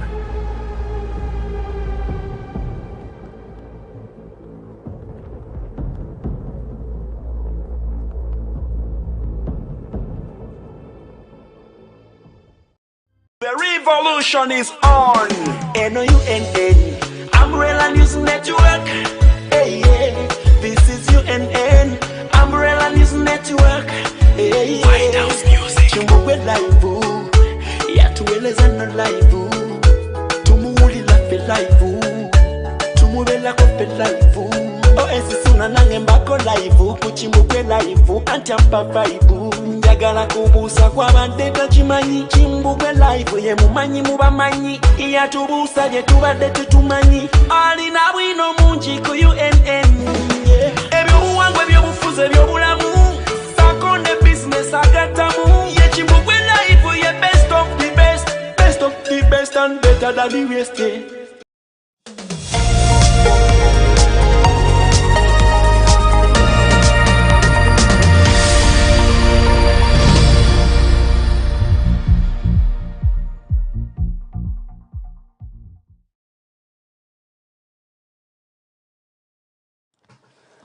Kale tubakulisayo nnyo mwenna mu bubaka obwo. Programu ebadde ddala bw'oba nga toli mugumu tosobola gituuka wano we mugituuse, so abakyaliko mwebale nnyo kwagala nsi yammwe. Ekyo nno Mukama ajja kukibabalira. Ate bagamba nti naye ayamba yeeyambi, kati mmwe nno mweyambi naye nga twagadde tubalage ekifaananyi kya Uganda ekirabibwa abo bokka abafaayo, kubanga ekyo ekifaananyi kya Uganda kye mulabye kyawukanira ddala ku ebyo Uganda oba Museveni ne banne bye bagezaako okulaga. Amazima Museveni byakola okuleeta ba Econ, okuleeta ba film stars, okuleeta baani, agezaako kusiiga kizigo ku bbwa. Ate era n'abamuvuganya ba Bobi Wine bwe mulaba bafuluma buli lunaku bwe bagenda bakole bye bakola bwe badda, era nabo same thing, basiiga bizigo ku kiwundu oba ku bbwa lya Uganda. Mwe temulowooza nti ebyo bye bakola biraga mbu Uganda we are under occupation. Oli ajja kubuuza nti naye dictator wa Nabakyoyo akkiriza omuntu amuvuganya abamuvuganya bonna bwe bafuluma bwe bagenda eno bwe badde eri bwe badde eno. So ebyo byonna bikolebwa nga bigenderere Uganda girabisa ng'eri mu state ennungi. Naye kye twagadde okubalaga mu bino byonna, Uganda ekizibu kyayo si butaba na ssente. Amazima Uganda management yenfu. Bwefuna management ennungi oba nefuna system of governance ennungi, I'm telling you Uganda ng'era bwe mwawuliranga nti yali esinga Switzerland ejja kuddayo ate mu kiseera ekitono ennyo, kubanga abantu abageze balina, abantu baayo bajagala, naye olw'okuba yawambibwa teri kikolebwa munda mu yo nga kiruubirira kugikulaakulanya. Buli ekikolebwa kiruubirira kugimaintainingira so that abaagiwamba basigala nga batulinnye ku nfeete.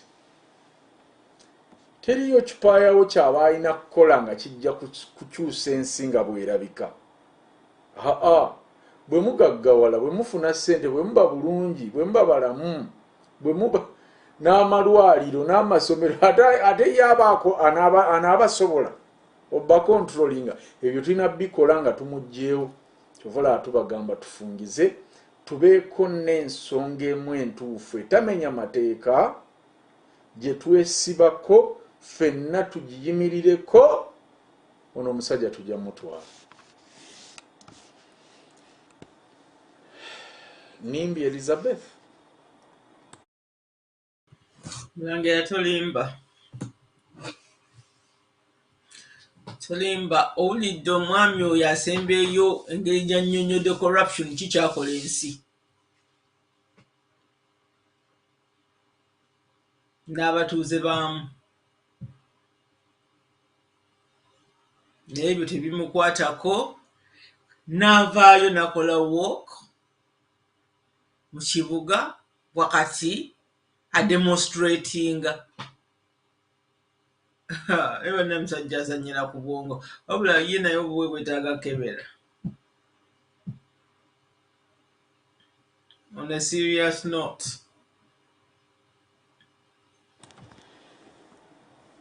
abantu abataswala Mulangira baba beetaaga kebera, ezo personality disorders ezo nobeera nga toyinza kumanya nnyo webale okuweereza amannya azekisiri nange programu giguddemu kipaayopayo manyi naye njiwuliddeko bitundu simanyi oba nalunaku lutuufu naye ndaba ziringa abiri oba nange atange kanasobola okuzanyika naye nga yempulidde biwulidde bambi bino bika byamaziga kuba ate kino kikwatagana n'okufiirwa n'okubuuka ennuzi buno bwokugenze wala naye bannayuganda bannaffe basaanyi bazibule amatu kati kubanga Kimbugwe gwe bagamba nti oba yali takolera nti akolera ate Museveni okwagala okugamba okumusiiga enziro nga bakozesa obwenge mu ngeri yaabwe ngeri bwe batera okukola.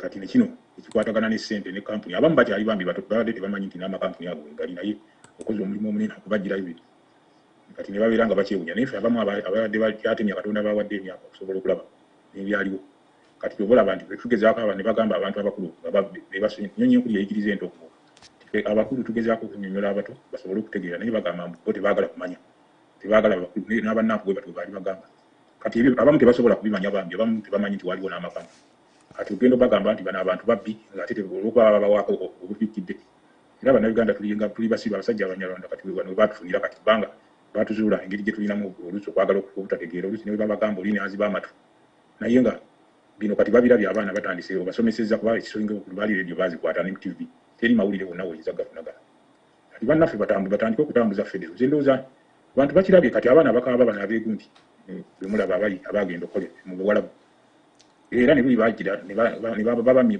biza babatawanya sente tebisaawe sente tebaagala babasala sente empitirivu ffenna tuli mu kukola nga tukolera bwerere tukolera batuusi waliwo abaana abaaliko ekyayi ne mabegera nabo bye baatukwatanga nga babatereddemu enjaga ne bagenda babakwatirayo gavumenti teyabajjaayo ne babawanika kalabba baba batabangi nnyo oba Mulangira babasoma nako edda abaluddeko ku mutwali tubawulira ab'ekyayi kale abamu babatireeyo tebabajjaayo kati ne bano bagenda bakolera gavumenti yaffe bakolera gavumenti gye bayita eyaabwe ey'abatujju kyokka ate nabo tebalina era kyebagenda kufunamu kubanga bwe bagenda era babeereyo ne bafiirayo oluusi bwe bafiirayo era tebalina kye baba kwegaba kufiira bwerere tewali kyetukolera bwerere ffenna naffe abajja okukola eno ffenna tukolera kuba bwetunuulira egyo emisaala nga ddala jjo giweebwa Abanyarwanda abajja jjojjojjo nga batukozeseza okubeera nga bafuna sente ezo gwakola ffe abakolera wano ng'oggyeko abaana ab'ebuwalabu abungi wano abantu bakoze mu Europe wano naye sente ze bafuna tewali ayinza funa sente zenkana bwe zityo nkiwulidde ne kimpaawaza n'amatu n'olwekyo Bannayuganda bazuukuke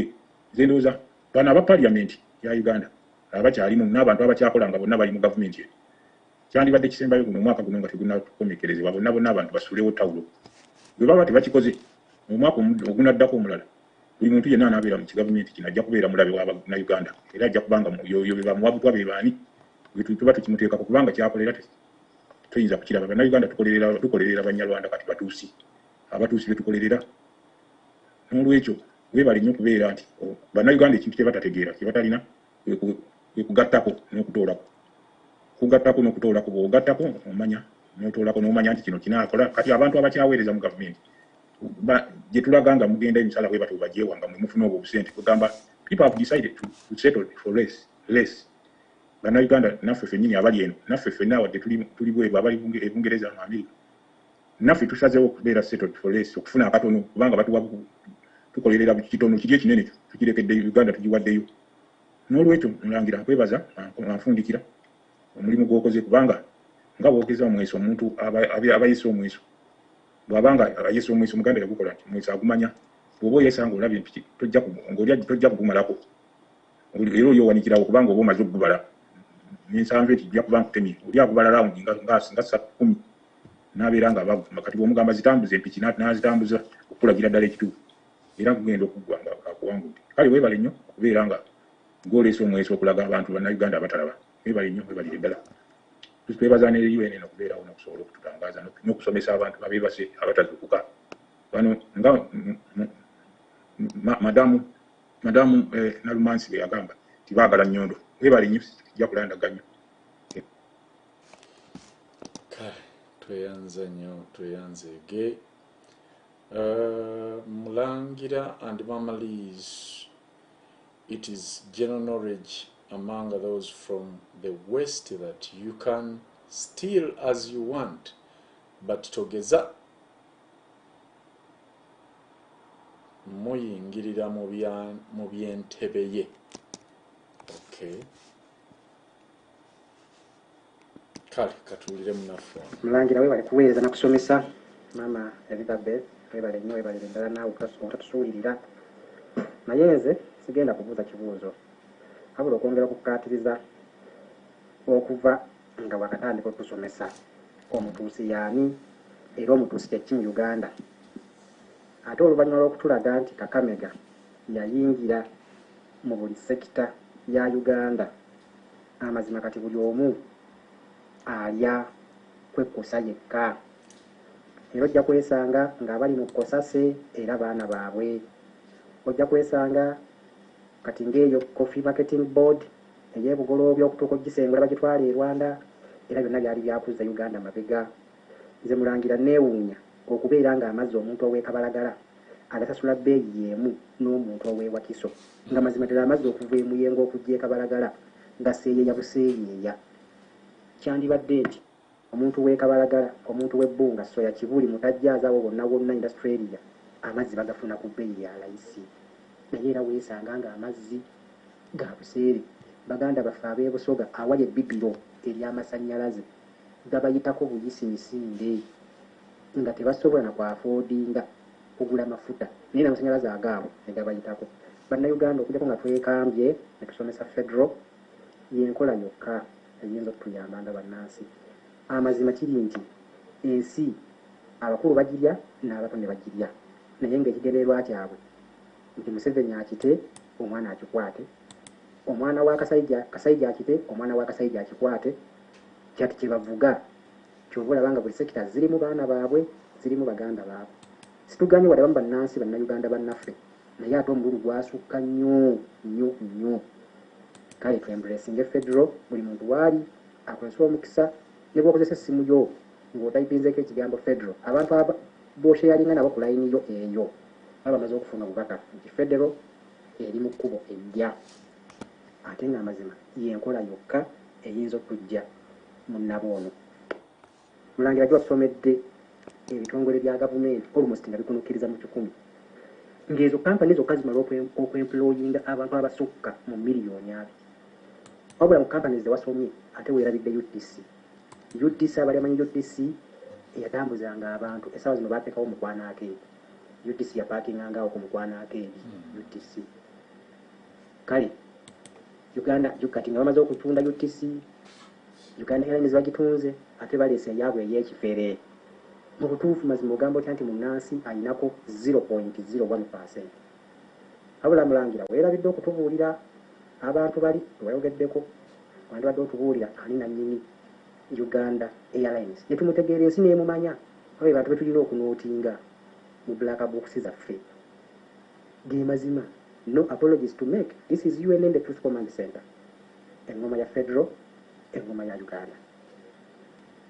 Angiriza omukama Solomon waitu yegulu ndafabusa. Nalwenzo oli mulina omulimu mukayanire kabaka wamwe wewenzululu bamute. The only way is to use UNN kuba information is power. Webalinyo omunyoro ate Omulangira bali kweza ne mamalizi. Kakati Omulangira ekibuzo ekya privatization Salamu Musumba akizeemu. Ekigendwa ky'abasajja bano kyali kyakuba ggwanga wansi ku ttaka. Ate bamaluddi kuba ku ttaka. Beegabanye ebyo bibala byali bivaamu ssente. Kye bakoze obulungi. Era bamaze obyegabanyamu. Tulowooza nti basobola okweterawo obakwatira.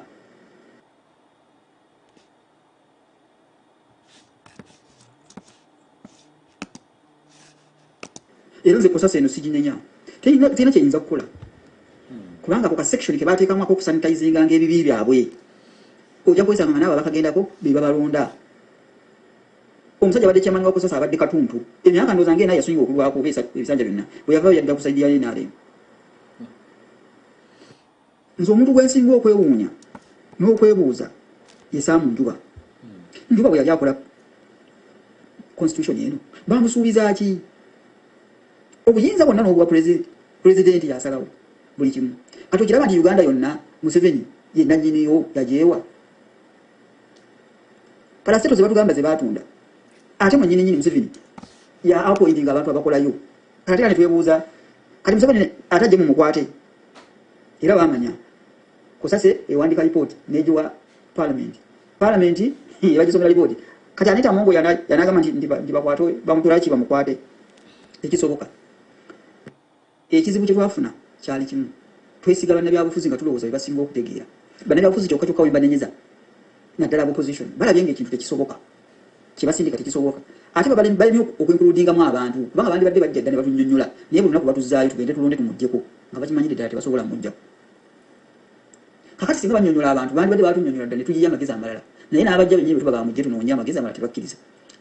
Bobi Wine jolo yazzeemu amagezi n'awandika ku gundi yejo okusinziira ku by elections zonna ze baba wangudde kibeetagisa okudda ku drawing board okunoonya alternative kubanga toyinza kugenda mu game ng'omusajja yasettinga rules wagenda giyingiramu nga tutegeera nti rules yazisettinga obusibe obukuli twakuyita wano omusajja Omulangira wayita omusajja wano nga twakava mu kaluwe tuti jangu biri yekiddako osanga singa yajjiraawo singa tuli wala nnyo n'agaana batambula nabo balugongoye ate kati yeesiriwaza waliwo ka posti ke nalabye ng'omusajja agamba nti osobola okugraduatinga n'ofuna degree omulimu ne gukubula naye omulimu ne gukubula baganda wo oba mikwano gyo negikugulira iphone ogikugulira iphone n'ogulawo page social media ojja ekyewuunyisa ate bwojja otandika kuwaanirako abakutuusa mu mbeera eyo eyakumisa omulimu yakulemesa okufuna omulimu okukola bw'otandika okuwaana naye okanda babuloga bano naye nga kati ddala full figure ayinza okukiteebereza ekyo nti embeera emu eyamutuusaawo kati yalowooza lwafunyeemu naye nga tamanyi nti embeera eyamutuusaawo oba kusoma oba butasoma kyava ku bano baawaana kusaasira olowooza akimanyi abali obwe buzibu bwe tulimu tebiyinza kwesiga muntu yenna era banaye bannayuganda bandivudde ku kalulu muleke Museveni agende yeewonde n'abantu be kuba weewuunya Kala mitena kyeyinza kukola ba MP bonna basinga obungi ba NRM kyokka tebesinga bonna ba indigenous be bakozesa ninga tulumanya kigenda mu maaso njawulo tulona be bawa amasimu ne bagulawo page ku internet abo ba MP ba NRM ate ba MP bayisawo buyisa sente for financial na mateeka naye abantu bakumye regime be bantu bana bali wansi LC1 LC2 LC3 LC5 abantu ba NRM naafira na unga mulaba wana ne t-shirt emukadiyiddeko ate kati bw'osomesezza wano ngamba nti kati koti kyayinza osala omusango nze nali manyi bw'ofuuka omulamuzi olina okunoonya erinnya ekambwe be balamuzi be baliyo bonna be baateekayo nze nalabako omulamuzi bwayitanga Sekoko naye mumbuleyo gundi ki liryo lyetuuma Sekoko walabuddeyo Sekoko erinnya eddala kati mugenderera abalamuzi bonna balina amannya ago buza gakubbirako okwekweka bangi abalamuzi bonna abasinga bafaanana bwe batyo ne bali kuweereza waliyo ne Wambuzi katulaba ali ku ssimu. Hello Sebo mwami Wamala gy'oli Sebo? Nti taata oli otya gwe? Wendi wano. Ate mukyala wange ali atya mama waffe? Ali wano ali mu revolution kyemukola. Akakopo kakawa amalamu kano ateekamu kano. Museveni amusuza atunula. Atulaze nti mulwanyi. Ono. Bajja mwekuuliramu kiruddu. Kati nno nze Mulangira wendi wano nkyaliwo. Naye nkyaliwo. Amanyi g'empisi wagavaamu? Nedda nkyali wano Uganda. Bagenda ne bakwata passport yange ne bagisalamu pages nga simanyi. Naye bannange. Oluli lwe bankwata bagisalamu pages nga simanyi. Ngenda okugenda ku airport ne bagamba eno passport tosobola gitambulirako.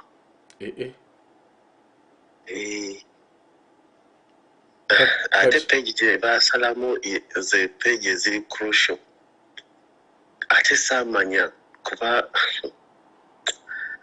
kale nno nkyali wano ninda British Embassy enziremu naye bagamba nti balina ebintu biyitirivu nnyo ne maximum time ey'okulinda nayo yaweddeko naye bagambye nti there's nothing they can do but just to bear with them to wait.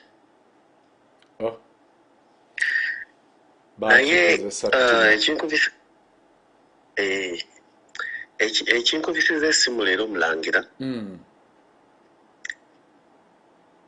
manyi bw'oba nga obaddeko ku UNN ebbanga n'oyiga n'olaba buli kimu bw'otuuka e Uganda wano okitunuulira mu ngeri ya njawulo.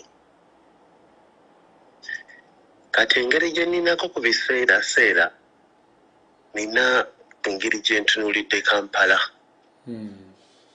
n'endaba ebifo bya Kampala eby'enjawulo. Ntunudde ebifo okuva Kololo, amakubo agayingira Kololo, entunuulira amakubo agayingira Kampala okuva Bwayise, okuva Entebbe, okuva eno Kasubi. Ntunuulidde embeera y'abantu, ebika byabwe, kwegamba okiraba ekintu nti bakitemaatema. Balina gye basindiikiriza abantu bannansi okubeera. Nabo olina obalaba wa gye bava, ebifo bye bavaamu. Tolina woolaba omutuusi ow'omuhima ng'ali mu bifo nga bagiyitaani eno mini price. Yes. Tobasangamu. Ebifo nga Bwayise, ebifo nga Katwe, ebyo ebifo ebikolerera ekibuga, enkuyegeeza ezikolera ekibuga tobasangamu. Kati ate bwodda eri waggulu Nakasero, yawali kwegamba ma offices gy'obasanga nga bayitirivu, era obunene bw'emmotoka ze bavuga weewuunya. Weewuunya ogamba bannaye. Kale Mulangira mugyebale mukyala Wamala, mundabire nnyo. Nkulamusiza maama bw'oba kw'oli kati oba okomyewo. Kwali akuwulira bulungi. Nkulamusiza nnyo. Naye ndi wano nkyatoba ssebo. Kale tujja kwogera, nja kukubirako twogere. Kale ssebo, bye-bye. All right. Okay, webale nnyo munnaffe katuwulira ono. Mulangira nkulamusiza munnange ne maama wange Liza, naye mulamusiza era mbebaza omulimu gw'olwaliro ogwa this and that. Mbebaza nnyo bannaye okutuukirayo bwino oyo yenna omulimu gw'omutwala obuvunaanyizibwa omutwala okutujjira okutulaga okutuzuukusa. Engeri gye tuli eno tetumanyi bintu bigenda mu maaso, ffe twalinga tulowooza nti Uganda eriyo abantu, naye nze kyenzudde Uganda tekyali bantu. Kwegamba abantu bonna bamanyiira, bonna bali mu comfort zone. Teriyo muntu bo bamanyi buli muntu anoonya wawa kasaye afuna ak'okutwala eka n'ak'okulya kusa mu lubuto lwe ng'amaze. Naye kyensiza okwewuunya ebizezengere ng'omusajja oli omwami oli bwe yagamba, ebizezengere bijjudde nnyo eno mu diaspora. Bwe ntunuulira ebivulo ebibaddewo ku wiikendi eno eya Bobi Wine ng'azze wano, kineewuunyisiza nti naye tusuubira nti ekyali abantu abakyali abeebafu bwe batyo abasobola okugenda mu bintu ebifaanana bwe bityo. Ekintu ekyo kindeetedde okwennyamira ennyo n'entandika okunyiigira buli muntu yenna. Abantu bonna bendabye ku videos ezo zendaba ezigenda mu maaso nga ndaba abantu okukyakala n'okusanyuka nga tebalina nnaku yonna ku mutima tewalina. Era ndowooza oli bw'abalabanaga nti be batugamba ebiri ebigano nti bibi yeewuunya. Mazima ekintu ekyo nze nkitunudde nti Mukama Katonda bulijjo tugamba nti Mukama Katonda yatukyawa n'atuggyako eriiso n'atatuwuliriza n'akola atya n'atatufiirako ddala mu bintu bino byonna. Tayinza kufa ku basirusiru bafaanana bwe batyo. Ffenna Mukama yagamba nti yatutunuulira abantu nagamba bano bannayuganda okutegeera kwabwe kuzibu nnyo n'atuta n'atuvaako. Tayinza kuyamba basiru bantu bafaanana bwe batyo. Kugamba mu mbeera gye tulimu nabiki mbutuufu nabadde tusuubira kulaba bintu bifaanana bwe bityo. Essanyu toyinza kutegeera nti waliwo n'ekizibu ekiri, ne Uganda erina n'ekizibu ng'otunuulira abantu ngeri gyo badde bajaguza. Kale kya nnaku nnyo era kyewuunyisa. Bannaye mbebaza nti mwebale okutuggyirayo bwino olina gwe mutuggyirayo. Tugende mu maaso tulabe Katonda gy'anaatutwala ffe abamu. Atakuumira mpeera abakuumi. Kale naawe akukuume, webale nnyo, webalire ddala.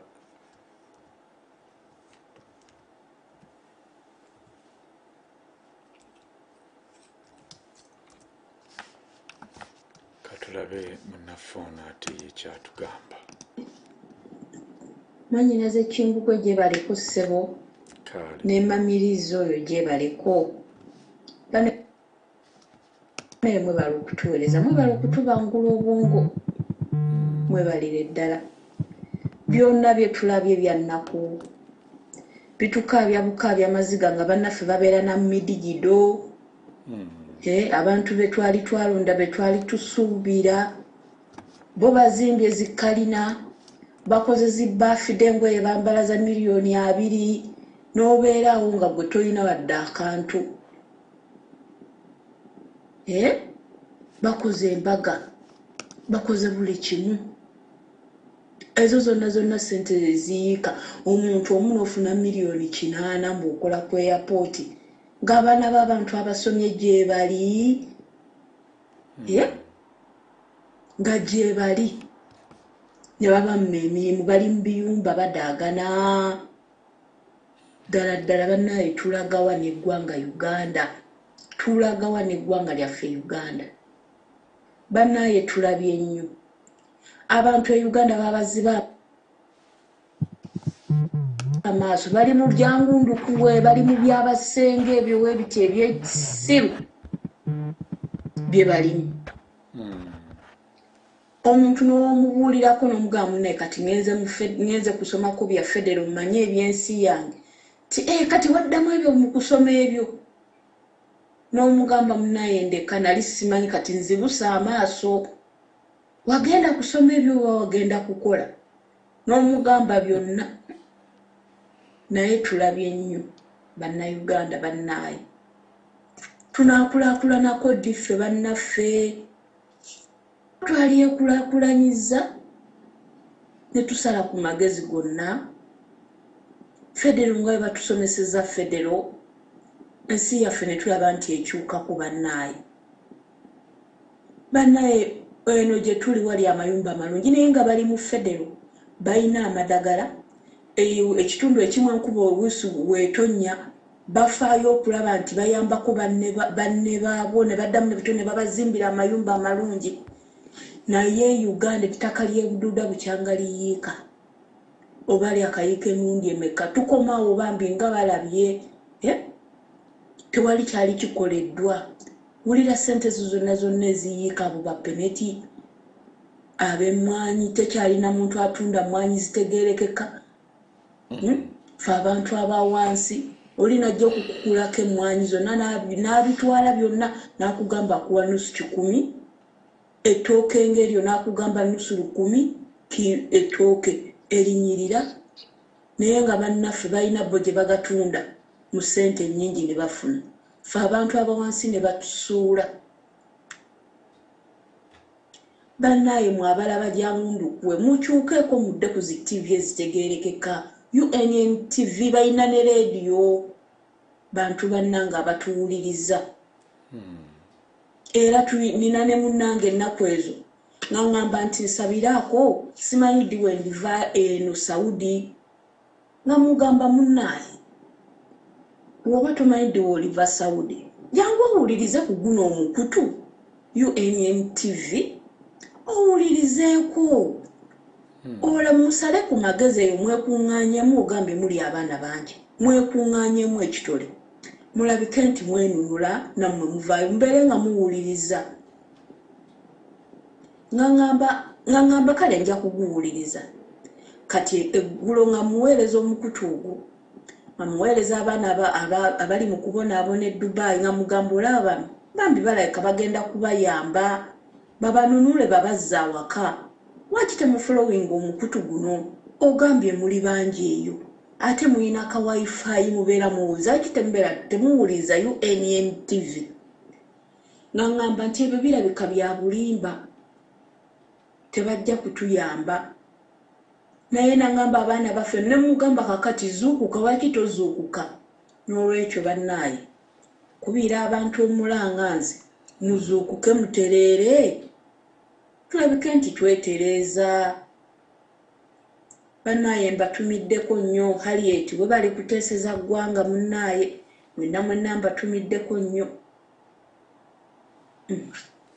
ebyo bye byange kale munaffe weebale nnyo weebalire ddala ali ku ssimu hello Sandra gyebaleko naawe gyebalesebo kale ne Mama Liz ali wano ono mwene musoga mwene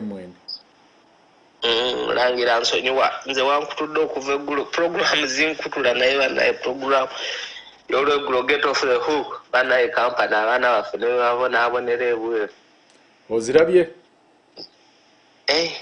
banaye omutuusi sitaani waliwo ekintu kye neebuuzanga badira taxpayers money ne bazimba ekizimbe ne kiggwa nga bazimbisiza ate ne bamala ne bakipangisa gavumenti nali neebuuza okuddira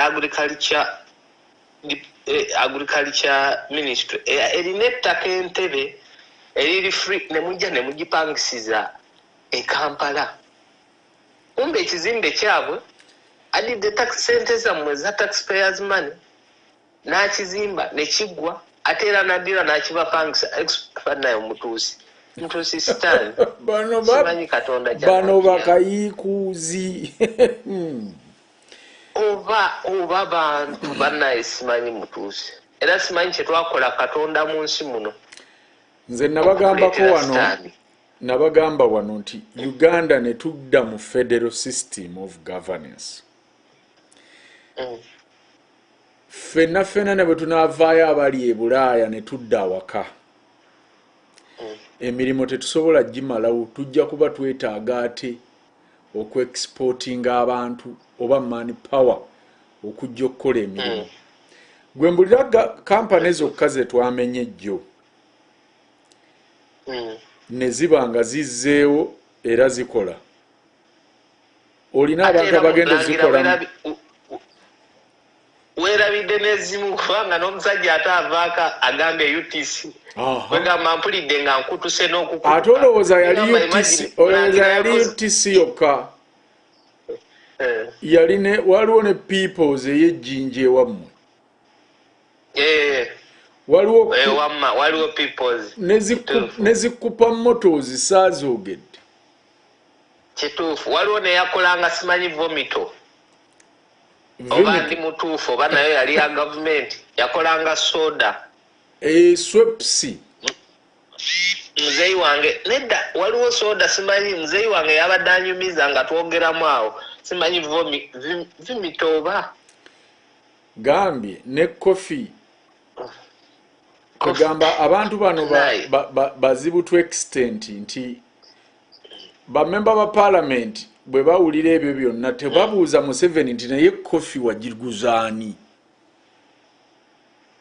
neweebuuza ne bateekawo kosase newebuuza oba baleeta kyaki oba kwegamba ekibuuzo kye wabuuziza nkyakyebuuza paka okutuuka oleese kosase erondoola ebitongole bye baatunda bagamba babitunda babiprivatizinga naye gavumenti ate ebirondoola ate kwegamba ekyekibuuzo kikyankonfusinze Mulangira kye wabuuzizza tugambe tukole research kwegamba nempulira nga tulina stand mu nsi gwe basindika mwenyini ali Uganda yoyo asula Entebbe kwegamba muzibu nnyo kubanga engeri gy'otunda ekampani ate nga gwagabayo abakozi ate gwoleeta abagirondoola abazikozesa obubi ate ne muddira taxpayers money ate ne musasula kampani gye mwatunda ne muba nga musasulayo omusaala bwegwa mu omufandinga nti egudde terikola magoba katugiyambe oyamba private company ey'omuntu ezo sente ne zigendayo bugenzi tebazikomyewo kwegamba banaye n'ensi simanyi naye Mulangira naye katusabe Mulangira kali otuyisizeewoko leero muludde okuyisaawoko kali akanamba ka mobile money wansi kuki kaako nno kayitawo weetegereze kayitawo kotomanya ka 5 kange ka group kange aka 5 waliwo ke tunaateekayoko naffe akatono nga mu bwavu bwaffe kayambe TV yaffe ebeerewo weetegereza akalayini ako akayitawo ojja kulaba akanamba ako ese mwebale tuweereza kale munaffe weebale nnyo weebalire ddala kale katweyongereyo ono agambye Mulangira you are right with SGR railways. SGR railway is no more. Even some of the people who are waiting to be compensated have sold their company where the railway line was going to pass in Jinja Masese Zone 3. Just yesterday. Can you imagine?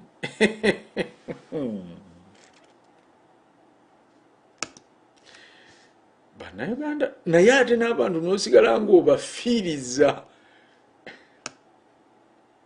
oredo obalumiza obwavu ate ne ke balina era waakiri n'okabasuuza. Mulangira we bale kuweereza ne mamirizi tweyanziza programu yaffe this and that. Mwenna bannayonyeni mbatumiddeko abagyekuumirako bulijjo obutakoowa okweyongera okumanya kubanga okuyigirizibwa tekuggwaayo. So okumanya kutumanyisizza bingi nnyo bannaaye ne tutuuka okulaba obuziina bw'abantu. Abantu ne basigala nga beekaza kubanga omukulu tasobya n'olwekyo n'ensobi ze n'azifuula ezitaliiwo. Bannabyabufuzi Bannayuganda baganye okuzibuka amaaso bategeera nti babakuumira mabega wa butamanya. Bannabyabufuzi ekibasasuza kukola kifaananyi kirungi. Kukola kifaananyi kirungi eri abantu. Gavumenti esobole okusimba amakanda. Era Bannayuganda bwe bataategeera ekyo bagenda kulwawo nga basitwagulinga.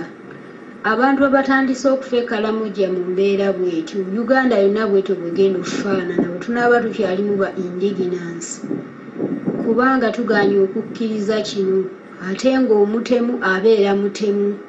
Era nga bwe nkugambye nti ne bw'oyanika obuziina bwabwe basigala beekaza kubanga omukulu tasobya.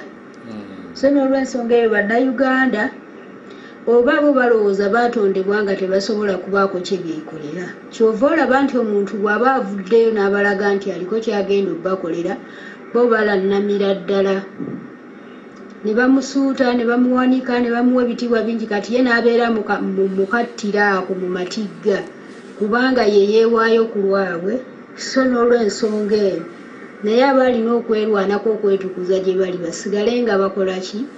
Nga bamukkiririzaamu ne laavu eri gye baamulaga naye ng'amanyi talina gy'abatwala. Ate nabo ne balema kiraba kubanga bannaye emyaka mingi tufugiddwa mu busibe bwe butyo obw'okubeera nga weebuuza ekigendererwa ky'abamemba ba paaliyamenti ki? Ekigendererwa ky'abannabyabufuzi ki? Ekigendererwa kya gavumenti kiki? Kubanga buli olukya twongera kukosebwa, twongera kunyigirizibwa, twongera kubulwa, twongera kubeerera ddala mu mbeera enzibu ennyo ey'okugumiikiriza. So Bannayuganda ekyo kyandibadde kibamala okutegeera. Tukoze tutya okweggyako gavumenti eno? Badda mu wolololo ne bamala obudde bungi nnyo. Kati essaawa eno lwe batandika okuba nga abazuukukamu ate owulira era ebibiina bikyabakutte kwegamba alinga avaayo ate agenda okuwulira byayogera biringa ebimujja mu kibiina ate agenda okulaba ng'ekibiina bye kikola si bituufu. Kwegamba ne weebuuza oba lwaki tebasalawo lumu. Bannayuganda tebasalawo oba kiki? Nze simanyi. Nina puroguramu gye nabadde ndaba ng'olaba nti boogera ku nsonga bazuukuse bazzeemu amagezi bavudde ku ddobo naye ng'era akabiina kaali balina okukwogerako naye tebakimanyi nti ebibiina by'obufuzi byebikoze omulimu ogusinga obunene okubeera nga Uganda eringa bweri n'okuba nga bawogganira Museveni tawulira. Bakulembeze baabwe abali mu opposition baleeta Museveni okuba nga abalumya emitwe ne badda mu kuwoggana ne Museveni era gavumenti terina kyekoze teyambye bantu kyokka labayo kyokka gira kolooti ebyo byonna bye babeeramu mu kuwoggana tebigenda bayamba bwe bataategeere nti opposition ze ntebe za Museveni kwatuula n'afuga Uganda.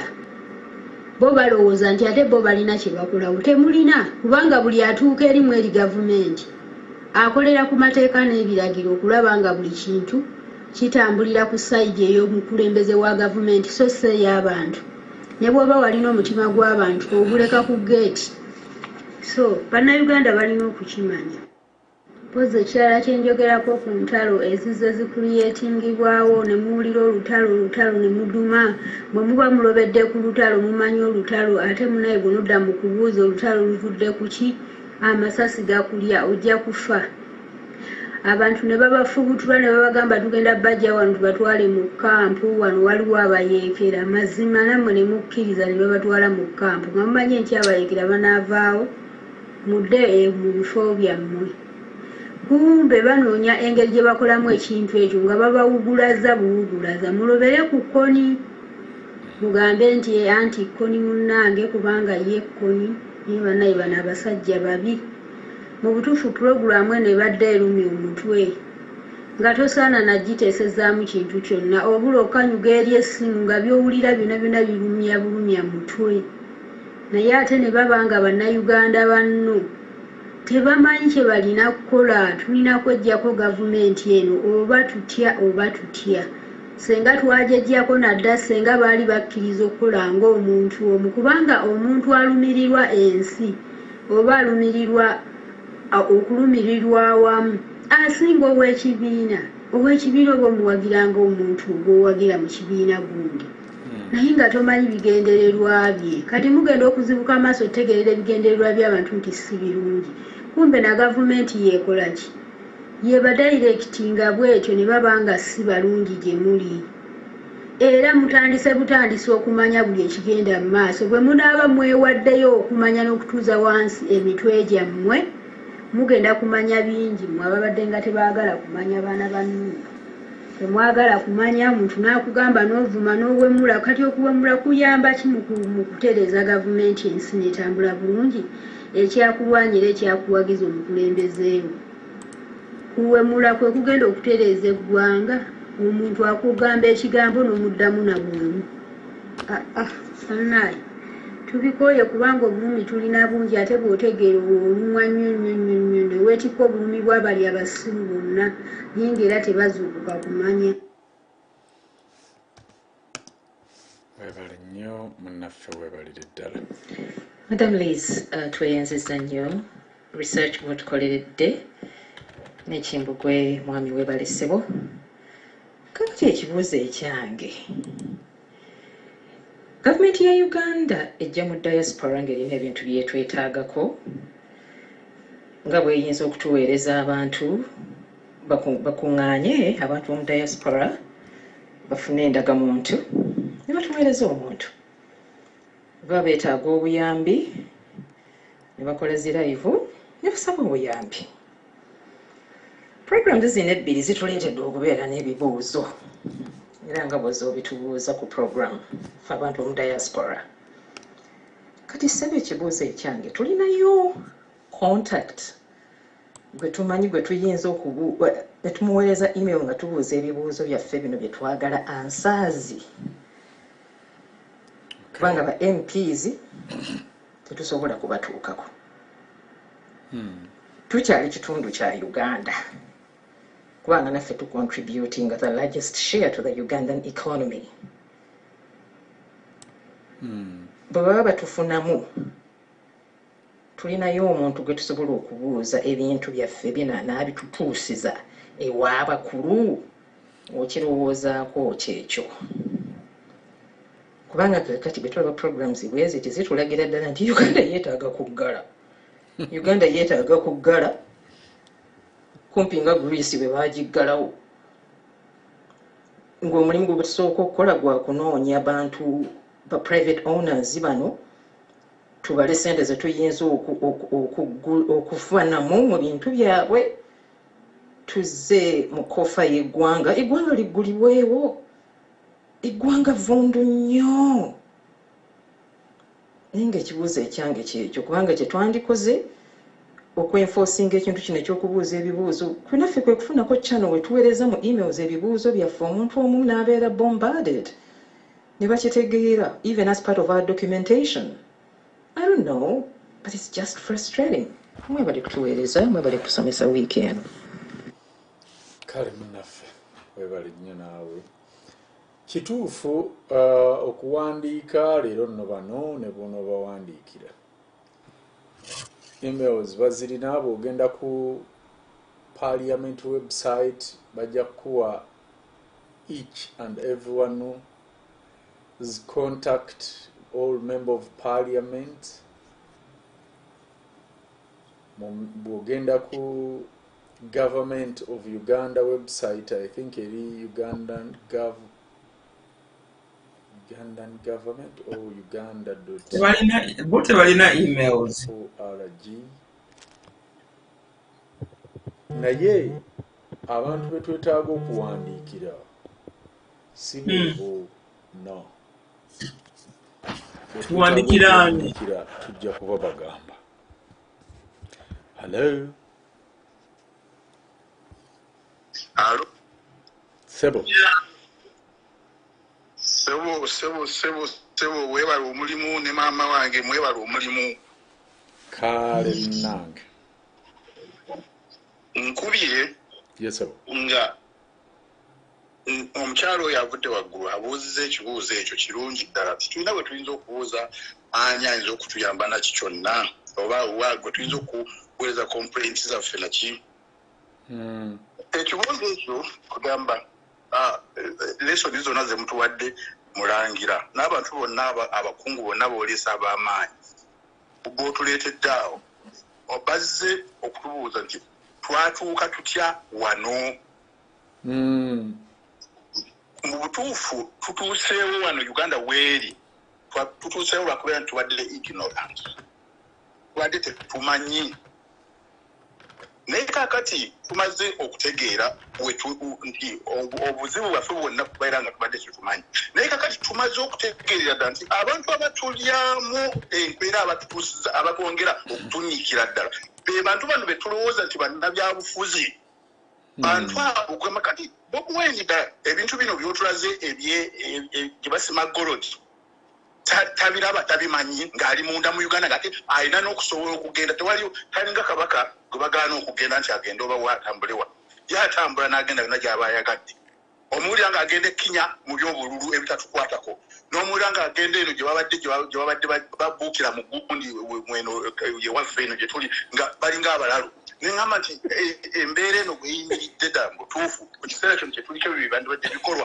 abantu abalina amagezi ku bantu nga n'abaana bakyavundira mu malwa mu makomera kakati ensonga egyo tugamba nti ekibuuzo ekyo kyogamba nti nno oba tuwandiikira tetulina muntu gwe tulina kuwandiikira agira abo bonna abo bannabyabufuzi abo bonna be twandibadde tugamba be bayamba Museveni okukusa ekintu kye kyaliko kyayagala kubanga ye Museveni yajja n'olukwe ne pulaani ye yajja ekintu kyakimanyi era ebiseera bino abaatula n'obaatulira najja n'avaayo n'abagamba nti bannange nze sina muntu gwenkolerera neekolerera nabyonna era nze tewali yannyamba era nze ndi ku mission era luvannyuma lwa byonna mujja kubbira kikolimo ng'abantu bonna baseka ebintu byonna kati kye tulina okukola ekyokugamba okulowooza nti nno waliwo omuntu gwe tulina okuwawaaberako oba okukola kyo nedda so ffennyini kakati tutandike bwenoonya tukoze tutya okwejjako abantu bano mu butuufu oba olina ebbwa ku kugulu olina okusala amagezi nti tukoze kyokufuna eddagala egenda okuponya ebbwa lino kyekintu kyokka kye tulina okukola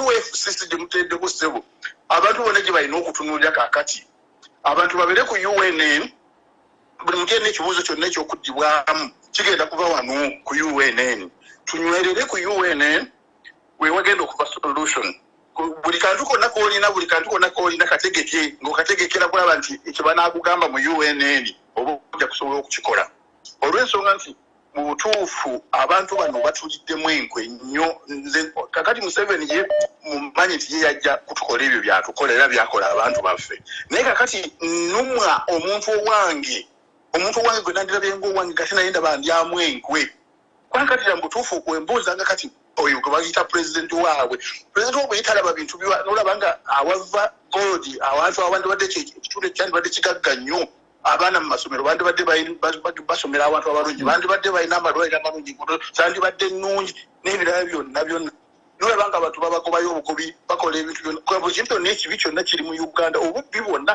bweraga obubona kosesi batuteekerako kutulagako bulazi banne fe tuli wetuti bwetuti bwe tutambula ensi yaffe bwe tugitambuze bwetujagala etambule naye bwe tunaabeera nga tugayadde bugayazi nga tetugambye kiki amaanyi mugongere ku UFCC manyi egenda mu maaso okusinziira ku byemanyiyo ebitonotono manyi nti ebintu ebiteeka mu nkola era bijja kubeera bulungi buli ekibuuzo kyonna ekibuuzibwa Uganda tukiteekayo totawana kumalirayo biseera bannayuganda bali mu comfort zone yaabwe bamanyidde nti nno omuntu toyinza kubeerawo nga tobba toyinza kubeerawo nga toyiyayiya kulimba toyinza kubeera kugamba bo kati bali awo bwe batu tulina okutambuza eby'eddwaliro ebyo okulowooza nti eddwaliro lirina kubeera nga likolwa bweyiti nti omuntu ogendayo ne bakujjanjaba ne bakufaako bulungi nnyo nga tutaddeyo wadde 10 ebyo tebabimanyi tebabirowooza tibiyinza okubeerayo mu Uganda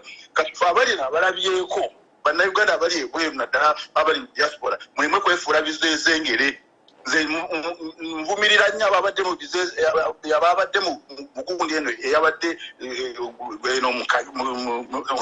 yabadde mu California joyisasmanyi boat cruise na biki byonna ebyo n'amazina yonna ge babadde bazina mbivumirira nti munnayuganda ategeera nga olina omutima nga omanyi nti wazaalibwa Uganda oba olinayo abantu e Uganda wandibadde teweetaba mu kintu kyonna ekirimu ebintu ebyo kubanga omuntu oyo yennyini yayamba Museveni okukontinuwinga abantu oyinza otya okubeera nga oli mulumbe ngayo mwafiiriddwa omuntu naye nga mulimu kuseka busese mulimu mujjagaja muzina amazina ne balowooza nti ndoda mwalubiddwa omuntu oyo oba temulubiddwa kati abantu baffe n'ebizibu byonna byetulina temusobola kubuulira nsi n'ogenda obabulira nti bannayuganda mbi bino byatutukibwako bino bitukolwa nga balaba ebyokusanyuka nolwekyo banayinze mbebaza bwebaza nti mwongere okutugirayo obwino oyo buli lunaku lwe mututeerawo obwino kubanga ebiseera fe abamu twesigala nga tulemereddwa okugamba tugenda ku research negenda kugundi Google na biki byonna naye bwe mututeerawo awo mutwanguyiza obulamu netwongera okugamba nti tulina okubeera nga tujja kwebaka tetulina kusanyuka tetulina kukolaki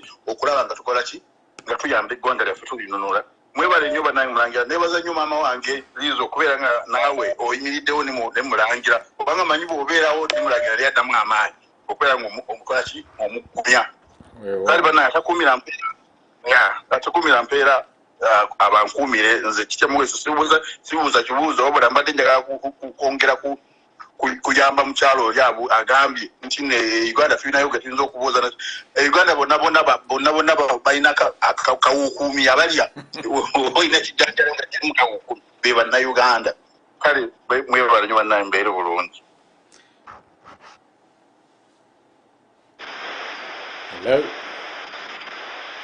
Hello. Yes, sir. Mujje baleko bannange mwebale kuweereza mamalizi ali wano mukulu Kimbugwe yenze makoroni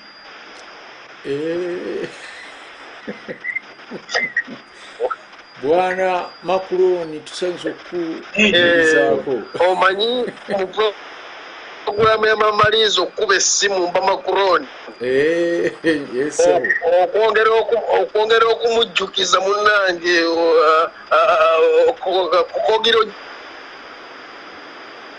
ojjukiza okutebuka era kubanga galibwa mukulu Kimbugwe mbadde njagala eggolo liriibwa mujjukiza webale nnyo neyanze olugero ate olugeze bulungi mwana waffe muganda wange ejjo nawuliza programu eyo yankuteko nnyo companies ez'abannayuganda ezatundibwa ddala companies ez'abannayuganda ziva ku za gavumenti ez'omuwi w'omusolo naye waliwo ebitongo companies ez'abannayuganda bajjajjaffe Sembule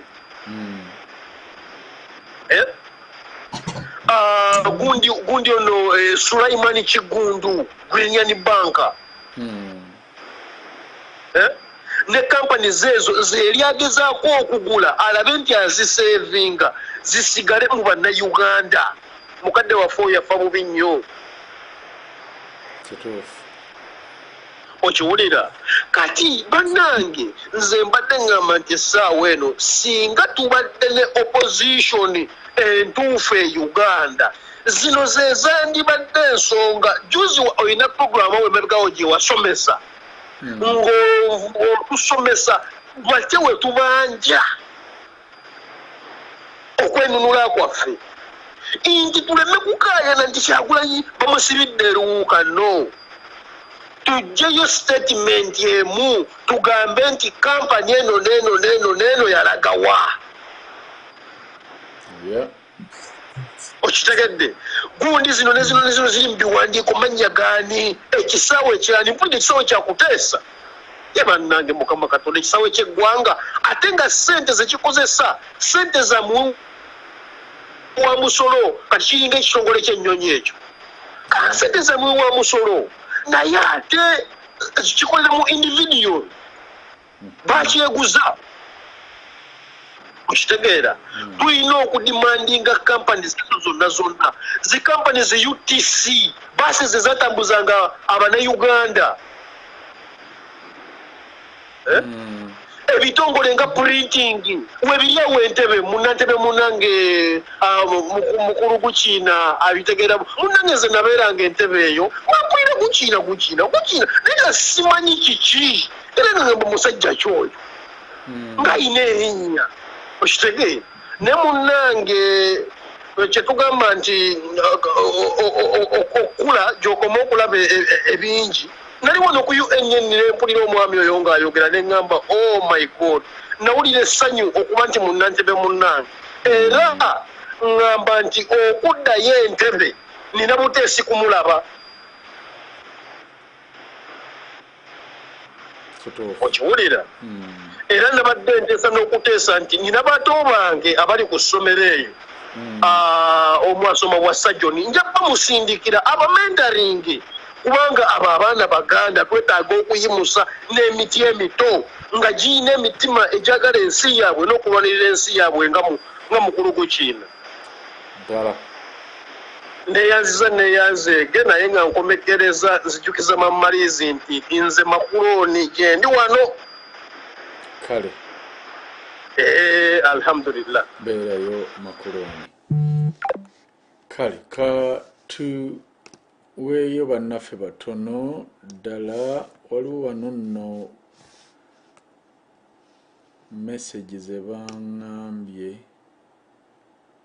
ze batawulidde bulungi ezeetaaga okuddamu kale katuzanguye Omulangira ye bali kuweereza yesebo ne mamaliizi kakati Omulangira ekibuuzo ekya privatization Salamu Musumba akizeemu ekigendererwa ky'abasajja bano kyali kyakuba ggwanga wansi ku ttaka ate bamala oddikuba ku ttaka beegabanye ebyo bibaalaba byali bivaamu essente kyebakoze obulungi era bamaze obyegabanyaamu tolowooza nti basobola okweteerawo wobakwatira era nze kusasa eno siginenya terina kyeyinza kukola kubanga ako ka section ke baateekamu ak'okusanitizinga ng'ebibi byabwe ojja kwesanga nga naabo abakagendako be babalonda omusajja abadde kyamani wa kusasa abadde katuntu emyaka ndowooza ng'ena yasinga okulwako oba ebisanja byonna bwe yavaayo yadda ku saidi ya NRM nze omuntu gwensinga okwewuunya n'okwebuuza yesaamu njuba bwe yali akola constitution eno bamusuubiza ki mukyala we nakati ali obuyinza bwonna n'obwa pulezidenti yasalawo buli kimu kati okiraba nti Uganda yonna Museveni yenna nnyiniyo yajeewa paraseto ze batugamba ze baatunda ate mwennyini Museveni ya appointing abantu abakolayo kati ne twebuuza kati Museveni atajje mu mukwate era baamanya kusase ewandika report nejiwa parliament ebagisomera report kati Anita Mongo yanagamba nti bakwato bamutoraki bamukwate tekisoboka. Ekizibu kye twafuna kyali kimu. Twesiga bannabyabufuzi nga tulowooza bye basinga okutegeera. Bannabyabufuzi kyokka we mbanenyeza naddala ab'opposition balabye ng'ekintu tekisoboka, kye basindika tekisoboka. Ate balemye okwenkuludingamu abantu kubanga bandibadde bajja dda ne batunnyonnyola naye buli lunaku batuzzaayo tugende tulonde tumuggyeko nga bakimanyidde ddala tebasobola mumuggyako. Kakati singa bannyonnyola abantu bandibadde batunnyonnyola dda ne tuyiya amagezi amalala naye n'abajja bennyini bwe tuba bamugye tunoonye amagezi amalala tebakkiriza.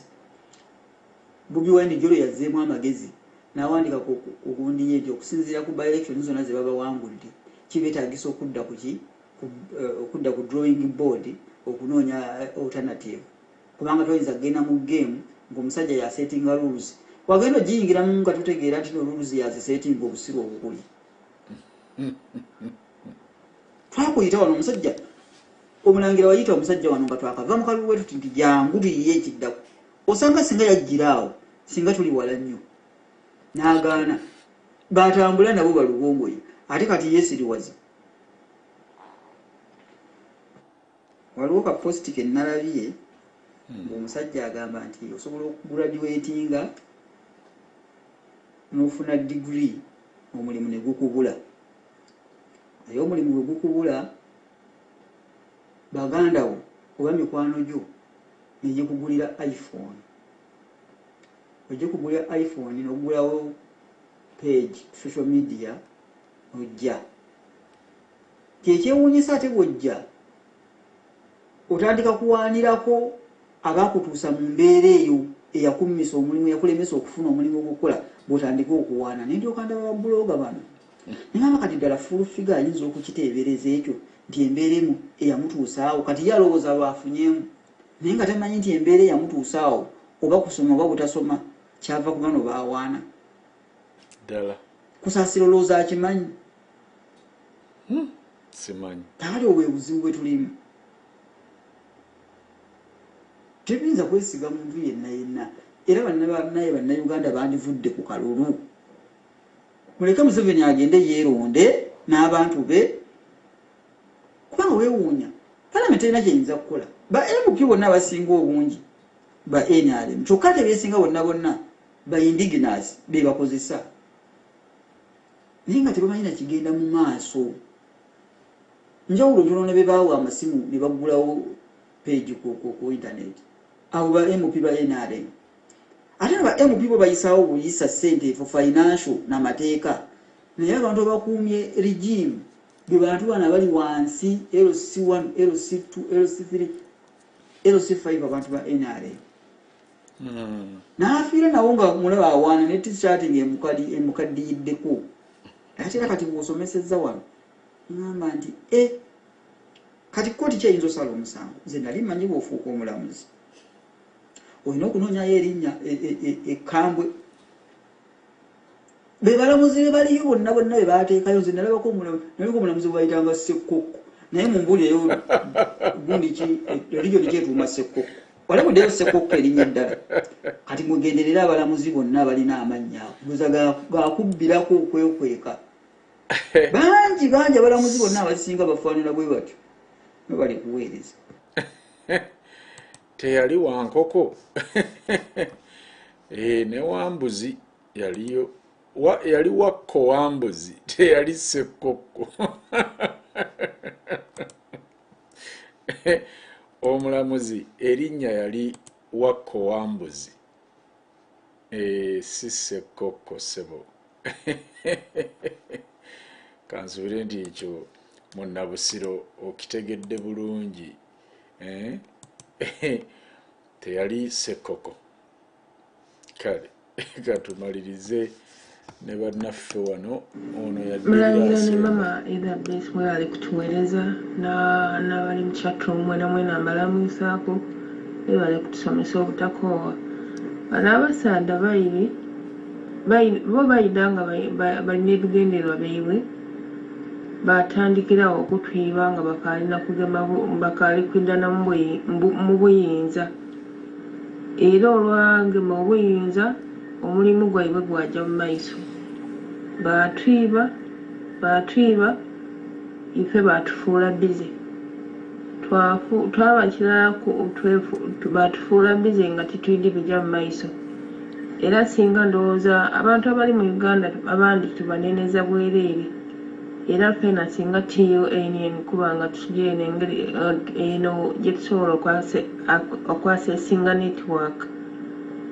Ebyo ebintu byonna singa fena tukaali kubitegeera. Aye abantu b'omu kyalo tubafubeko tuleme kubanenya abantu abali e Uganda. Abantu babafuula bize fulu kubayiba.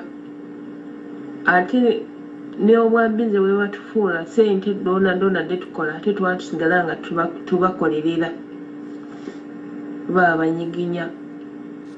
Nga bwe bakuba nti ife bajja kufuuka ba princess. Ba prince ife tusigale nga tuli mombozi. Ngira ono omusaadde gy'ajja eyo mu mawanga y'ababwenga. Museveni mu mutwe gwe akidde bulungi nti ajja kubuna kunkyo nga ni pulezidenti wa Africa. Era ekyo kyo Katonda bw'anaaba amuwaire obulamu kyo akikolerera. Bano ebintu byonna bye bakola bali kumukolerera. Ye ebintu bye bya obwenge okuva lwe yayita mu Uganda yatulimba fundamental change, yatulimba yasomesa watulaga gundi abantu be yakuŋŋaanyanga baprofesa b'e Makerere ng'abasomesa tiddi ababwenga biki. Abo bonna abasinga bazirawo yabayita. Bano ba pulezidenti gy'akyala buli lunaku ajja kuba spyinga ye ababwenga bano balowooza nti bali kuwayana muntu. Aye we bunaawuna kunkyo nga bonna asazeewo okubatoolawo era idda kubatoolawo. Eno gundi East Africa banaabanga bakoze ki? Bagigayise bajja kugisigalamu na Kagame na family daibwe n'abaana baibwe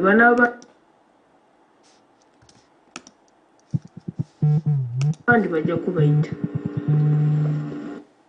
Palamenti twagivaako ezira muntu ayingira mu palamenti waira alina amagezi yagasigaza.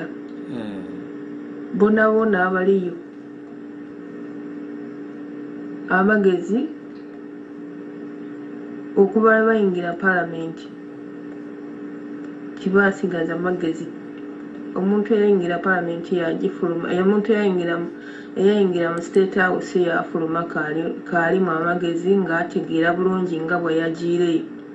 Madamu Liz yenka ayaba basigaire bonna. Oba batya okwogera ku Lukirimaana. Abantu abo batya okwogera kuba member wa palamenti n'abantu abali mu Uganda batya okwogera ku Lukirimaana. Kati mpengana ate Samukuteesa gwe banaayogerako. Tibasobola kuboogerako.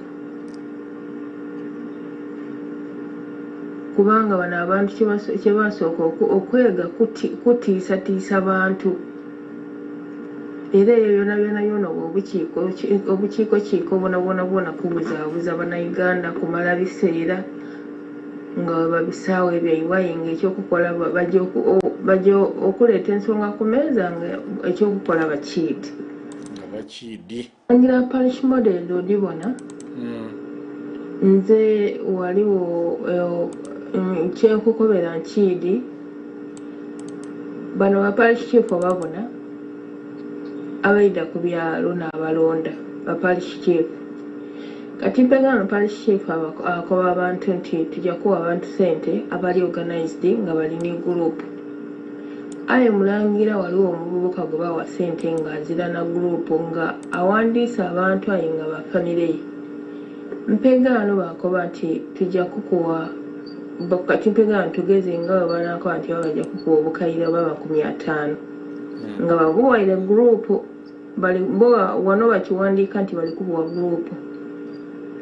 Aye ku bukayiro bwa 500 olina okuwa ku chief, parish chief, wawa ku CDO, abakola ki abadikuwa wasayininga nti ofunye obukaira 50 aye nga bakuwaira 3 abiri bagakoze eki bagatutte bagatwaire olw'okubanga wenoikiriza nti oli ni gurupu aye nga gurupu gy'olinayo ya muntu mulala aye nga waleere fayiro liraga nti oli ni gurupu y'abantu 30 begaana okukubikisiza mugango bakukoba nti obukaire 50 ojja kutuwaaku 2 iwe ojja kusigaza 3 kati 3 ago aye nga bakuwandiseeko 5 nti obukaire 5 niwe abutwaire era olina okudisasula donadona omuvubuka sente damulemerera bamusiba era abasirikale abamunona babana ku disitulikiti aye nga bano ate abayalinabo nga bakola ki nga balya sente ng'ate n'abadulizi awo wewuniza bannayuganda aye nga mpolampola tufuba okuzuusa abantu baife tubanenekeza bwereere abantu babafuula bizze bakoleera mmere ya leero ebizibu byafuuka ebizibu ono bamubinga munumba ono omwana anoonya sente da school fees ono bamugobye ku itaka mpegaana abantu abo tunabasomesa tutya bagema omuntu omu agaana ng'alina ennaku ku mwoyo si byangu ali ku simu. Hello. Yes abo Omulangira weebale nnyo weebalire ddala okutusomesa weebale kuwagala ggwanga lyaffe n'okutubuulira naye nze nandirowoozezza nti ebintu bingi bye tuzze tulaba kati waliwo nga jjo byewatulaze n'otulaga abaana abali e Dubai abali sitaaka abali mu nsi ez'enjawulo abali sitaaka tetuyinza kuba kati okugenda nga twewuunaganya nga tutunuulira ensobi ezize zikolebwa obubbi obuzze bukola ne twewuunaganya ne tukikomyawo ndaba twandibadde tukola move esingaawo tukuŋŋaanye abaana abo bonna abali sitaaka abali Dubai abaliwo tetusobola kubeera na private number ne turegistaringa abaana abo ne tubatwala awantu ne tubaako enseemu gye tunegotiatinga nabo ne tubawa emisomo n'okubawa training ne tufuna ebikola ne tuddayo eka ne twerwanako.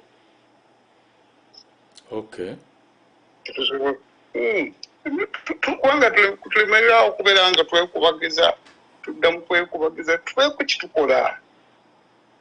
kitukola tumubuleizinga abantu abo bonna bebajjeeka bebakasuka bebattire bebabonaaboneze tugende tusobola okwekolamu omulimu ne tusonda essente buli gwe tujjayo ng'asobola okusoma asobola okubeera mu bintu byaffe netubaako enseemu gye tunegosietinga nayo neetuwa venue tugenda ne tukolereyo emirimu gyaffe ne tufuna ebikola ne tuddeeka ne twerwanako kituufu tuleme kuddaawo okwekubagiza buli kaseera kubanga bano abantu tebaswala era abayita abademuka abatawemuka abataswala simanyi nani abawaliwo eryo babe baaliewa oba baali bawabuyi naye mubutuufu bo tebaswala ne bwe tunekubagiza ne tunaabogerako ne bwe tunaakola tutya tebaswala ate tebawemuka naye twerwaneko bwerwanyi abaana abo bonna tugende nga tubakuŋŋaanyiza sente tubajjeyo tubeeko abantu bwe tubateeka tuweeko endagaano zetukola n'ensi emwe tuweve tugende tutraininge tutandika okukola emirimu tudde tufune engeri gye tugende eka tudde mu tulwane kukisoboka ate abaana bangi nyo abaliwo eringi ekyembadde ndowooza tukirowoozeeko.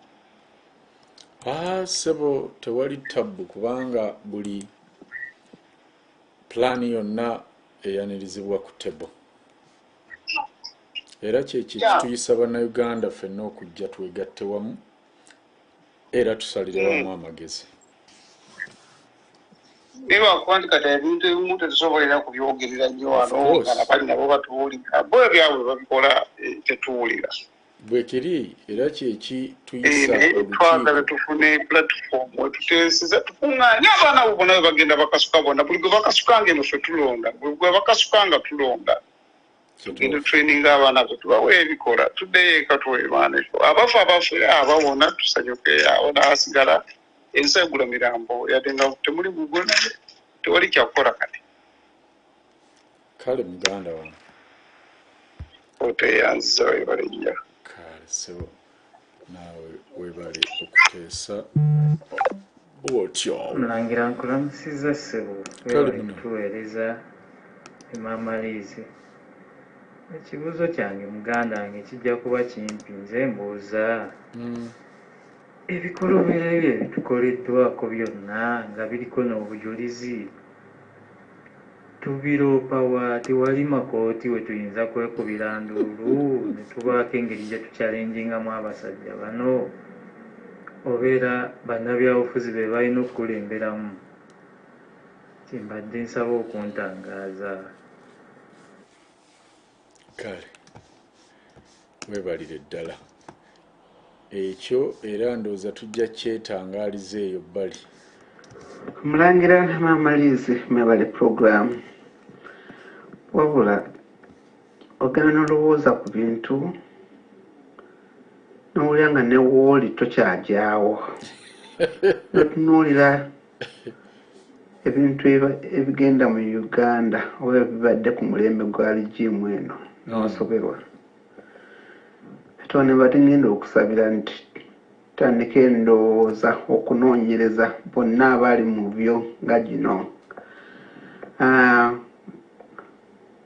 kubanga tubaye tuyita puroguramu eyaleero funyemu litane of scandal litanes ya scandal coffee scandal, oil scandal, hospital scandal, land scandal, airline scandal, UBS land scandal, COVID squandered money scandal, kingdom scandal, mass killing scandal, Gavi scandal, debt scandal, electrification scandal, constitution scandal, university scandals, rail scandal, dam scandals, military scandal, road scandals, election scandals, fire scandals, borrowing scandal, UBS pay salary scandals, organ scandals, corruption scandal, Chogam scandal, gold black market scandal, human rights scandals, management scandal, flood scandals, high price scandals of the commodities. Ebyo na mulimu abantu abenyigira mu byebyo gyonna. Tina okutandika okubanoonyerezaako abenyigira mu scandals era akaseera nga katuuse. Kanyongereko nene ya welfare creation scandal, depressed people scandal, work creation scandals, recruitment of human resource scandal. Abo bonna scandals zino zonna ezinyonnyoddwa wano, abantu abo bonna abavunaanyizibwa ku reconciliation, peace reconciliation, bajja kuwa accountability. Tandika okubanoonyezaako ani yenyigira mu Gavi, ani yenyigira mu land conviction, ani yenyigira mu airline scandal, hospital scandal, coffee scandal, ezo zonna. Akadde nga katuuse. Bannayuganda abo bonna bajja kuwa accountability.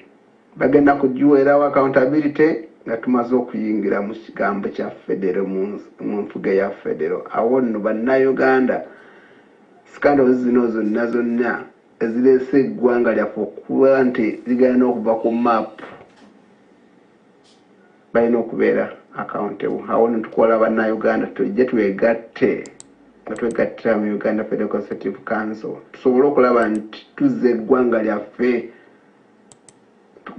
eggwanga lyaffe waawe eteekeddwa okubeera. Nabale kuweereza kale naawe munnaffe webale nnyo. Abooluganda ggwanga lya Katonda balamusizza nnyo ku lunaku luno olutukuvu olunaku olw'Essande.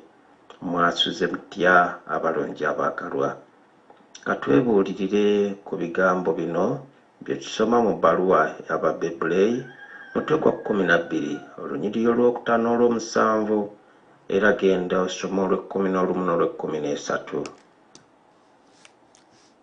Tweyanza nnyo tweyanzege munnaffe n'ennyiriri ezo kansubire nti muzikutte.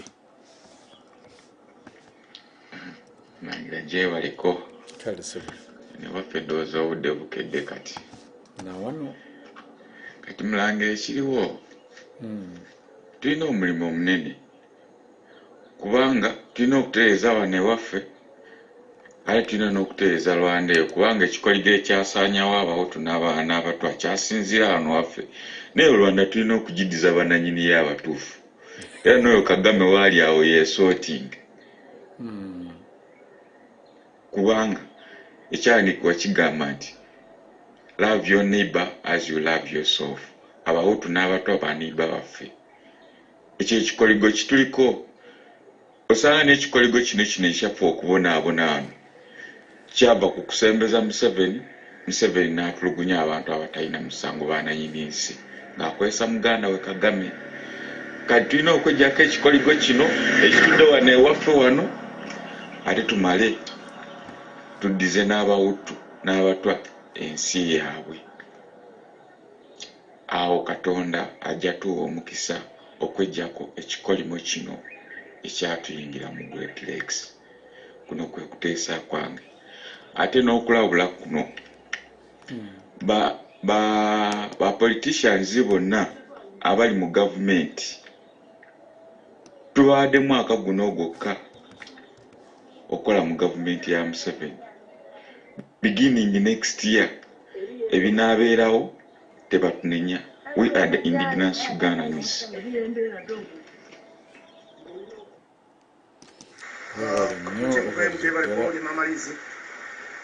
Mwebale kuleeta pulogulaamu nga zino ate ziyamba abantu okujjukira n'okumanya nti tetulina kuyibaka.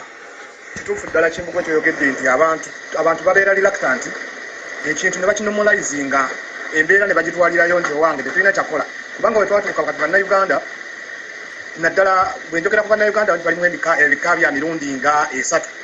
Waliwo bannayuganda abafaayo okumanya ekikigenda mu maaso mu ggwanga lyabwe n'okunoonya engeri ki gye bayinza okubbulula eggwanga lyabwe okugenda mu maaso naye nga nabo bali compromised n'engeri gye bayinza okwerwanamu. Abamu ku bo nga booli nabo UFCC abalala bannayuganda beebo abamanyi nti ddala banyigirizibwa naye ng'ekyokukola kyababula nga babivaako nobivaako benywera nguuli, abalala bali mu mabaala, abalala bali mu maloogi, abalala bakugamba obulamu baabuta bo Mukama Katonda gyali basanga nga abajjukidde. Kati abo babookoola abo wandi balese. Kati waliwo n'abalala ba politician nti bo bamanyi ekigenda mu maaso era ne ba businessmen bamanyi ekigenda mu maaso naye olw'okuba balya bagamba owange tulina we twatudde ate tuteganye omusajja nti agende ate tutulwatandika okuwanagana n'omusajja ate nga tubadde tulina we tutudde we tuliira ne bagamba naye nga beerabidde nti eno ensi ekyuka nti nabo essaawa yonna gano galinga madaala nti obulabe bwe tulimu abalala nabo enkya bukyuka nga buli kubbo oba ku baana baabwe nawadde bali mu kulya n'omulabe naye ate tebakola ate abo ekibye nnyo ekisembayo nti batuziyiza okwerwanako kati okugeza nga kubanga bano abantu ababivaako edda abamu ne badda ne ku ttamiiro abalala bagezaako okwerwanako abo bentegeeza ab'emirundi ebiri bo baavaayo n'olumu ne bagamba katwagire Besigye emirundi n'emirundi Besigye talina kyeyakolawo n'alimba bulimbi bantu ne bawagira Kyagulanyi ndowooza omulaba kyabakola abavuga gundi kikyayina kati abantu ne bagwamu amaanyi mu ngeri bwetyo naye olw'abannabyabufuzi bano nti babulookinga okutegeera kw'abantu nti kati Museveni akozesa bannabyabufuzi bano okubulookinga okutegeera kw'abantu okuzuukuka era kati Kimbugwe eno yokka leediyo UNM kati yegezaako okujjukiza bannayuganda nti bannange mwafa dda bino byonna abannayuganda babimanyi amakolero nga bwe bagatunda buli kimu bagitunda naye bambi abamu babiva nako ne babyerabira kati gwogezaako okubajjukiza nti bannange ekintu kyali bwe kiti tugezeeko okwerwanako ekulu Kimbugwe tukwebaza tokomaawo genda n'omulamwa n'abanno bonna b'oli nabo mu ttiimu yonna ekikulu kya byonna twetaaga olukiiko lutuule tutandika okusonsola ensonga emu kwemu tujja kulwanagana ne bannabyabufuzi bano bajja tugwako kubanga bwe tutamala kuba bannabyabufuzi kutuva mu maaso tetugenda kuseetuka kubanga be batubulookinze Kimbugwe onyeenya oluggi lw'emmanju abasajja baluwulira oluggi lw'emmanju olunyeenya ate buli lw'olunyeenya nga bagamba Besigye wange kwatira ku mwana Kyagulanyi omwana ali manju anyeenya oluggi abantu bayinza oyingira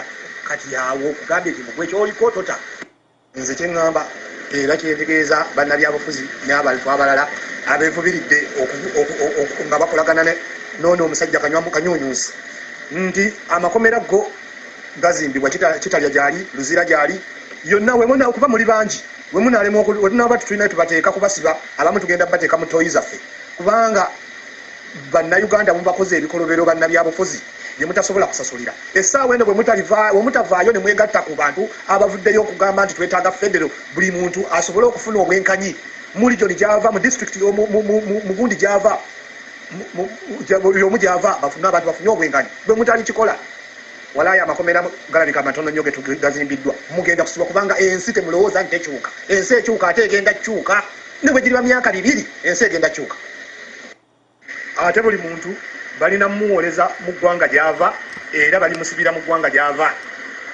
sebigenda kuddamu kubeera bino mbu ate omuntu bamusibire mu Buganda okugjako ng'omusango waguzza mu Buganda olina okujja n'owooza ate nitumala nitukwasa kooti ey'ensi gy'ova n'ekuvunaana okulya mu nsi olukwe buli ntwalidde mu Uganda olukwe okutuuka abantu ne bafa abantu ne babonaabona abantu ne bagebundabunda bannansi ngeno wemuyingiza abagwira bannansi ne mubatta nga mutunula bannansi bannammwe babatugumbula babatta nga mumutunula kino kyemukoze muli kisasulira n'abaana bammwe kubanga bye mulidde nemubiddwa nga mubirekedde baana bammwe tugenda babijjako ate batalibuulira babifuna batya nabo tubasibiremu kale bannaffe tetugenda kusukkawo wano betutasobodde ate olunaku olunaddako lwe lujja okuba olwammwe bane nga tumaliriza programu Elizabeth abakulu bano bo ka ekonome tekabakosa mu Uganda bannabyabufuzi wakati mu bantu nga bafa enjala bantu bakaaba obwavu minisita w'abavubuka n'omubaka wa paalamenti ate n'omu wa NRM omulala wa DP naye bannange ebintu bya Uganda bikutabula omwami wa DP nnyombo then omukyala wa NRM nnyo naye mukama kiki kyoyogera ku bantu bano abamookinga bannayuganda okutuuka ku kino Elizabeth nga tumaliriza program mukama Mulangira buli muntu yenna waafunira waayingirira kati golowooza eyo baliyo kubanga ddala mu butuufu ono wa NRM oli wa DP I don't think so buli muntu waafunira bannamboozi obalaba badriftinga badde eno badde eri wanaafunira akalulu waafunira surety nti wano ojja kuyitawo ogenda kusigala oli member wa parliament gye bagenda however nze kinneewuunyisa we muntu okuzimba omuyumba omunene ng'ogwo n'okola embaga n'omala no celebrating bagita bate n'okola ne housewarming economic climate nga bweri e Uganda anobedde amawulire gunja oyo bukedde yabitaddemu They haven't said nti tekirabise bulungi oba tekinyumye babandikoze embaga ne balemba kulaga abantu kubanga kati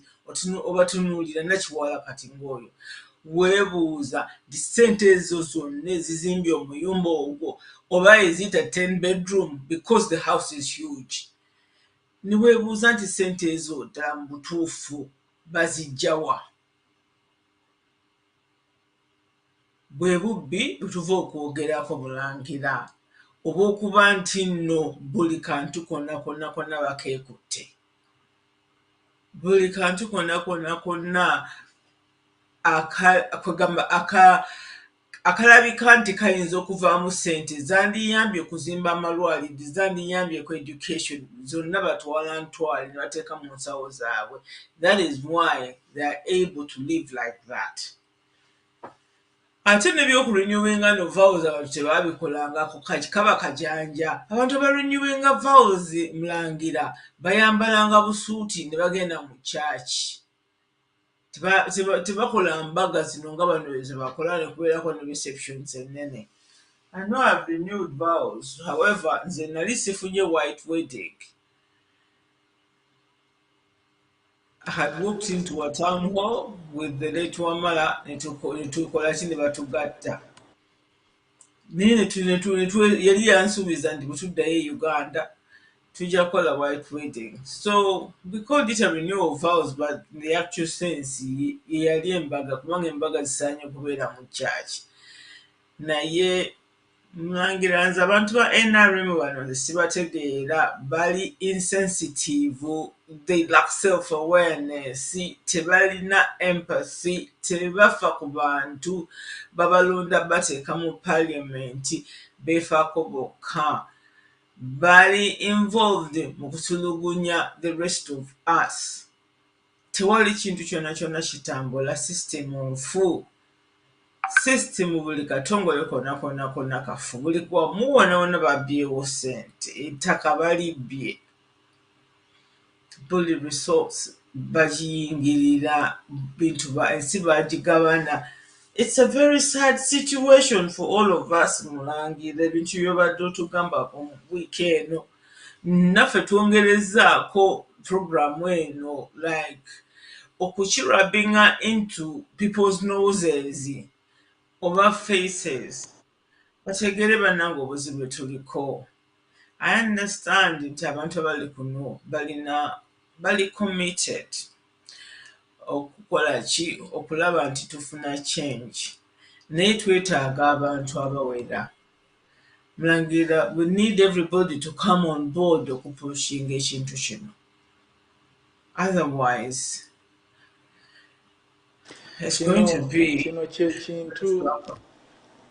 kyekintu Betty Kamya IGG kye yali ayogerako ng'agamba Museveni nti we need...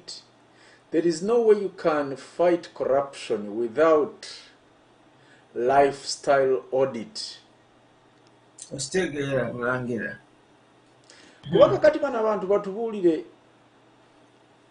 wakati mu economy nga bwefaanana eya Uganda bo ssente bazijjawa ezigonnomola ebizimbe bino byonna babayite mu kakiiko because this is a public servant. They are not businessmen. Kubanga bagamba bwogenda mu government, if you are public servant, oba ofuuse mbaka wa parliament, oba oli minister, tolina ate kubeera na business kubanga ojja kuba ne conflict of interest. Now, kati bo bano sente ze babawa mu parliament ze zizimbe ebizimbe bino.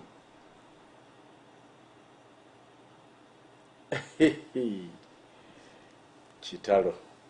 Abalonzi nga babayita awo nga babasalira ente n'enkoko nga balyange bagamba 226 ono ye waffe. Sibula abantu abadde batulaba olunaku olwaleero. Naye erindaku waliyo n'akalala nga tonnagenda. Kaakano wano mbadde era nkeetegereza wano nga bagamba nti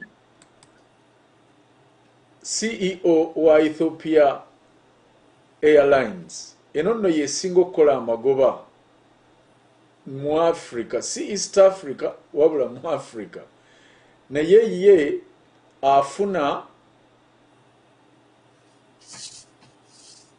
obukadde 14 obwa Uganda omwaka oba mu za dola emitwalo 27, not per month, per year. Mitolo tekina 27 naye ekitongole ky'ennyonyi kyakulira ekya Ethiopia Airlines kale kati bw'ozissa mu month salary afuna obukadde 8 mu emitwalo 6 buli mwezi. Nejjukira owa Uganda Airline nga balina ennyonyi 2 oba 3 ziri 3 ndowooza naye emutekola ye afuna miliyoni 807 naye owa Ethiopia Airline afuna miliyoni 8 mu emitwalo 6 naye the company gyakulira erina ennyonyi ezisoba mu 138 era nga kati we tuwogerera balina ennyonyi 36 eziri mu kkolero ezaakolebwa dda order ne bazisasula ezijja nga bwe bazifuna agenda kuba aweza ennyonyi zaakulira 144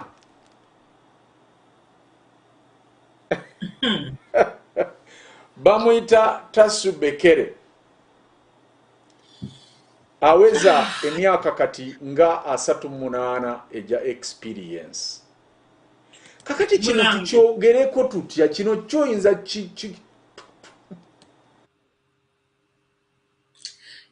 extravagance buli kintu kyonna kyotunulira engeri gye bakikolamu bakikola nga bwe baagala. Oli yakugambye nti they drove down nti gundi ennyini airline bo bennyini be bagisuula originally. Ebintu byonna bye watugamba ejjo bye baatunda Mulangira babitunda babyeguza batuwa sente mmeka sente ezo kanene wan account for it. Bank of Uganda bagenda walaba kye yagikola bamukola ki kwegamba this gundi carelessness. It's not even carelessness and it's not ignorance, it's arrogance. It is a group of people whatever college of drivers that have come in Mulangira to destroy the country. Tibafayo as long as Mulangira tulabye WhatsApp gundi messages over videos nga abantu balina sente ne sente in dollars mu maboxes mayumba gaabwe nga balina suitcases ezijjuddemu Ugandan currency. Ebintu bino byonna tubirabye. Why should that woman surprise us? The surprise is the fact nti agamba nti yakola na interview naye mulimu baagumuwa. Eyo system yonna yafa. Nze in fact nabadde bwe nawulidde omukyalo oyo nti omulimu baagumuwa bwe gutyo. I mean, I remember Chibita kubanga Chibita talked about his dad. Oba yawererako ku Museveni. Naye bw'olaba the juicy positions Chibita mwali. Amujja wano amuzza wali, amujja wano amuzza wali, yamuteeka mu DPP office kati yamuwadde bwa judge high court gundi Supreme Court. I think he's still one of his advisors, nono mukyala. Yani abadde wa gundi ministry ya gundi ya industry. Amelia. Kubanga basigalayo offices zonna bazi holdings MP is a minister atera ne mu state house akyalina ekifo. So kugamba simanyi lwaki ekintu ekyakikola bwe kityo n'aba nti awulira nti alina okufukirira abantu bano sente. Naye then when you reflect akola atya? These are the people who are going to keep him in power. Kubanga abalabirira kyalina okukola naye omuntu akola ekintu ng'akikola in this genuinity kati nga Jinyata yavuddeko n'asibula naga nti nkooye. It's such a huge responsibility on my shoulders okuba nti nze nfuga ensi for almost 10 years. Naye nayagala kusigalako lubeerera Mulangira kati bano abalabika nti bamuwagira lwaki tabayiira mu sente. olaba aziyira bakusaasira, like some names I don't even want to mention. Kati weebuuza nti oyo dda mutuufu amuyamba kyamugasa ki, namusulako gumotoka gu V8. That car is so expensive. So I don't know kiki tugenda kukola, naye ensi yaffe tugenda gi-inheritinga ng'eri ku ground, because that is where it is at the moment. Bwe tuba nga tugikwase essaawa ya leero eri ku ground, naye ate egiyinza okuyitawo neyeeyongerayo wansi gye bayita underground ng'esaanyeewo completely, because that's where we are heading. Kati bannayuganda ababadde bakyalowooza nti politics alimu omuzannyo, abatunuulira nti nze mpagira ono mpagira oli, it's not about kuwagira, it's about what that person can do for the country. Kati situation gye tulimu mugirabye, mwenna mugitegedde. Do you still think nti Lubongoya ne Kampala gundi the party ya Lubongoya? Do you really still think nti omuntu oyo akyayinza okubaako kya? Kubanga at the moment mulanga tewali plan okujjako kulina next election. Next election muyinza ogiwangula bwe muba nti muli in opposition, because our gundi intelligence tells us nti bano abantu they're not in opposition, they're in bed with the NRM party. Kakati, I think we still have time Mulangira okutaasa ensi, because tuli mu 2022, August 2022. I think there is still a very big chance nti tusevinga ensi yaffe kati balina tuwola tuza mu election ya 2026, naye nga abantu abasinga bali mu opposition kati gye balindirira, kubanga kakati ya 2021 yaggwa. Obviously kati fulani eriwo kulya ssente kutandika kwetegeka kukuba kalulu ka 2026, baddemu batubuzaabuze bakube tiyagaasi babeere hostile na biki byonna kutulowoozesa. In fact ajja kuba alina okuinventingawo gundi endala, kubanga bano twabategeera nti bakiwaane. So it is a shame, it is painful. I've had a tough week kubanga ebintu ebyo byankoze bubi nnyo. Like, I'm thinking, where were Ugandans while all of this was happening? Mulengera batata baffe baali bakyali bulamu bwe baatundira ebintu ebyo. Naye I think that was the time everybody thought nti omusajja aleese olutulo katumuleke, nga tebamanyi nti omusajja yajja kusaanyaawo nsi. Nze kisinga okunnuma kwe kuba nti tumutegedde, but he doesn't care. He's still masquerading around nga luli we yajjira, naye tumutegedde. Takoze effort yonna ku stepping back, kutandika kukola kikulowooza ngeri ki ekintu kino gye kirina okutambuza, kubanga tayinza tuteekako muhoozi. And I think that project has failed on its face. Kubanga launch yajja Mulangira, but nothing has transpired since. Ekyakyagulanye twakitegedde, Besigye tumumanyi, DP Mayo has crossed over. Kati tubamanyi nti you are the same people, you're not going to do anything, we are not going to get change. Kakati Mulangira, it's entirely up to us Ugandans. Bwe tuba tusazeewo kusigala into oblivion and go drink and go to discos and dance and sleep, ebyo bye tujja okubeerako paka. Majority of us kati ffe tuli mu diaspora Mulangira, abantu abasinga I think kisinzira ku background gye wavaamu. Some people are so happy okuba nti bali in diaspora, tebalina plan eddaka. kati abo ne bobabulira kyekigenda maaso eka they do not care. There are some of us that are desperate to go home nga twagala okulwanako okulaba nti twediza ensi yaffe today Uganda. So nze nsaba buli muntu yenna ali ku sheno asobola okufuna time okwogerako ne munne about what is happening in Uganda. Ne bwe tubabulidde bya federal n'omunyumiza bunyumiza kiki ekiri e Uganda. Nze ndowooza omuntu yenna alina omutima kyangu nnyo omutima okumumenyeka n'agamba nga tuli ku buzibu kubanga bannange tuli ku buzibu. So nze ngenda komaawo. Mwebale kubeera ku show tonight.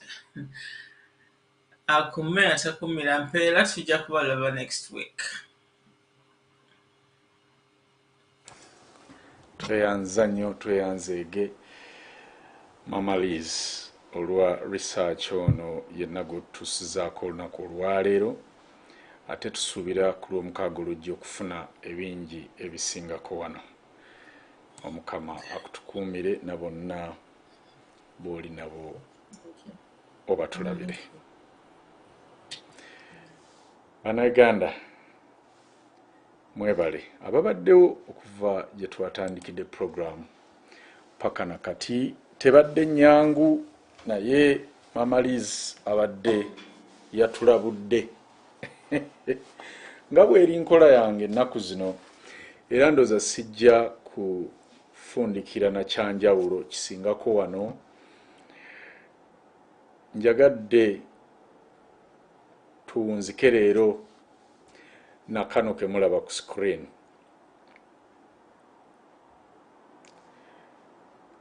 Ethiopian airline is Africa's most profitable airline, and available data shows its CEO earns about $104.3 million, all $27,000 per year, translating into a monthly salary of 8.6 million Uganda shilling. The economy, the company, Ethiopian Airlines, has a fleet of more than 138 aircraft and another 36 on order. The CEO of the Ethiopian Airlines Group, Mr. Mesfini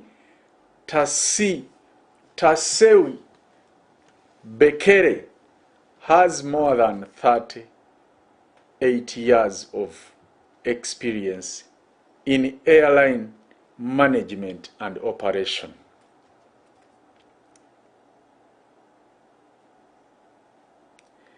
Ennyonyi ya Ethiopian Airlines yekyasinze ku lukalu lwa Africa okukola amagoba, era nga okusinziira kubiriwo kubanga ene eba public information naawe osobola okugolinga n'ogifuna kasita ogenda mu aviation kuba kino ekitongole kiri worldwide. Kiraga nti mukama waayo agitwala oba chief executive office afuna obukadde 1,430 mu nsimbi eza Uganda, mu za dola gye emitwalo 27 buli mwaka.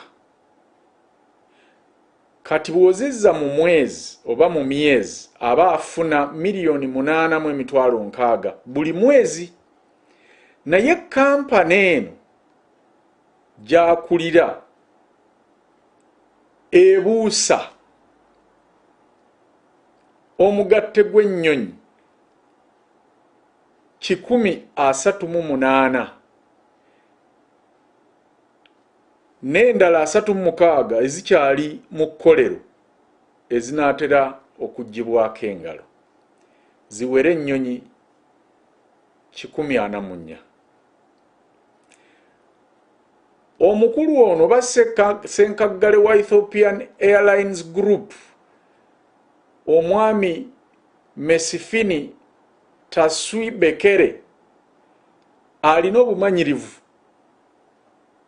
mu by'ennyonyi oba mu by'amakampani g'ennyonyi bwa myaka 38.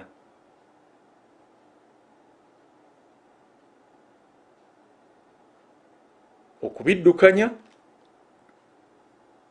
ng'omukulembeze ate ng'omukugu. Kakati ono omukyala wammwe akulira kampani ya Uganda Airlines gye tutannamanya nnyiniyo oba gye tubagaye nti ya kuteesa, ye omwezi gumu oba kale katuzibabuulire nga bano bwe bazipanze era nabo, ye afuna Jesus Christ, sente zino naasobola ozifuna mu za Uganda Batulaki zaafuna, kubanga ye omwaka Batulaki afuna emitwalo gya $28,200 mu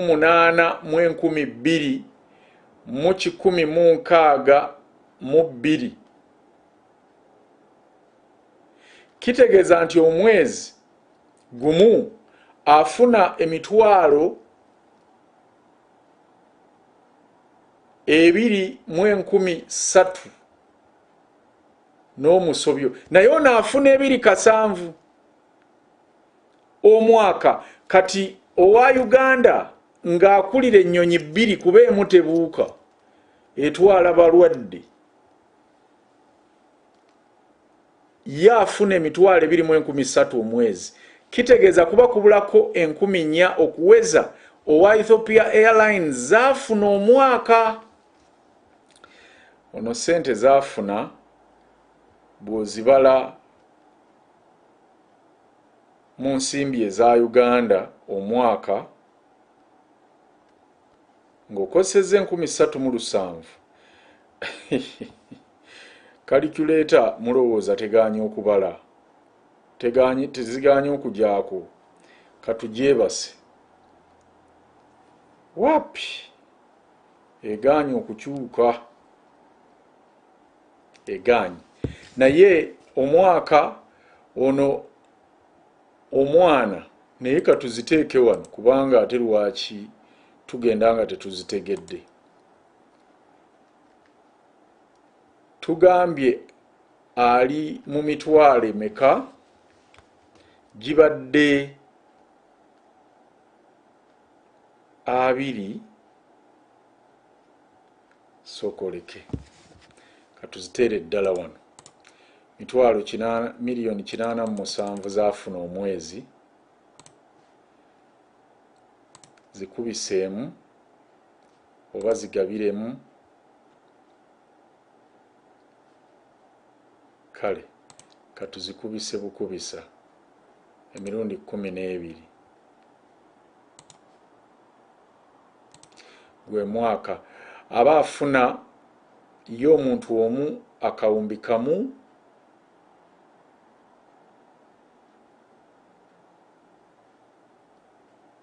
mu obukadde 44. That is 1B, 1.044 billion. Kakati ezo bw'ozigabiramu 3,700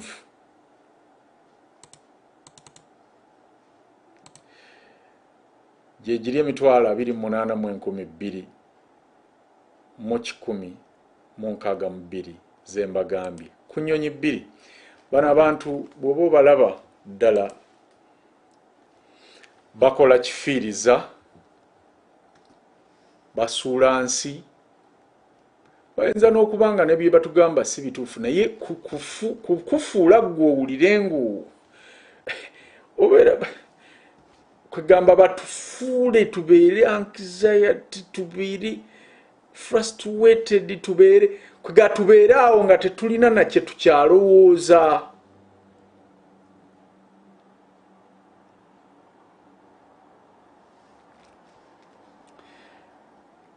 Kamberekereze.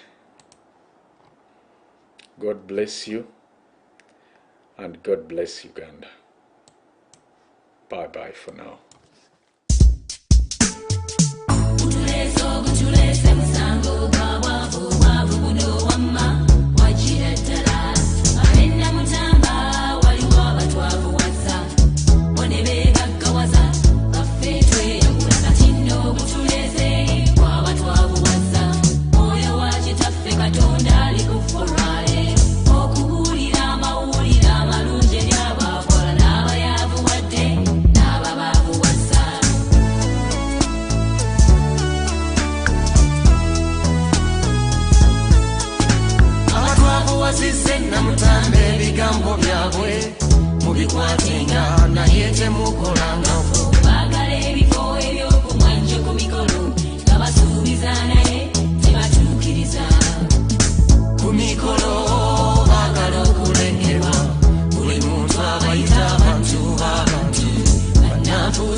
You won't